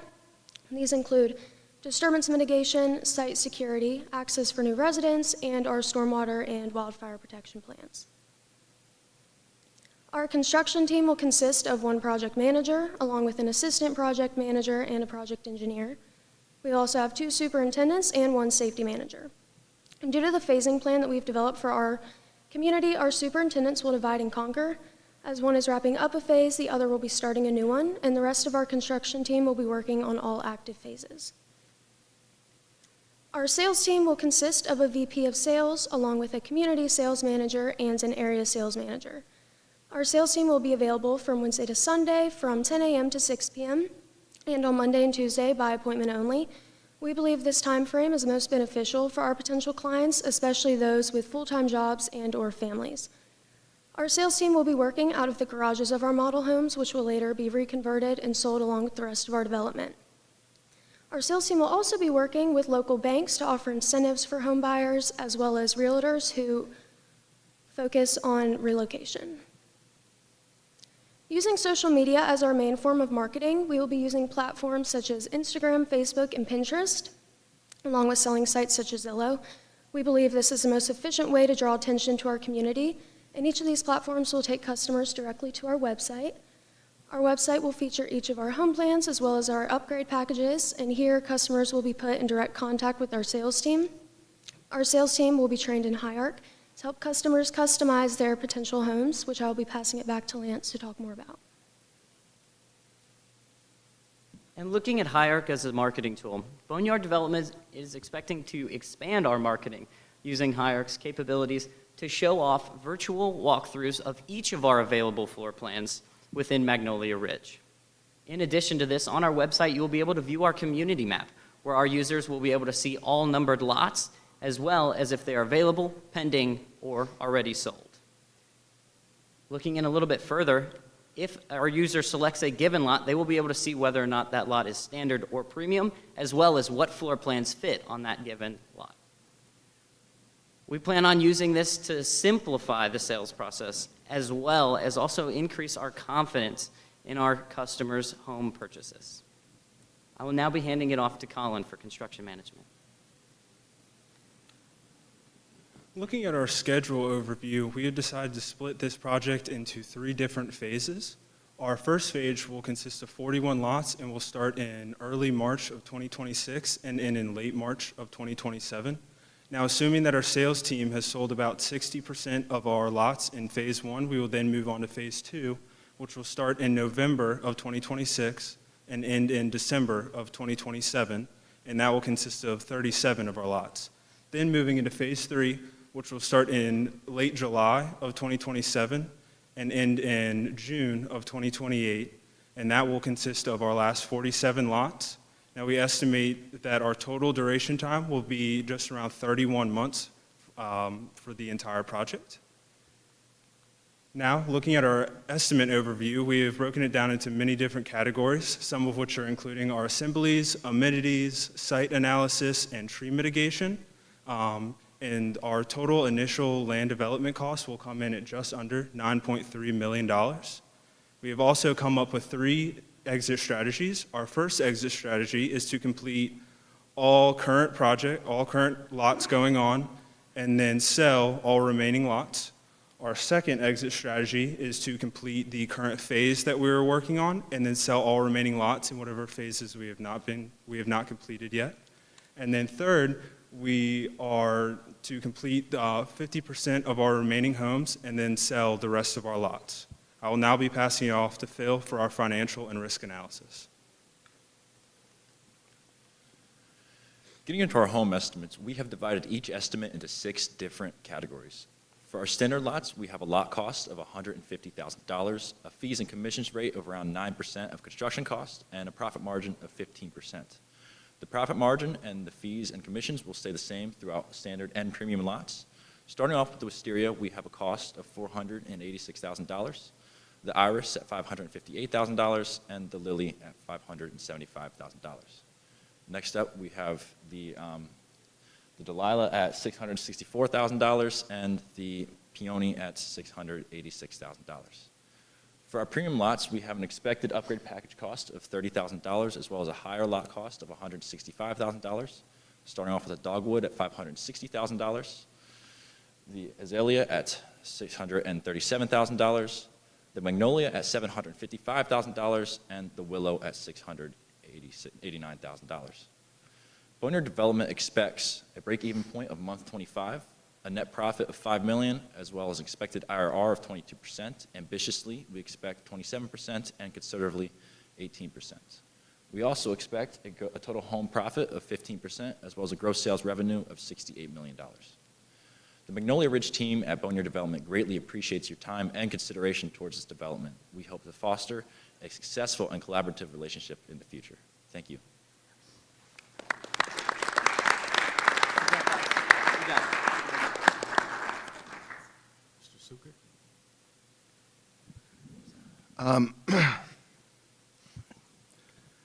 Great job, guys. As you were putting together your cost estimates and building up, the profile for each of the plans, it looked like you were building into your estimate a 15% profit margin, and using that as a tool to help arrive at what the sales price is going to be that's going to be offered to the consumer. As you're going through that process, how did the resulting price that you were arriving at for each floor plan, how did that compare to what's currently being sold and by the competition and currently purchased in the marketplace? And did you guys run into any concerns or adjustments or feel like you needed to adjust the 15%? Yeah, so looking at, if we go all the way back to our market analysis, you can see that our average home price across all of them are above the current market. And we're expecting that since we have 93 acres and only 125 lots, we're expecting that 15% is a little bit on the low end compared to some of these lower costing homes with smaller plots of land. This includes our site design as well. Going back to that 125 lots, we were able to have almost all of our homes, except for a bundle of 10, not be backed up to an additional lot, right? So we're able to have, kind of looking into that wooded area that we're trying to conserve green space with, as well as those wetland areas, to increase, just our sales, right? So making those more marketable compared to the lower costing surrounding area homes. Do you feel like any of the floor plans resulted in a sales price that may be unachievable in the area? I do not. Looking at, we're not too far from Atlanta, right? And there's a lot of, we included the Gwinnett County average household income, which is at around $85,000. which is larger than the more secluded Lilburn average, but we're working with realtors to help assist relocation in moving towards why people should move outside of Atlanta and get a little bit further away and what Lilburn has to offer. You talked about some exit strategies, potential. So now I assume that the baseline strategy is to build through the community. But my question is, how would you assess and measure the success of the community along the way? And at what point would it trigger you to potentially pursue one of the exit strategies instead of just building through the community? I mean, there'd be many different reasons on why we want to do an exit strategy. A lot of it has to do with market and kind of really looking at our sales team numbers. As stated, for moving from phase 1 to phase 2, we're trying to hope to get around 60% of our lots sold before we move on to phase 2. Same thing. We're hoping for the same thing between phase 2 and phase 3. We want between a 50 and 75% lot sale before we move on to each phase. And if we just aren't hitting those numbers, say from phase 2 to phase 3, we may look into some options for trying to exit out if numbers just aren't looking promising enough. Awesome job, guys. It was definitely mentioned that you guys took a lot of the premium lots, placed them along the river, maximized green space. I think Gwinnett County will love that you guys saved so many trees. And I read that you guys saved many of the oak trees to try to incorporate them in the landscaping of the community. Did you guys do a cost-benefit analysis? Sorry for trying to take away more trees, but a cost-benefit analysis of removing some more of those trees to try to get more lot yield, or was green space really the primary concern here? So our plan right now is best case scenario. So once we get on site and have engineers evaluate more and have an arborist come in and decide what trees really have to go, that'll play more into what trees we decide really have to stay. All of our lots, especially our premium lots, our homes are able to shift a little bit either way. So if there is a large oak tree or something that's worth preserving, we definitely will. As well as our amenities were placed strategically where there's large groups of those live oak trees. We're able to adapt and kind of move our amenities around a little bit if something needs to move 10 or 20 feet to be able to save some of these trees and give more privacy to our residents. That's what we're willing to do. Awesome. So this is more like concept for right now until you guys figure out and do a little bit more deep dive into it? Yes. Okay. And then did you guys consider a more centralized, a larger master amenity? I know you guys have pickleball courts and a dog park. Did you guys consider a clubhouse or some other master amenity to incorporate with that? We kind of went of more of the aspect of how much green space, and because of that open space zoning, we wanted to offer our residents who wanted to leave the Atlanta area and have a backyard and not be stacked on top of each other to have that. So offering walking paths throughout as well as spaced out amenities really offer for that active lifestyle, and especially because we're in Georgia, they have longer, warmer months, so they're able to walk around and enjoy those water views as well as those spaced out amenities and an overall active lifestyle, as we are looking at a younger demographic, and we're not necessarily only 55 plus. We also made that decision because there's an adjacent 55 plus community local, so we didn't feel that there was a large need for that. Awesome. Great job. Kudos on the crowd participation and the fight song. That was a first today. No, great job. My question is in regards to the phasing. It looks like you've got your phase 1 across the creek. So just curious if you guys took into consideration getting access back to that phase to start with, and why you didn't utilize the front of the site as your phase 1 for development. We went with having our residents drive in all the way to the back. We are going to have one of the 2 bridges complete at first, and then as we go, we're going to kind of select which roads we can leave as construction roads and which roads we can leave as active residential roads. So we figured that starting in that back corner, we'll leave one of the bridges for our residents and then one for our construction. So our residents who already have moved in aren't passing vehicles, large construction vehicles, every day on their drive out. And also, we feel that if worst case scenario, we would be selling those lots towards the front half. And because that offers our two communities to have two set lots and two set phases right next to each other. And worst case scenario, due to a market change we've seen in 2008 and the COVID, worst case scenario, we could sell off those north lots. So I guess that may answer my question, but I think it's the one before this or after this that you've got the models. So as far as driving the sales and bringing people into the community to get to those models, it's kind of far in. So, but with what you just described, if you were planning on selling those off, how is that going to look as far as whether they access it from the southern, or, well, from the left or the right, bridge that comes across? How is that going to work as far as development goes for what they're going to be having to go through on a daily basis?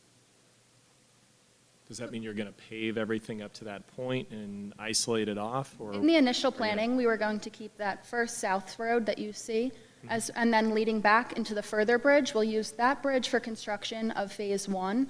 And with access to these model homes, we're going to construct both bridges, and we will have all residents and non-construction vehicles going through that bridge further to the south. So was it a mix that made you decide to build the back side instead of the front side as far as value or the kind of the cost reward? Because now you're having to build that whole road in the front, right? That'll Yes. be going through the phase that you would potentially sell.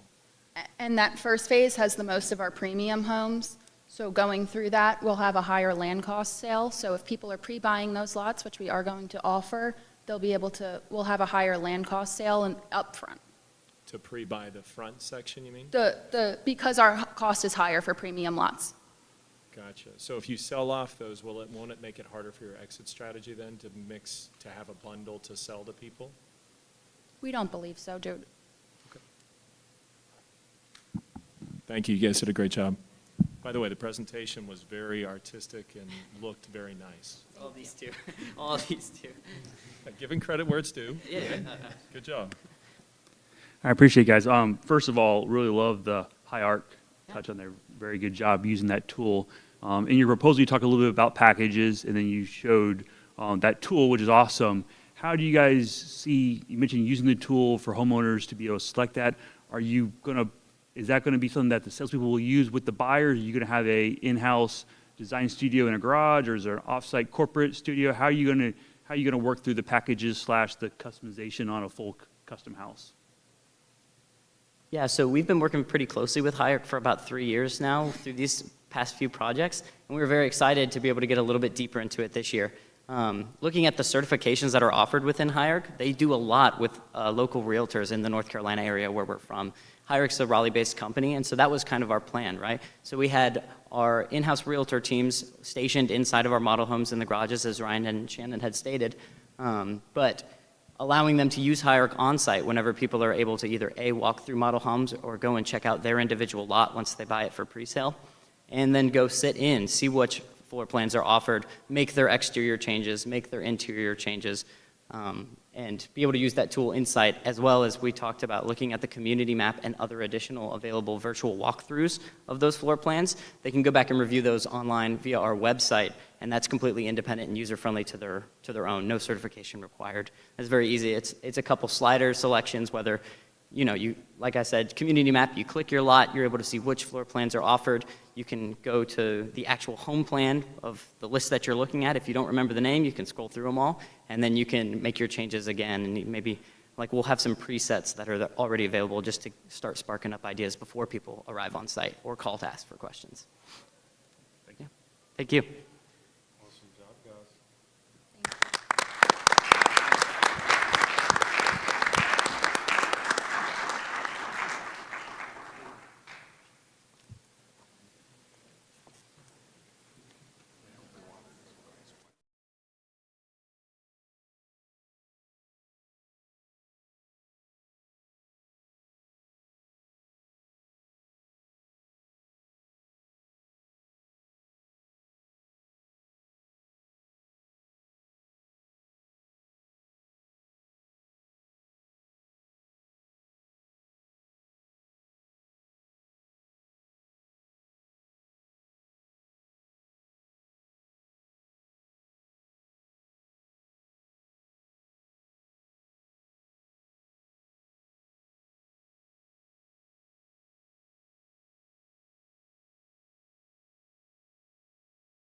all right. Good afternoon.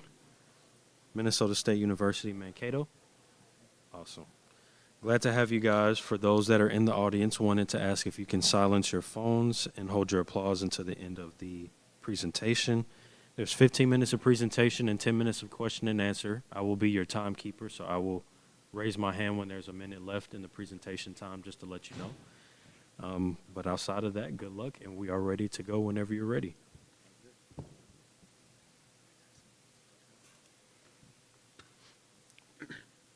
Good afternoon. We're the Maverick Builders. Thank you for having us. We're here to present our proposal, Southern Oaks. I'm Tyson Motzke. With me today is Jacob Peterson, Dylan Reby, Chet Durrell, Carson Wonker, and Megan Pierce. And with us, but not presenting, is Brady Heller and Riley Britton, sorry. All right, we'll start with our market analysis and work our way down to our risk analysis.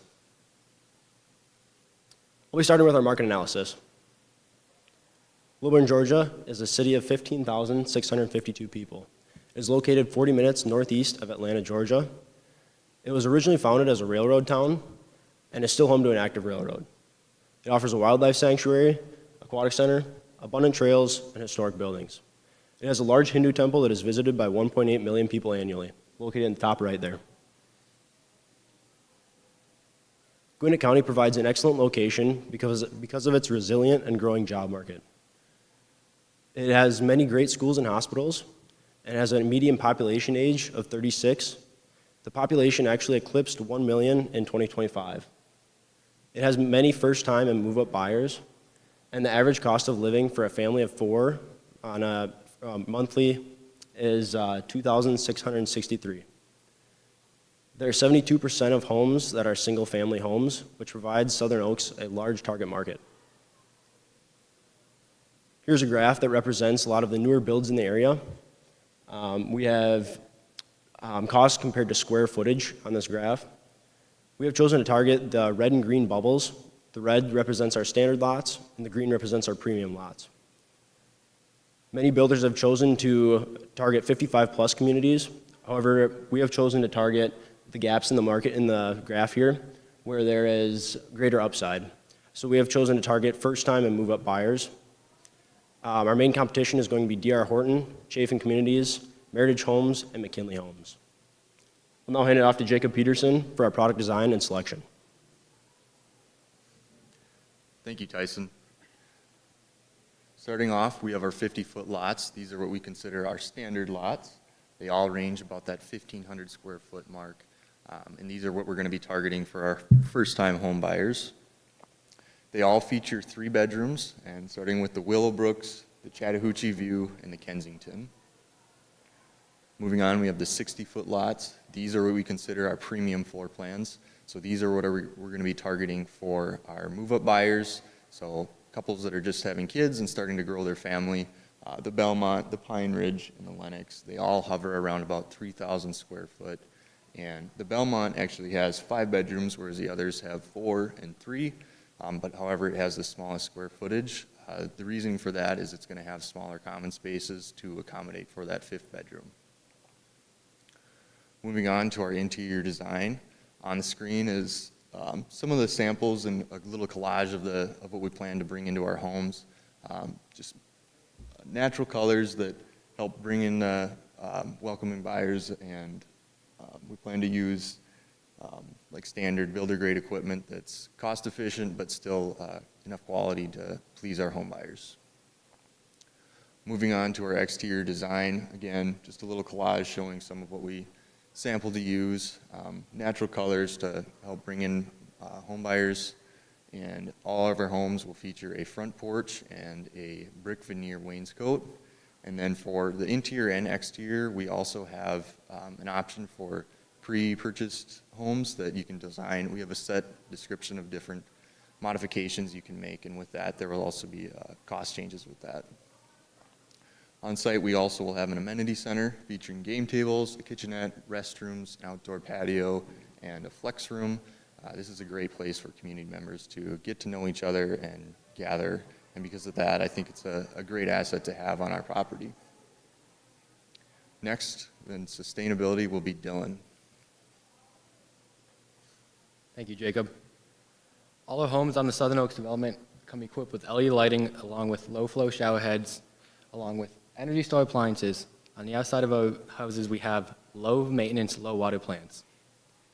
Our sustainability plan is a three-step process, starting with selective removal, then repurpose, and finally restoration. The selective removal starts at an excavation period, starting with the removal of impacted trees along with trees that are conflicting with our site design. We will use those trees, cutting them down and repurposing them into our walking trails around the development. And finally, we will restore the natural beauty of a development by bringing in outsized trees to just liven up the place again. For tree conservation, we will install silt fences around the river to maintain and reduce water runoff as well as erosion, as well as having tree protection fencing to protect the trees that are marked to be preserved. Next, we have Chet with construction management. Thank you, Dylan. All right, I'll be doing construction management. First, I'll start with Southern Oaks overview. Southern Oaks has a total of 93 acres to, can you guys, is it echoing? I'm sorry. Okay. Southern Oaks has a total of 93 acres designed for both efficiency and market appeal.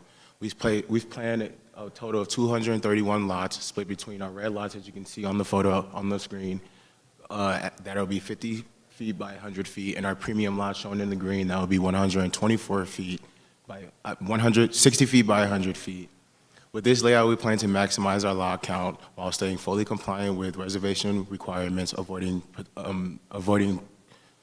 critical rooting zones for protected trees in the area stated by Dylan in the previous slide.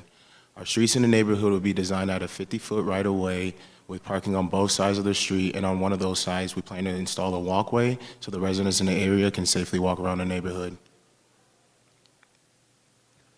On our next slide, it will be our development phasing. As you can see, it shows our 4 different phases. In our first 3 phases, you can see the numbers for our standard and premium lots, and our amenity center being scheduled to be built in the second phase. And finally, our 4th phase, where we will end it with 61 premium lots once the neighborhood is fully established. Now for our schedule overview. Our schedule is crafted to provide a realistic construction time frame, with each unit having an 86-day build cycle, aligning with our production timeline for this project type. Our phases average about 12 months, allowing for trade stacking and overlapping activities. The amenity center will be built in about 4 months for early home buyers that would be in the neighborhood. Overall, our total development will span just under 4 years, positioning Southern Oaks to have a predictable delivery. Now shown is the cost estimate. As you can see, the land cost and the total development costs are shown on there, both averaging up for the total lot per cost at $105,000. Now I'll be moving on to Carson for him to do project management. Thank you, Chet. Starting off with our teams and processes, our team will consist of a land development manager, a senior project manager, a project manager, an assistant project manager / intern, and then a quality control / safety manager, and then finally a sales representative. Our project managers will be tasked with keeping our project on our projected timeline while also communicating with our sales representative to make sure that homeowners are happy and satisfied. Moving on to our site logistics, our primary access will be the south entrance for our subcontractors and material deliveries. The north entrance will be reserved for emergency use and as a secondary exit. During the 3rd phase of construction, the primary access point will be shifted to the north side. All worker parking will be limited to one side of the road, and then there will be marked designated parking for our model homes that will be moved to the amenity center upon completion. Now moving on to our SWIP plan. Our stormwater pollution prevention plan will be in compliance with Georgia state guidelines.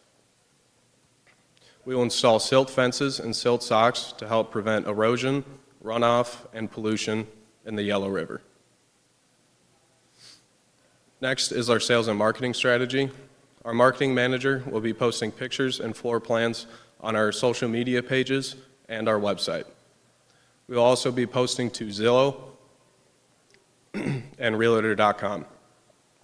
And finally, our homes will be featured in the parade of homes for potential home buyers to come in and look at our houses. Next, I'll be handing it off to Megan for financial analysis.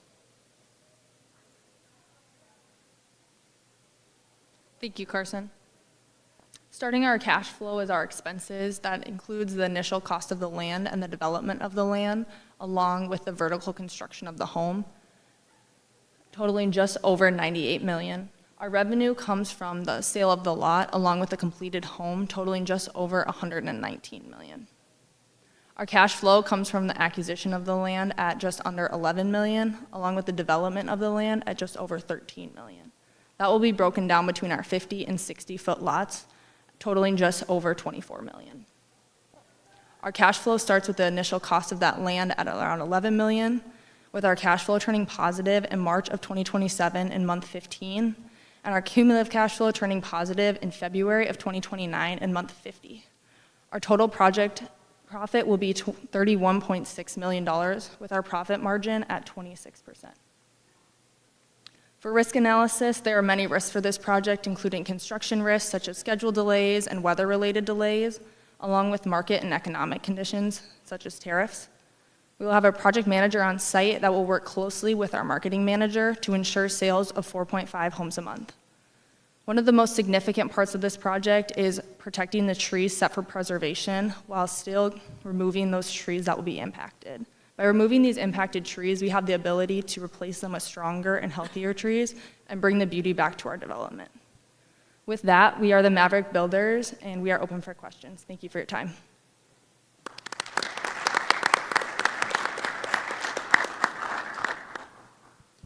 Great job, guys. I think you guys did a really great job with, I really like your phasing schedule, really like the way you guys broke down your estimate. Love the repurposing of the wood chips from the tree, clearing and grubbing and grinding. It's really hard to get stumps out, so it takes forever, so repurposing that puts them to great use. I did have a question. It shows that your master amenity is in phase 2. Love it and the location. Are there any amenities in phase 1 that you'll be able to market to people that are looking to purchase in phase 1 as they wait for the master amenity to be completed? To answer your question, that would be no. We placed an amenity center in phase 2 so we can be able to gain more profit to finish off the rest of our phases in our phase 4. Awesome. And then my second question is on your phasing plan, are you constructing or are you developing both of your entrances in phase 1, or are you holding off the development of the second phase or second entrance to phase 4? Could you reinstate that question? Yeah, so on your phasing plan, Yep. You have 4 phases. You have 2 entrances. Are you developing both of your entrances in phase 1? Or are you developing one entrance in phase 1 and then the other entrance in phase 4? One entrance in phase 1 and then the next entrance in the other phase. Okay, gotcha. Yeah, great job. I love the street layout. It's very efficient. You guys really maxed out the lot yield and kept your costs down by that efficient strategy with your street layout. My question is another phasing question. Did you consider access to the existing utility tie-ins when you put that phasing plan together in terms of water and sewer connections?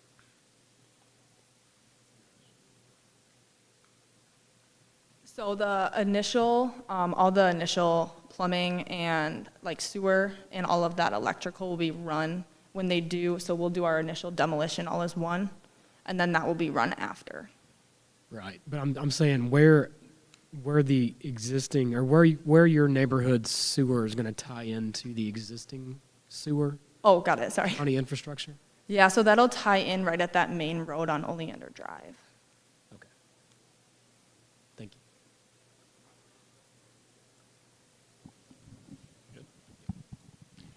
Great job. Love the presentation and the written form. You did a really good job as far as that goes, and obviously today in the verbal. Two quick questions. So obviously, 86-day cycle time is really fast. So as far as looking at it and trying to give yourself some grace as far as that goes, you talked in the end about contingencies, right, and having to consider that. Did you take those into consideration as well when you were looking at the cycle time and pace and things like that? Yes, we did. Off of the ideal scheduling, based off of that, that's how we came up with the 86-day cycle to allow for overstacking and any unforeseen activities. Okay, understand. And then your model location, do you guys have the graph up there that you can show where your models were?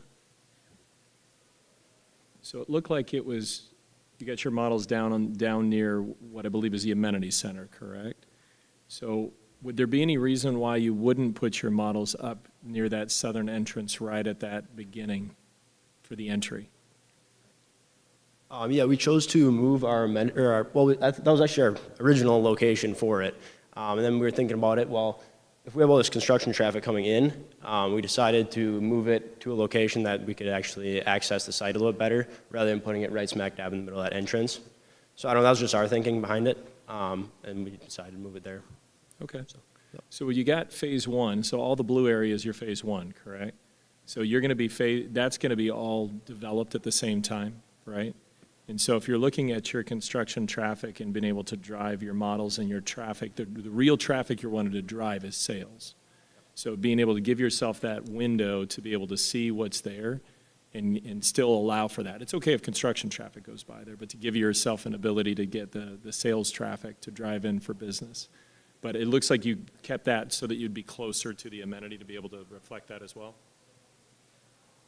Yeah, so we, where we set up the models, we expected our premium lots to be more like wanted. So we have a 50-foot lots that I think we have a harder time selling.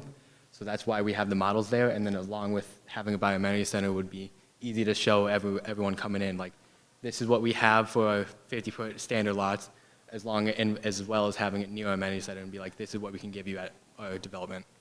Okay, thank you. Appreciate it, guys, very much. So a lot of hard work goes into these presentations. When I was looking here, I appreciate you guys spoke to the packages a little bit about curated and all the different colors really bringing buyers in when they're looking at their design studio, which is very key. Looking at your written presentation here, talking about your standard features, your standard upgrades, and your luxury upgrades, any chance that the buyer's able to pick and pull a little bit out of those packages? Or are you guys staying locked into those two packages? They have to pick one or the other, and there's no flexibility at all there? Yeah, we're pretty flexible with it, as long as it's something within, our means and we feel comfortable with doing it. It's more than likely that it's something like that could happen. Thank you. Yeah, I was just looking at the cost breakout. I think you guys had a slide, I'm not sure if it was before or after this, that summarizes, okay, yeah, there, land, development, home, total project. All right. Sorry, I was trying to tie that out to your summary schedule and make sure I understand the costs. Okay. All right, sorry, there looks like the land cost would be in a separate column. It just might have gotten hidden in the analysis. All right, so when you guys are building up your costs and your pricing on your in your home cost schedule, it looks like you're taking all of your costs and adding them up, and then you come to an assumed house profit of 25%, and you kind of a bottom up cost plus model to establish the pricing of the homes. When you take that approach, how do you feel that the resulting pricing ended up relative to what's currently transacting with competitors? Do you feel like it ended up just right at the right point with 25%, or do you think there's any risk in overpricing or underpricing your homes by taking that approach? Yeah, so we kind of looked at our competitors, and that's similar to what they were charging. We also looked at the area, and a lot of our market isn't very close, so we also figured we have a little bit of flexibility there. So that's how we kind of landed on that 25%. Okay. Did you guys do any, I was seeing the baseline model, your cash flows comes out to an IRR. The IRR is currently, 4%, which just considering the risk of the project seems a little low. So I was wondering, did you perform any sort of a sensitivity analysis, whether it be on the sales volume, like your absorptions over time, or on the price side to see how either upside or downside that's going to impact your IRR for the project? Yeah, that was more based on the absorption rate, on how fast we were pumping out those homes compared to our sale rate. Okay. Did you do any quantitative analysis on that to see if your absorptions are higher, what the impact will be on your return on investment? Yeah, so that's kind of why our return on investment was so low, because we were pumping out the houses and just realistically, we're not going to be able to sell more than 4.5 homes a month. So we're choosing to keep a little bit more of those in reserve so that if we do see a huge spike, because housing markets tend to fluctuate a little bit, we have that flexibility. Otherwise, we would slow our schedule down a little bit so that we aren't pumping houses out so fast, so that we don't have so many in reserve. Okay, so if your absorptions ended up being 5 a month instead of 4 a month, do you know how much that would improve the IRR you end up having? I don't have the exact number, but it would definitely shoot up to probably closer to around 15%. Okay, thank you.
Good afternoon, Cal Poly.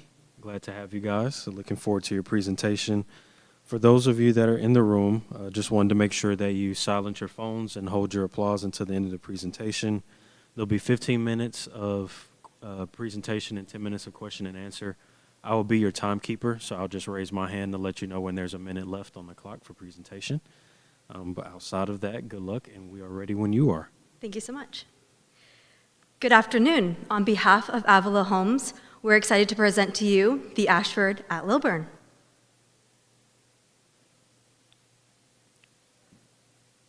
Our gated single-family community offers green spaces and strong amenities. It features 214 homes starting in the mid-300,000s. Within just 5 years, our community will provide an IRR of 20.4%.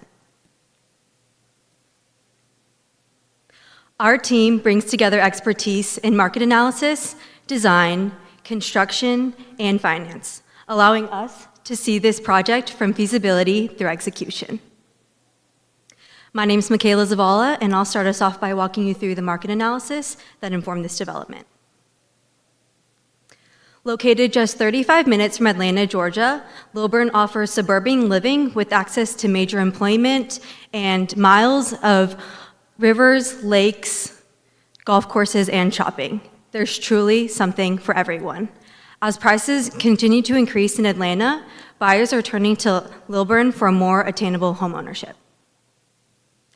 We selected our target market based on Lilburn's demographics and diversity. The area sees a large concentration of family-age residents, which supports demand for move-up buyers who are looking for larger homes, good schools, and community amenities. At the same time, Lilburn is a highly diverse, multicultural community. This increases demand for multi-generational housing that are looking for large homes who can support extended living and aging relatives.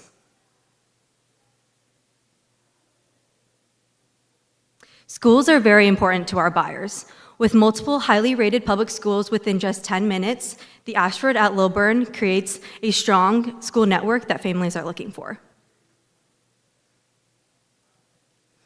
Lilburn's buyer profile and income strongly supports our pricing. While we recognize that dual-income households earn about $77,000, we recognize a much higher potential for incomes in the area. This is supported by employers such as Gwinnett County, Northside Hospital, and Publix. These incomes are ranging around $120,000 and above. We also recognize that multi-generational households bring in retirement income and home equity, which further supports attainability for those buyers. We believe that these factors contribute to buyer affordability and show buyer readiness. Lilburn's housing market is severely undersupplied, with just 2 months of inventory and homes selling in about 53 days. Comparable communities are absorbing between 2 and 6 homes per month, showing a strong demand for new single-family homes. Much of Lilburn's housing market consists of older homes that do not meet buyer preferences. With this, we believe the Ashford is perfectly positioned to deliver about 5 closings per month. With that, I'd like to pass it over to Lydia, who will walk you through our site analysis and design. Thank you, Michaela. Our site slopes from about 930 feet on the west to about 830 feet near the Yellow River, naturally directing storm water towards the river corridor. The soils on the site are generally good for development, though there are some areas of clay loam with shrink swell potential. The site is heavily wooded with mature hardwoods. The tree protection area highlighted in red could not be built in compliance with City of Lilburn standards. The land adjacent to the Yellow River is within FEMA flood zone AE, so all development will be at least 1 foot above the base elevation of 825 feet. Our site design was directly shaped by the findings in our site analysis. In order to maximize the number of lots in our development, we went through the permitting process to change the zoning from OSC to R60. The community includes 214 single-family lots ranging from 7,200 to 13,000 square feet. There are 2 entrances from Oleander Drive, and all amenities are centrally located near the entrance for visibility and convenient daily use. key for family-oriented move-up buyers. The site layout prioritizes safety, connectivity,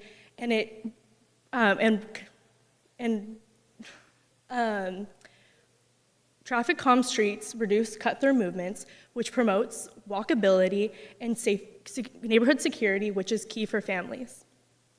Roads and bridges work around protected areas in order to preserve the environmental quality of the site. This is key for home buyers searching for long-term home ownership.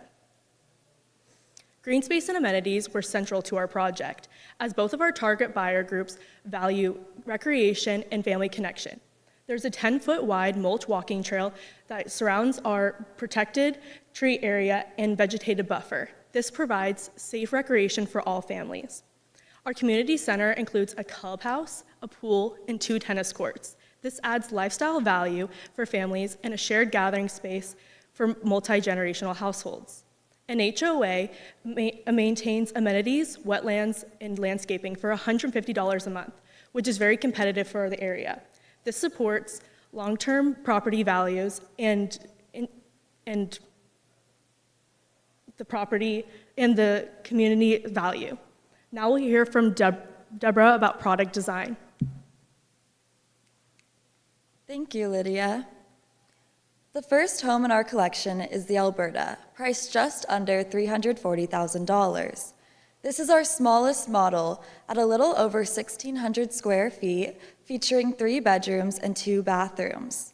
Buyers also have the option to upgrade the flex space into a 4th bedroom. This home is perfect for smaller families or those who prefer a 1-story floor plan. For buyers seeking extra space, we have the Jefferson, priced in the low 400,000s. This 2,000 square foot home has 3 bedrooms, 2.5 bathrooms, and 2 flex spaces. The loft, which is featured in all our 2-story models, provides an additional gathering area so all units of the family can have a space personalized for their needs. Our next model is the Monroe, listed at $485,000. This 2,300 square foot home has 3 bedrooms and 3 bathrooms. This home is a perfect fit for multi-generational households because the first floor flex space can be upgraded into a 4th bedroom. This would provide grandparents with the privacy of having the only first floor bedroom, as well as the ease of avoiding the staircase. The Starlight is our largest floor plan at just under 2,600 square feet and priced in the low 500,000s. This home features 2 bedrooms on the first floor, one being the primary suite. The other 3 bedrooms are upstairs, where you can also find an extra large tech space.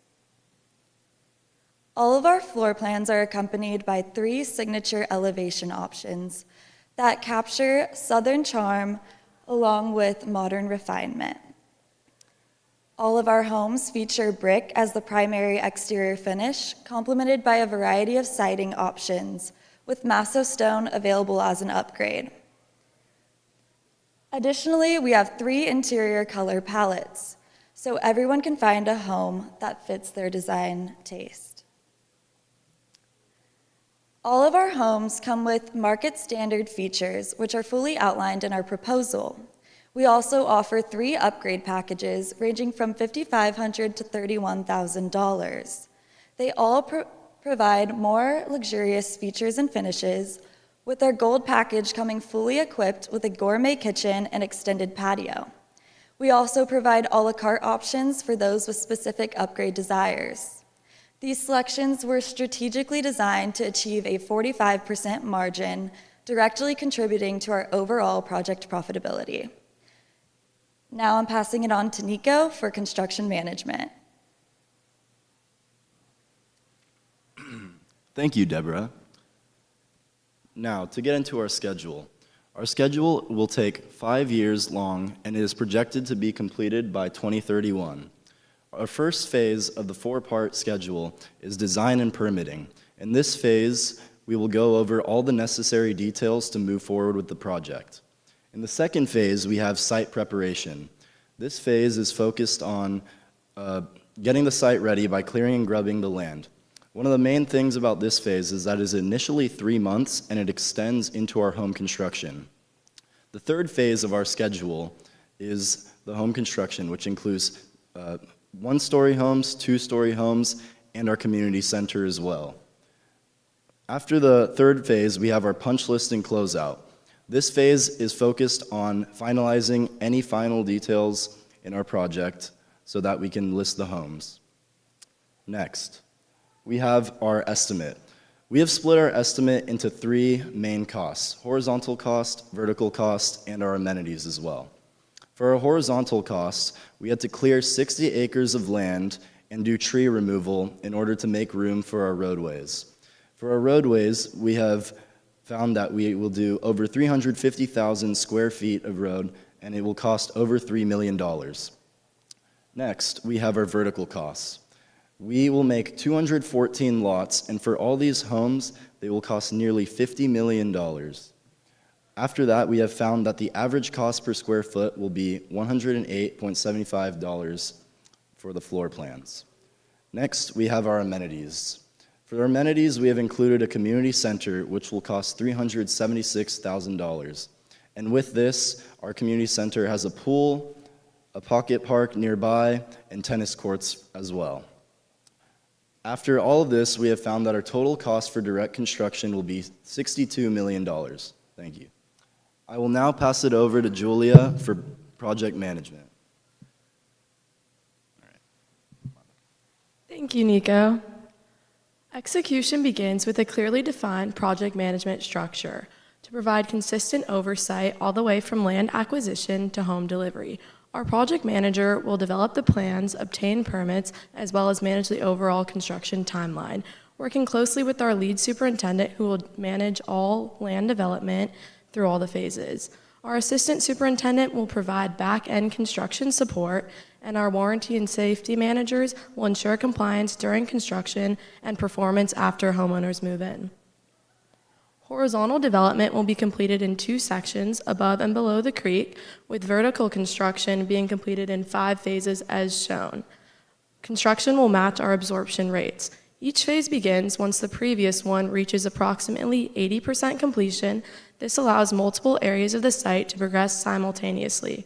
The Model Homes Community Center, as well as the South Bridge, will be completed during Phase 1, with the North Bridge being completed during Phase 2. We may plan to sell Phase 3 depending on market conditions, which Tyler will talk about later. Site logistics are planned to support daily operations while protecting the tree-safe areas and the Central Creek. Dumpsters, protected stockpiles, and portable restrooms will be distributed throughout the site, and the job site trailer is located near the entrance.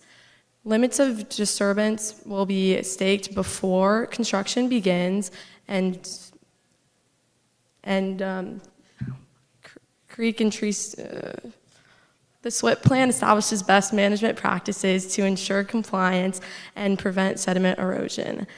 All work complies with Gwinnett County stormwater erosion and buffer requirements.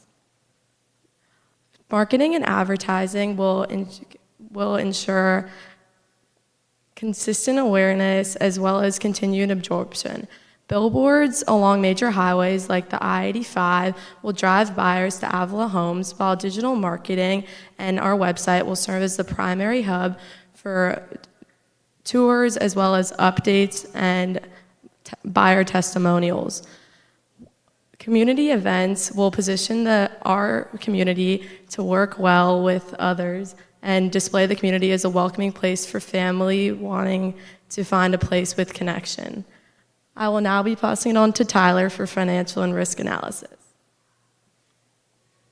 Thank you, Julia. So we have compiled 2 scenarios that the investment committee has asked for. In our base scenario, we will be retaining all 214 of our lots at an average price of $485,000 with an expected IRR of 20.4% and a total projected profit of over $20 million. In our alternative scenario, we will be selling 49 finished lots to a local developer with an expected IRR of 22.4% and a total projected profit of over $16 million. In our base case, peak cash exposure will reach approximately $29.6 million, driven by land acquisition and horizontal development. As vertical construction and closings ramp up, cash flow will turn positive in month 20, and the project will break even in month 48. From here on out, we will average around $1.3 million a month until all of our lots are sold by month 62. So we also conducted a sensitivity analysis to assess our risk exposure against two of our largest risks, construction cost inflation and sales price softening. Even if our horizontal construction cost increased by 5%, we would still produce an IRR of 19.6%.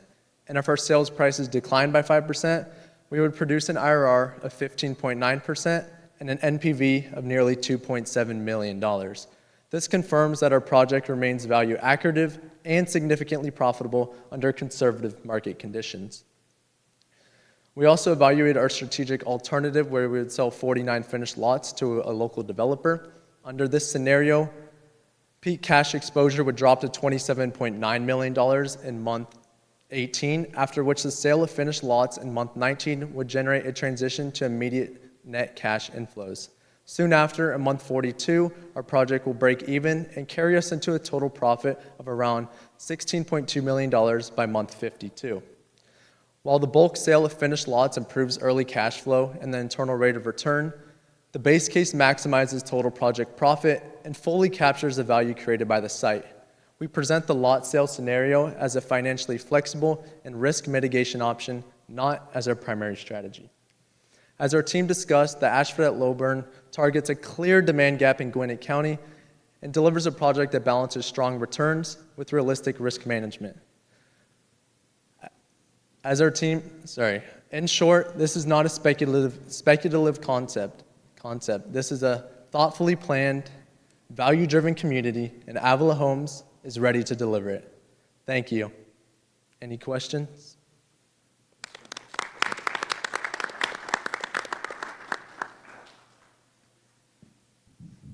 Yeah, great job, guys. Really like the presentation. Love the renderings and the site plan. My question is in regards to the HOA. You talk about gating both entrances. And my question is whether or not you took into account the road system that would then become private because those roads are gated, and whether or not that was factored into the HOA budget.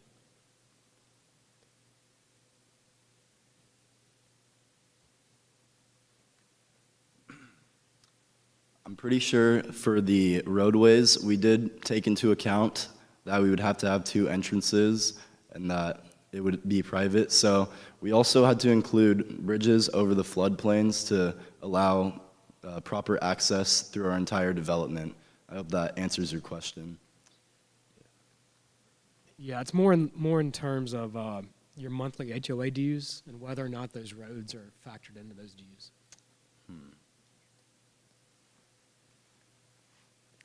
So our gates are automated gate code, private gates, and so they would be factored into our overall cost. Thank you. Great presentation and really liked seeing everything in the written proposal, the way that you guys had it. Very easy to read and definitely like the floor plans, being able to see everything consistent. It really worked well. So question about those gates again. Did you guys look at the proximity of the two gates and how close they are in case you've got to do a turn lane in to be able to get to both of the entrances? If you go back to your layout. Wait, sorry.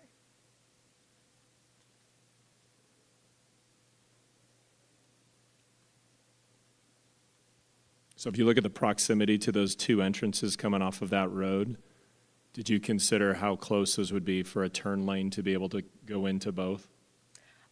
We did not consider that, but it's something we can look at. Gotcha. And then the second one I had, hold on one second.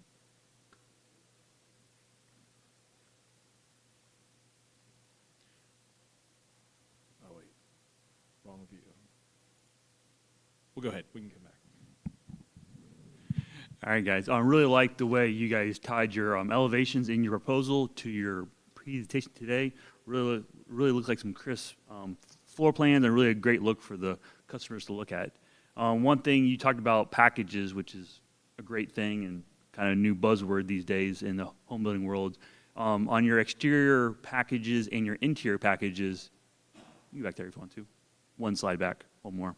There you go. When it comes to those packages, are they fully preset, or if I'm a homeowner, could I pick the white brick with the greenish siding with the white door and the stone? Or like, am I able to pick whatever I want within those schemes? Or is there some additional packages behind there that sort of have that all preset? Well, in each of our packages, there is a price range. If you look at this one, you could see they aren't all preset to have exact finishes and details, but buyers will be able to customize to what they would like, both interior and exterior. And that is why we also have the a la carte options. And as for these materials, all homes will come with the standard details, which are a standard garage, front door, concrete driveway, and classic shingles. Whereas if you want upgraded exterior details, our main ones are the wooden doors, both the garage and front door, as well as a stamped and stained concrete driveway and wooden shutters. So it's very customizable. Cool. Awesome. And then speaking of customization and also your a la carte section, is that going to be handled by your sales team, or are you going to have an off-site sales gallery, design gallery for those customizations? That will be handled by our design team. They will work with buyers who have specific upgrade desires, and if they choose the home before we start building it, then they will be able to get those upgrades. But we will also be including certain upgrades before buyers specifically choose it, because we want to have those available in case people come around later, knowing that certain buyers will desire those and be willing to pay more, and we will put those on bigger lots. I'm a little bit of a data junkie. So who did the comparative market analysis? The comparable markets with the pricing chart?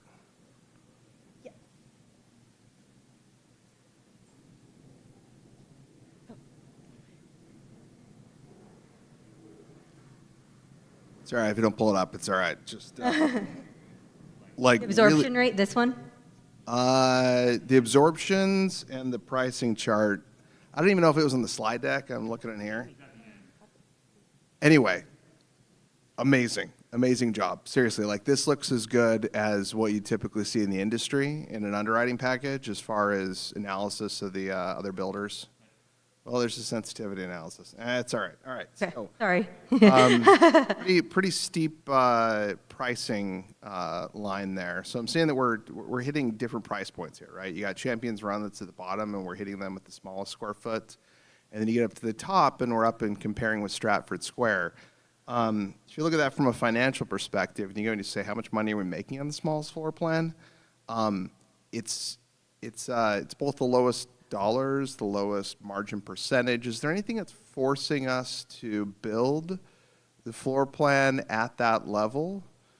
Like, is there any sort of like a lot fit or a zoning requirement that makes us need to build that? And if not, why are we even targeting that point? Yes, if I'm understanding your question correctly, you're speaking about our lowest square footage home. And you are correct, there is a less profitability margin there, but we also wanted to target any of those, like we didn't want to make a community where we couldn't have those customers who like wanted a smaller version of a house. We wanted to mainly focus on our target market, but then some families who are smaller or can't afford as much, we wanted to make that option there applicable to them. And it is a little bit less profitable, but we still wanted to be inclusive to the general population while still targeting our main demographic, because we do have we have a less amount of lots specifically designed for the smaller houses, like relatively 39 compared to our biggest house is around 79 lots at that range, so. Yeah. Okay, so the site was designed so there's there's lots that would fit that and not fit the larger product? Yeah, more specifically, it's gonna, like, we don't have a set lot for a set type of house, but more generally, our smaller lots will accompany the smaller houses, the smaller models, but it isn't gonna be like this lot goes to this house, this lot goes to, I just mean the other way around, that if we didn't want to build as much of the smallest home, does it create any lot fit issue if you're trying to build a bigger house in the smaller lots? Sorry, say that question again? I think you answered it. We can go past that. Did you, were you the one who did the cash flow analysis, the sensitivity analysis? Yes. And the planned profit? Like, amazing job, man. Like, best in class. Like, seriously. Thank you. The presentation of the profit by floor plan, very easy to read. Great presentation of it. Cash flows seemed dead on. The sensitivity analysis I thought was great. And you hit the right pieces. On the sensitivity, did you look at it at all from an absorption side of things? Like if your absorptions go down or up, how that impacts your return on investment? We did not look specifically at that, but that is something that we will consider for sure. I mean, just based off general knowledge, we have, or based off of our plan, we have ways to help us kind of increase absorption if they do get low, just in case that happens. Like we have 0.5% of home sales revenue allocated to other expenses currently, as in they aren't specifically allocated to anything other than like a contingency. So maybe we could have those as like buyer incentives to help improve our demand if the absorption gets low or housing demand drops. Okay. Thank you. I don't want to steal. You had a follow-up, right, Brad? I did. So you talked about in the phasing, when it got to 80% is when you would start the next ones. But judging by the size of the homes, do you feel like that will give you enough time to be prepared so you don't have gap outs?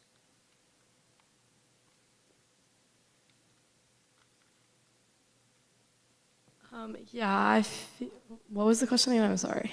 So in your presentation, you talked about you guys would start the next phase when you got to 80% complete, the previous phase. Yeah. So based off the size of your phases, there's a smaller amount of homes. So for you to take the time to build the last 20% of the homes, do you feel like you'll have enough time to get ahead on the development so that you won't gap out as far as being able to start more, having the horizontal prepared? Yes, I believe we will. Okay. Okay, thank you. I just have quick comments. Love the amenity package. Love the location of the amenity. You guys had a very detailed horizontal development schedule. Loved it. Think that you guys, to help with that gap out question, looks like you guys kind of blended your phase 1 and phase 2 development to where they kind of happen at the same time. So maybe that does help answer that question a little bit, but awesome job. Great job, guys.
right.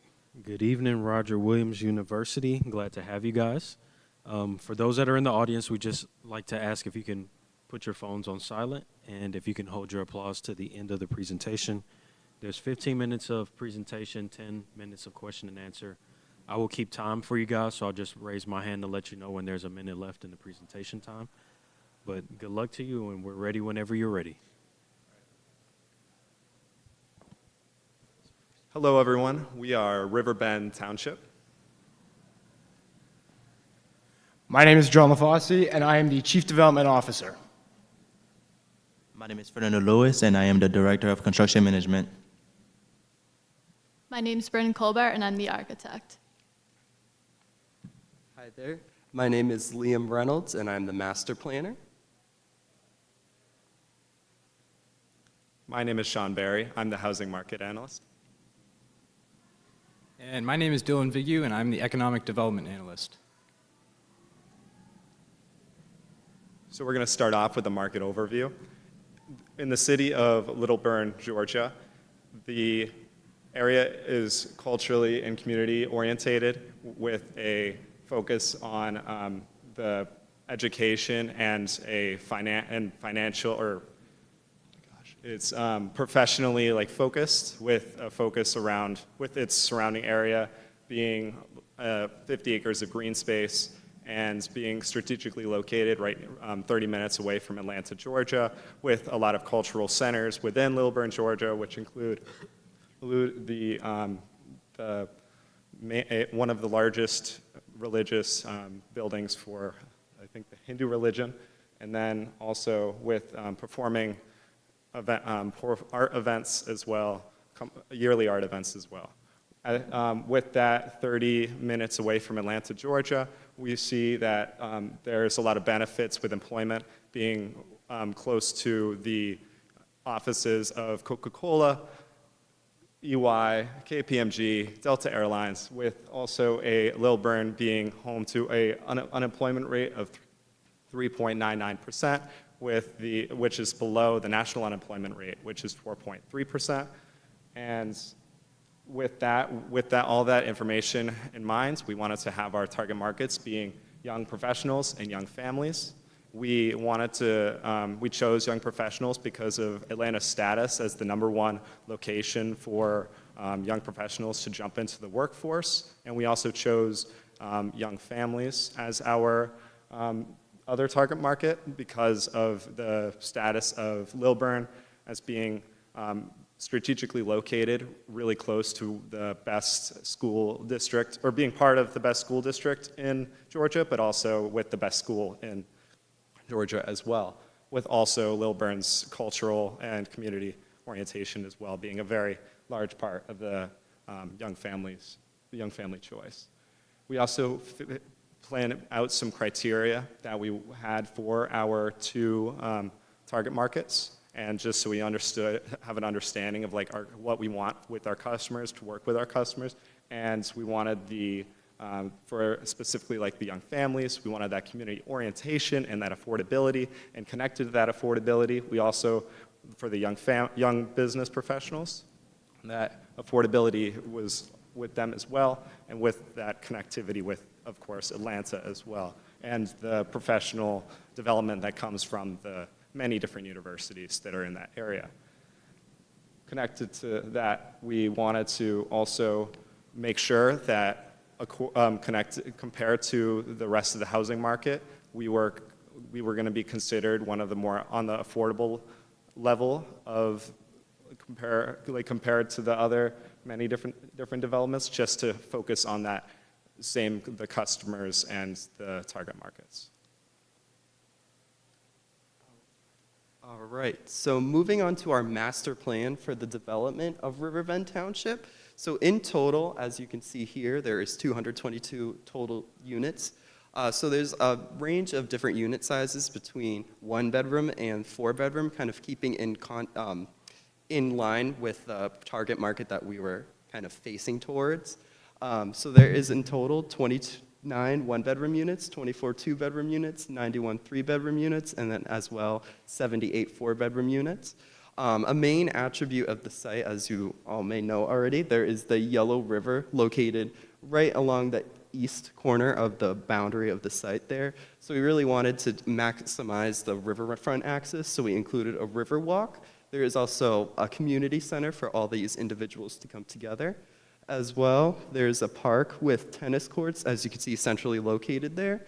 And the lot sizes range between 5,500 to 8,000 square feet, so relatively small to keep in contact with the low, keeping the price down for the people. And then also the younger people, they may not want like a big yard to take care of, so just like keeping the maintenance in mind.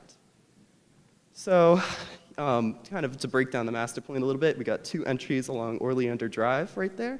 As you can see pointed out by the arrows, there is 30-foot primary streets as well, 24-foot secondary roads to kind of keep the traffic consistent throughout the site. There's also cul-de-sacs and roundabout turnarounds. And the arrangement of the whole master plan allows for future development along the south side of the site. So kind of just to give a little bit more understanding where the locations of each thing is, the river walk shown in blue there, right along the side with the Yellow River. There's the park space with tennis courts there shown in green. And then as well, there's the community center located right along Oleander Drive there, and that has the community center. So just to give an understanding of the layout of where each unit is, so we also came up with names for each of the unit sizes. So we have 1-bedroom units located near the front, as well as the 2-bedroom units. Kind of had that idea in mind that this would be maybe for use for the young professionals. The bigger unit, the 3-bedroom unit, is located a little bit further back, just for the young families, and then also to that could be where they are. As well, there's the 4-bedroom units, sort of that same idea with the families. And then we also have a premier unit size too, that's 4 bedrooms and enlarged. All right, so moving into our unit types, our 1-bedroom unit is 853 square feet. It has 1 bathroom, single floor, no garage, and it is priced at $241,900. Our 2-bedroom unit is also 853 square feet, 2 bathrooms, single floor, no garage, and it's priced at $267,900. Our 3-bedroom unit is 1,460 square feet. It has 2.5 bathrooms, a 1-car garage, and it's priced at $334,900. Our 4-bedroom unit is 1,471 square feet. It has 2.5 bathrooms, a 1-car garage, and it's priced at $345,000. And our premium unit is priced as $2,246. It has 2.5 bathrooms, a 2-car garage, and enlarged rooms. So it's essentially very similar to the 4-unit layout, except the rooms are a little bit enlarged. And that's priced at $435,612.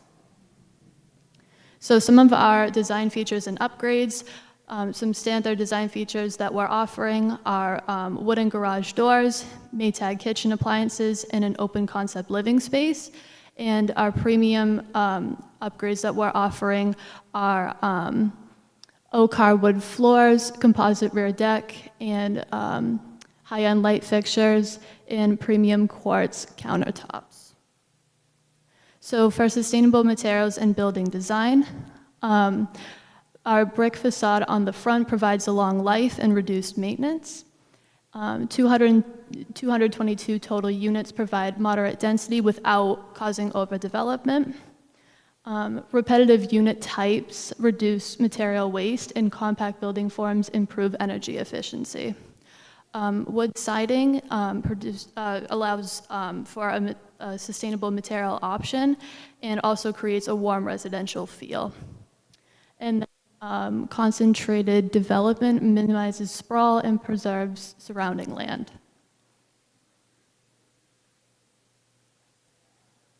So our standard marketing approach focused on Zillow, Redfin, and the use of real estate salespeople but we wanted to make sure we make sure that it's the most market visibility for our company. We wanted to include the use of Instagram and Facebook, like the Meta suite, and we also wanted to develop a website for our development to just maximize connectivity with the potential customers, so then they can get as much info as easy as they could.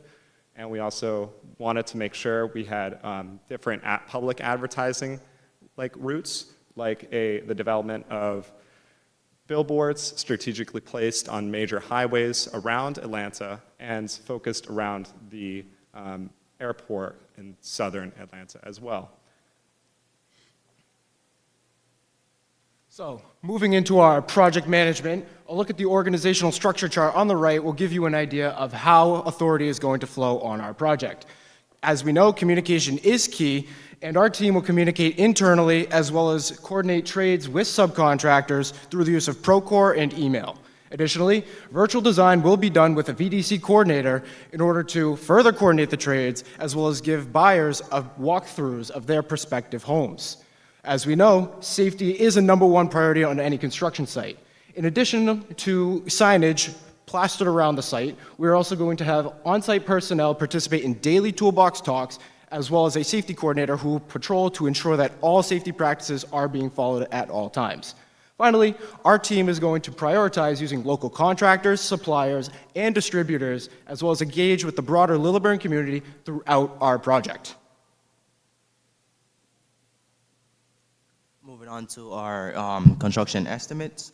As you see that our horizontal construction estimate, with everything from earthwork to utility lines, roadworks and soil erosion and even entryways, we have a total horizontal construction cost of $6.2 million.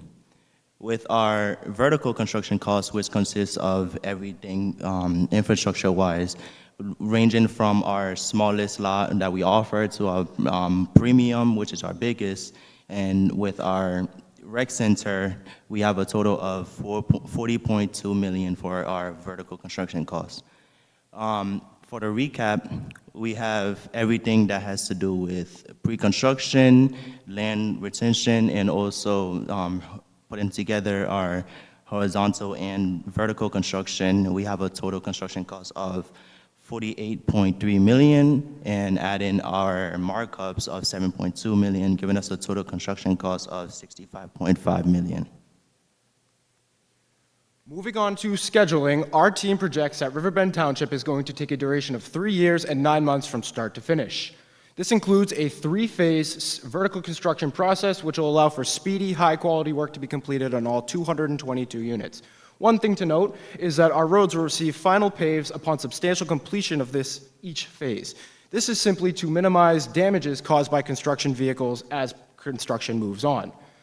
Additionally, Bryn mentioned countless add-ons that any home buyer can have, and timing can vary slightly based on buyer add-ons or unforeseen delays in the project, but as a whole, our team believes that Riverbend Township can be completed in 3 years and 9 months.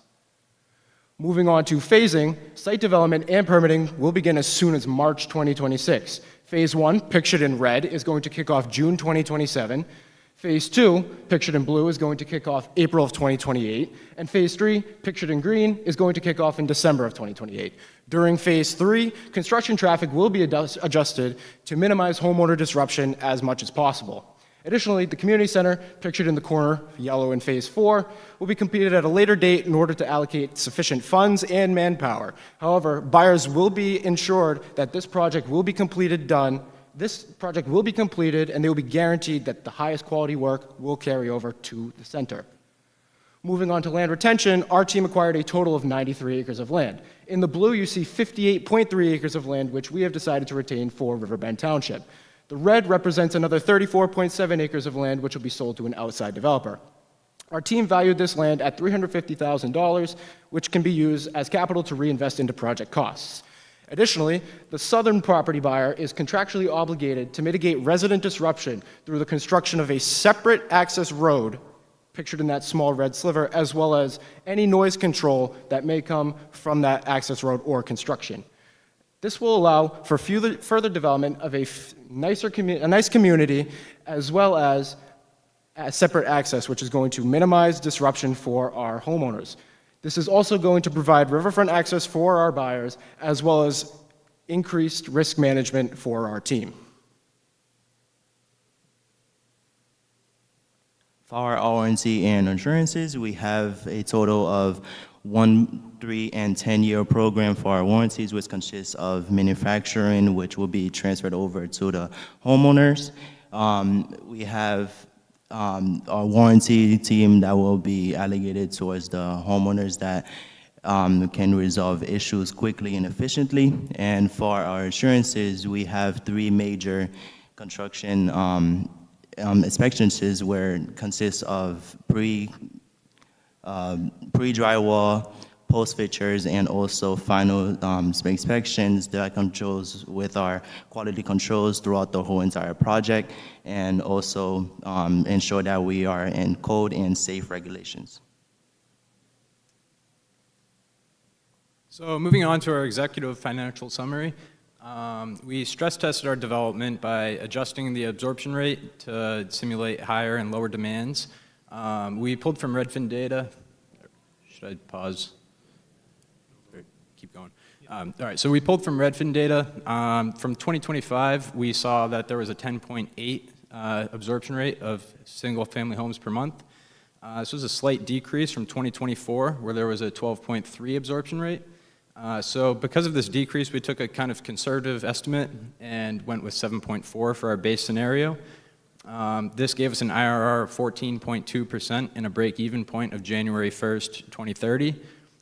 We then tested an upside scenario where there was a higher absorption rate, which gave us an IRR of 15% and a break-even point of October 2nd, 2029. So this advances our break-even point to sooner. We also tested a downside scenario where we lowered the absorption rate to 6.3 houses per month, and we had an IRR of 13.3%, and our break-even point is pushed back to June 1st, 2030. Moving on to our home development and cost allocation, our gross revenues are increasing with our larger model homes. Our land cost totals and total project expenses are equal throughout all of them because we just divided them equally among all the lots because that was the easier way to calculate it. Our total costs are increasing with the larger model homes, and as we see from our profit margins, our most profitable unit is the Garnet 4-bedroom with 21.11% profit margin, and our lowest performing is Riverstone, the 3-bedroom, which returns 15.76% profit margin. Looking at our cash flow analysis, you can see there's a large cash outflow February of 2026. That's just the initial land purchase, and as we have continued expenses as we get into construction, but then we eventually see positive cash flows in our monthly returns in February of 2028. Looking into our cumulative cash flows, you can again see that break-even point of January 2030. Moving on to our risk analysis and mitigation strategies. Our development definitely faces supply chain risks as there's a lot of geopolitical concerns going on right now. So to counter this, we're just going to purchase materials early so we can lock in prices at an expected rate that we know is going to be profitable for us.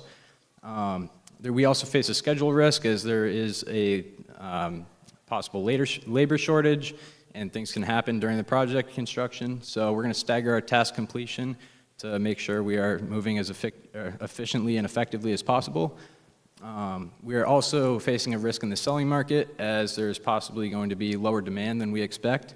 So our marketing team and architects have done a very good job at matching our homes to consumer preferences so they will sell more easily. We also face an interest rate risk where interest rates fluctuate up and down. This can affect our consumers' profit or affordability for our homes. So we're going to emphasize our pre-sale deposits to try to lock in as many returns as possible up front. And then finally, our lot premiums. With our profit margins to help our profit margins, some of our lots are more desirable than others. So riverfront, private backyards, and extra large lots specifically. So we added a price premium on these lots to help increase our profits. So we'd like to thank you guys for your time, and if you have any questions, we'd like to open it up.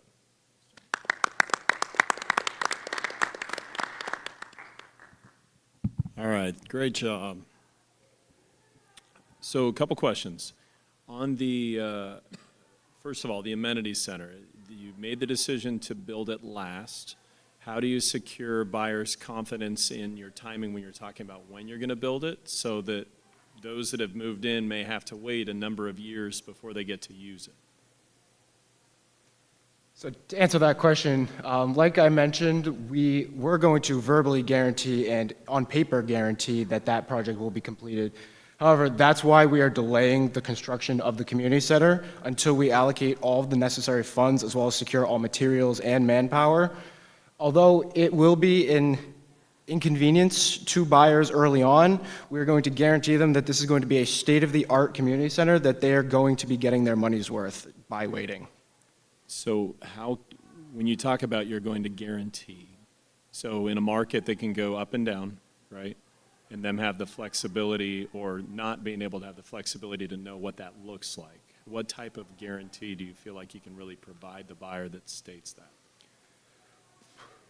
Well, to answer that question, I mean, like I said, there's no concrete guarantee. Like, obviously, there's risks associated with that not only we assume, but also our buyers assume.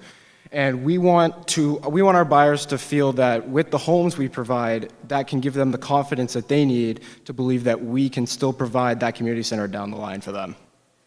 So kind of another backup to that. So did you look at the financials to consider if you brought that forward in the process, that would perhaps help spur sales? Would the financials work with that? We did. We considered that in the financials. However, we determined that the most cost-efficient process would be to delay it towards the end.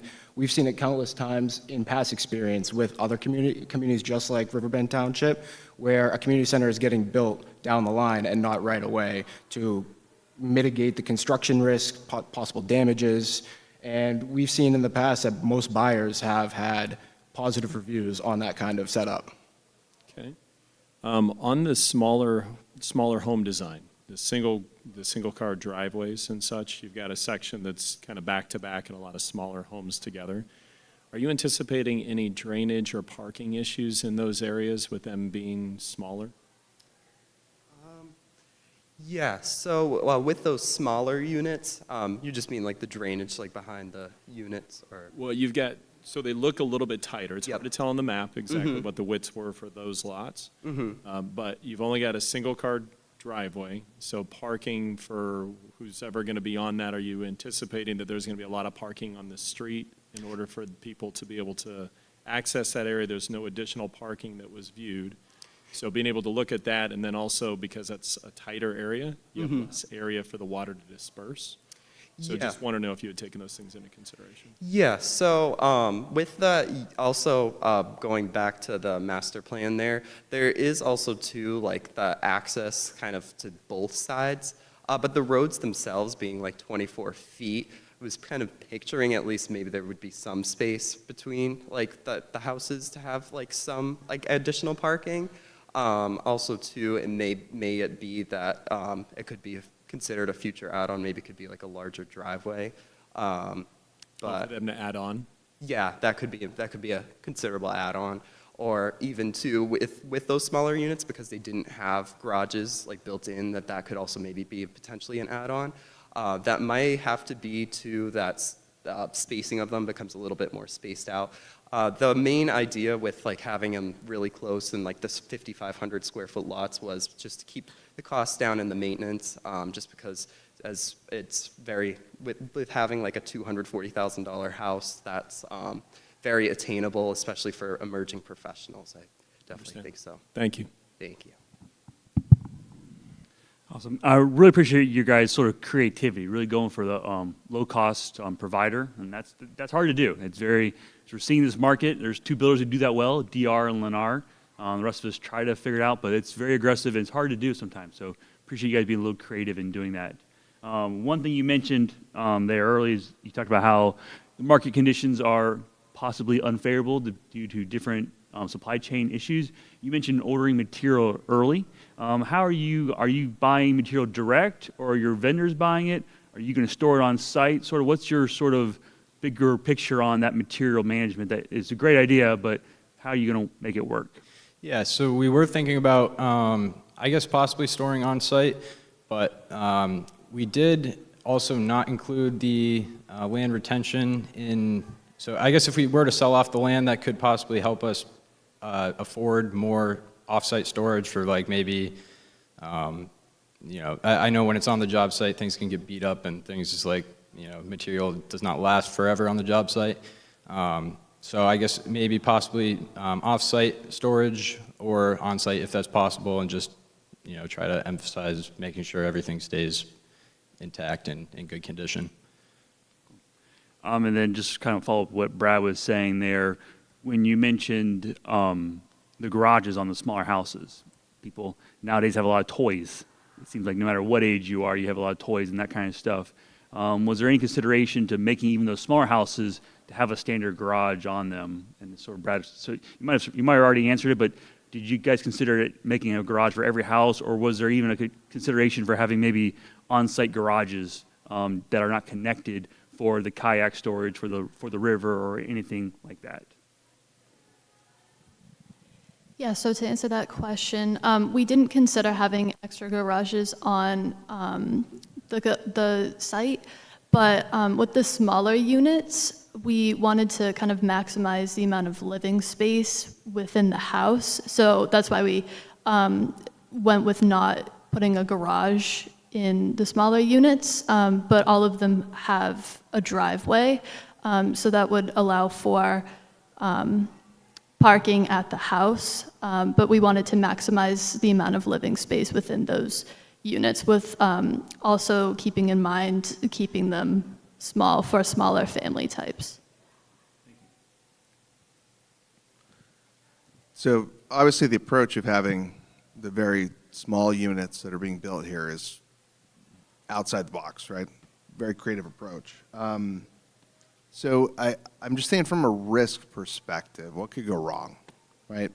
If you look at the competition and you look at the price that they're currently serving, right, and the square feet, at least the most affordable units you have are off the chart, right? Affordable, right? Nothing is below 300, and you're hitting low twos. Which, you'd say, all right, if I'm offering a cheaper product, then I'm going to be able to sell it. But at the same time, it's almost like a totally different category of thing, right? If, going from a 1,200 square foot to a 750 square foot, even if you're paying $230,000, you're just kind of going into a little bit of uncharted territory. I'm just curious kind of what you guys were thinking about as you were coming up with, we're going to build this small product, and what gives you comfort that the sales and also the construction and cost side is going to be as predictable as you'd hope it would be, right? If you're doing more of a this is what I see everyone else doing and I'm going to do it, then at least there's some predictability to it. This is uncharted territory, so what gives you comfort that your assumptions are going to be that predictable?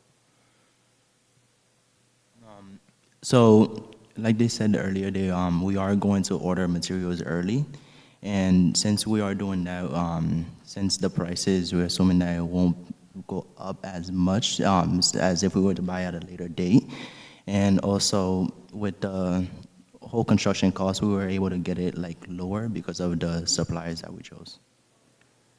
Sorry, what was that last piece?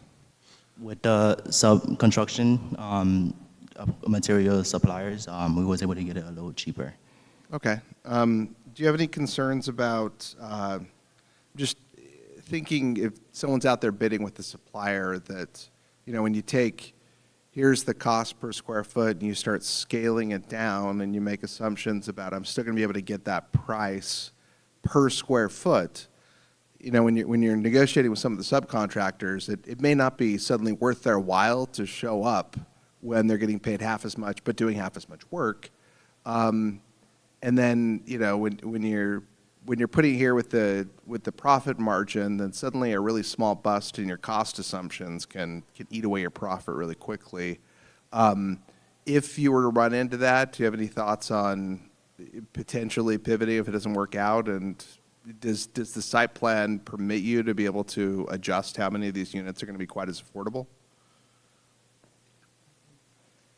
Yeah, so actually, this could actually go like just with the whole site plan itself, like the master plan. So I know with the site, like the pre-existing condition, there's kind of that waterway that's like kind of halfway through that cuts through the site. So if for like some reason there's like unforeseen circumstances or that it may not be like as successful as like a development from like a standpoint, that there is kind of like that zone there that maybe that can kind of be the point where like instead of like 222 units that we had, that maybe that number could be like cut in half, because that's kind of like a good like halfway point to kind of see, like feel out the risk and like feel out like people if they want to have this unit size.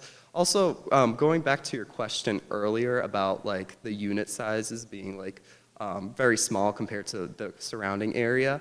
One thing we had actually, or I remember when I had done the master plan, like mapped it out, we had also I was thinking also that it could potentially, like with the young families and also young professionals, it may also could cater to like elderly people as well, like having like a small unit size and very close walkability to like the, like there's like the Central Park space there, and then also that river walk that's like located right along the Yellow River. So a lot of these the elderly people are usually single, and they don't have, they may not have like a lot of income, and it's nice to have like a tight-knit community, so. Yeah, no, I definitely think if you're offering units at this price point, regardless of square foot, I think you're going to have a huge demand for it. It's just, it's a little harder to predict something when you're going into uncharted waters. Mm-hmm. Yeah, thank you. Awesome job, guys. Love the Riverwalk idea. Also like the mix and product that was talked about. I think it provides some great options for people that are looking at different products but still want to be involved in kind of like a master plan community, like you mentioned, PUD a little bit. The sale of the land that you're not going to develop, when does that happen in the project life cycle? I guess we hadn't really thought too specifically about when exactly it would happen, but we would be looking to sell it as early into the project as possible to help just boost our cash flows. And yeah, and we did not include it in the financial analysis just because we were not 100% certain on what price we were going to get for it, and we thought that adding it would be kind of a risk because it's uncertain. So by not including it, it's still a profitable development otherwise. Yeah. And then have you guys, I guess, identified a development partner for it, since you're not developing it and selling it off as raw land? Or what is you guys' process for figuring out who's gonna purchase that and who's gonna develop it? Well, some of it is unbuildable land, but we were thinking that somebody would probably, we hadn't looked that far into it of who exactly would be looking to buy it, but yeah, I think we would just be marketing that as early as possible, and it is a desirable area, at least if there's some possible, construction on there. Yeah. $350,000 for what, 30 acres of land? That's pretty cheap. I was going to say, if you have a 34-acre parcel in Lilburn you want to sell for $350, I'll give you my card. Yeah. Yeah. No, you mentioned in your write-up, I believe it's called Procore. It's software. Could you guys talk about how that would be utilized through your project management on the site? Right, so with Procore, it allows not only for logs for our internal team to review, it also serves obviously as a document where all project progress can be monitored at all times. And when we're going and we're connecting with the local contractors that we want to select for this project, one of the questions we're going to ask is, how sufficient is your team with Procore, and how well can you use Procore? The idea of that is to coordinate who is doing what on the job site in any given day. So that way we know how many people, who's doing what, we know where work is being done, we know where work isn't being done, and that way everybody knows and work can be maximized in terms of efficiency. Like it. Thank you. Awesome job. Thank you, guys. Is this you guys' first year competing? Second year. Okay, awesome. Glad Great to see job. you guys came back.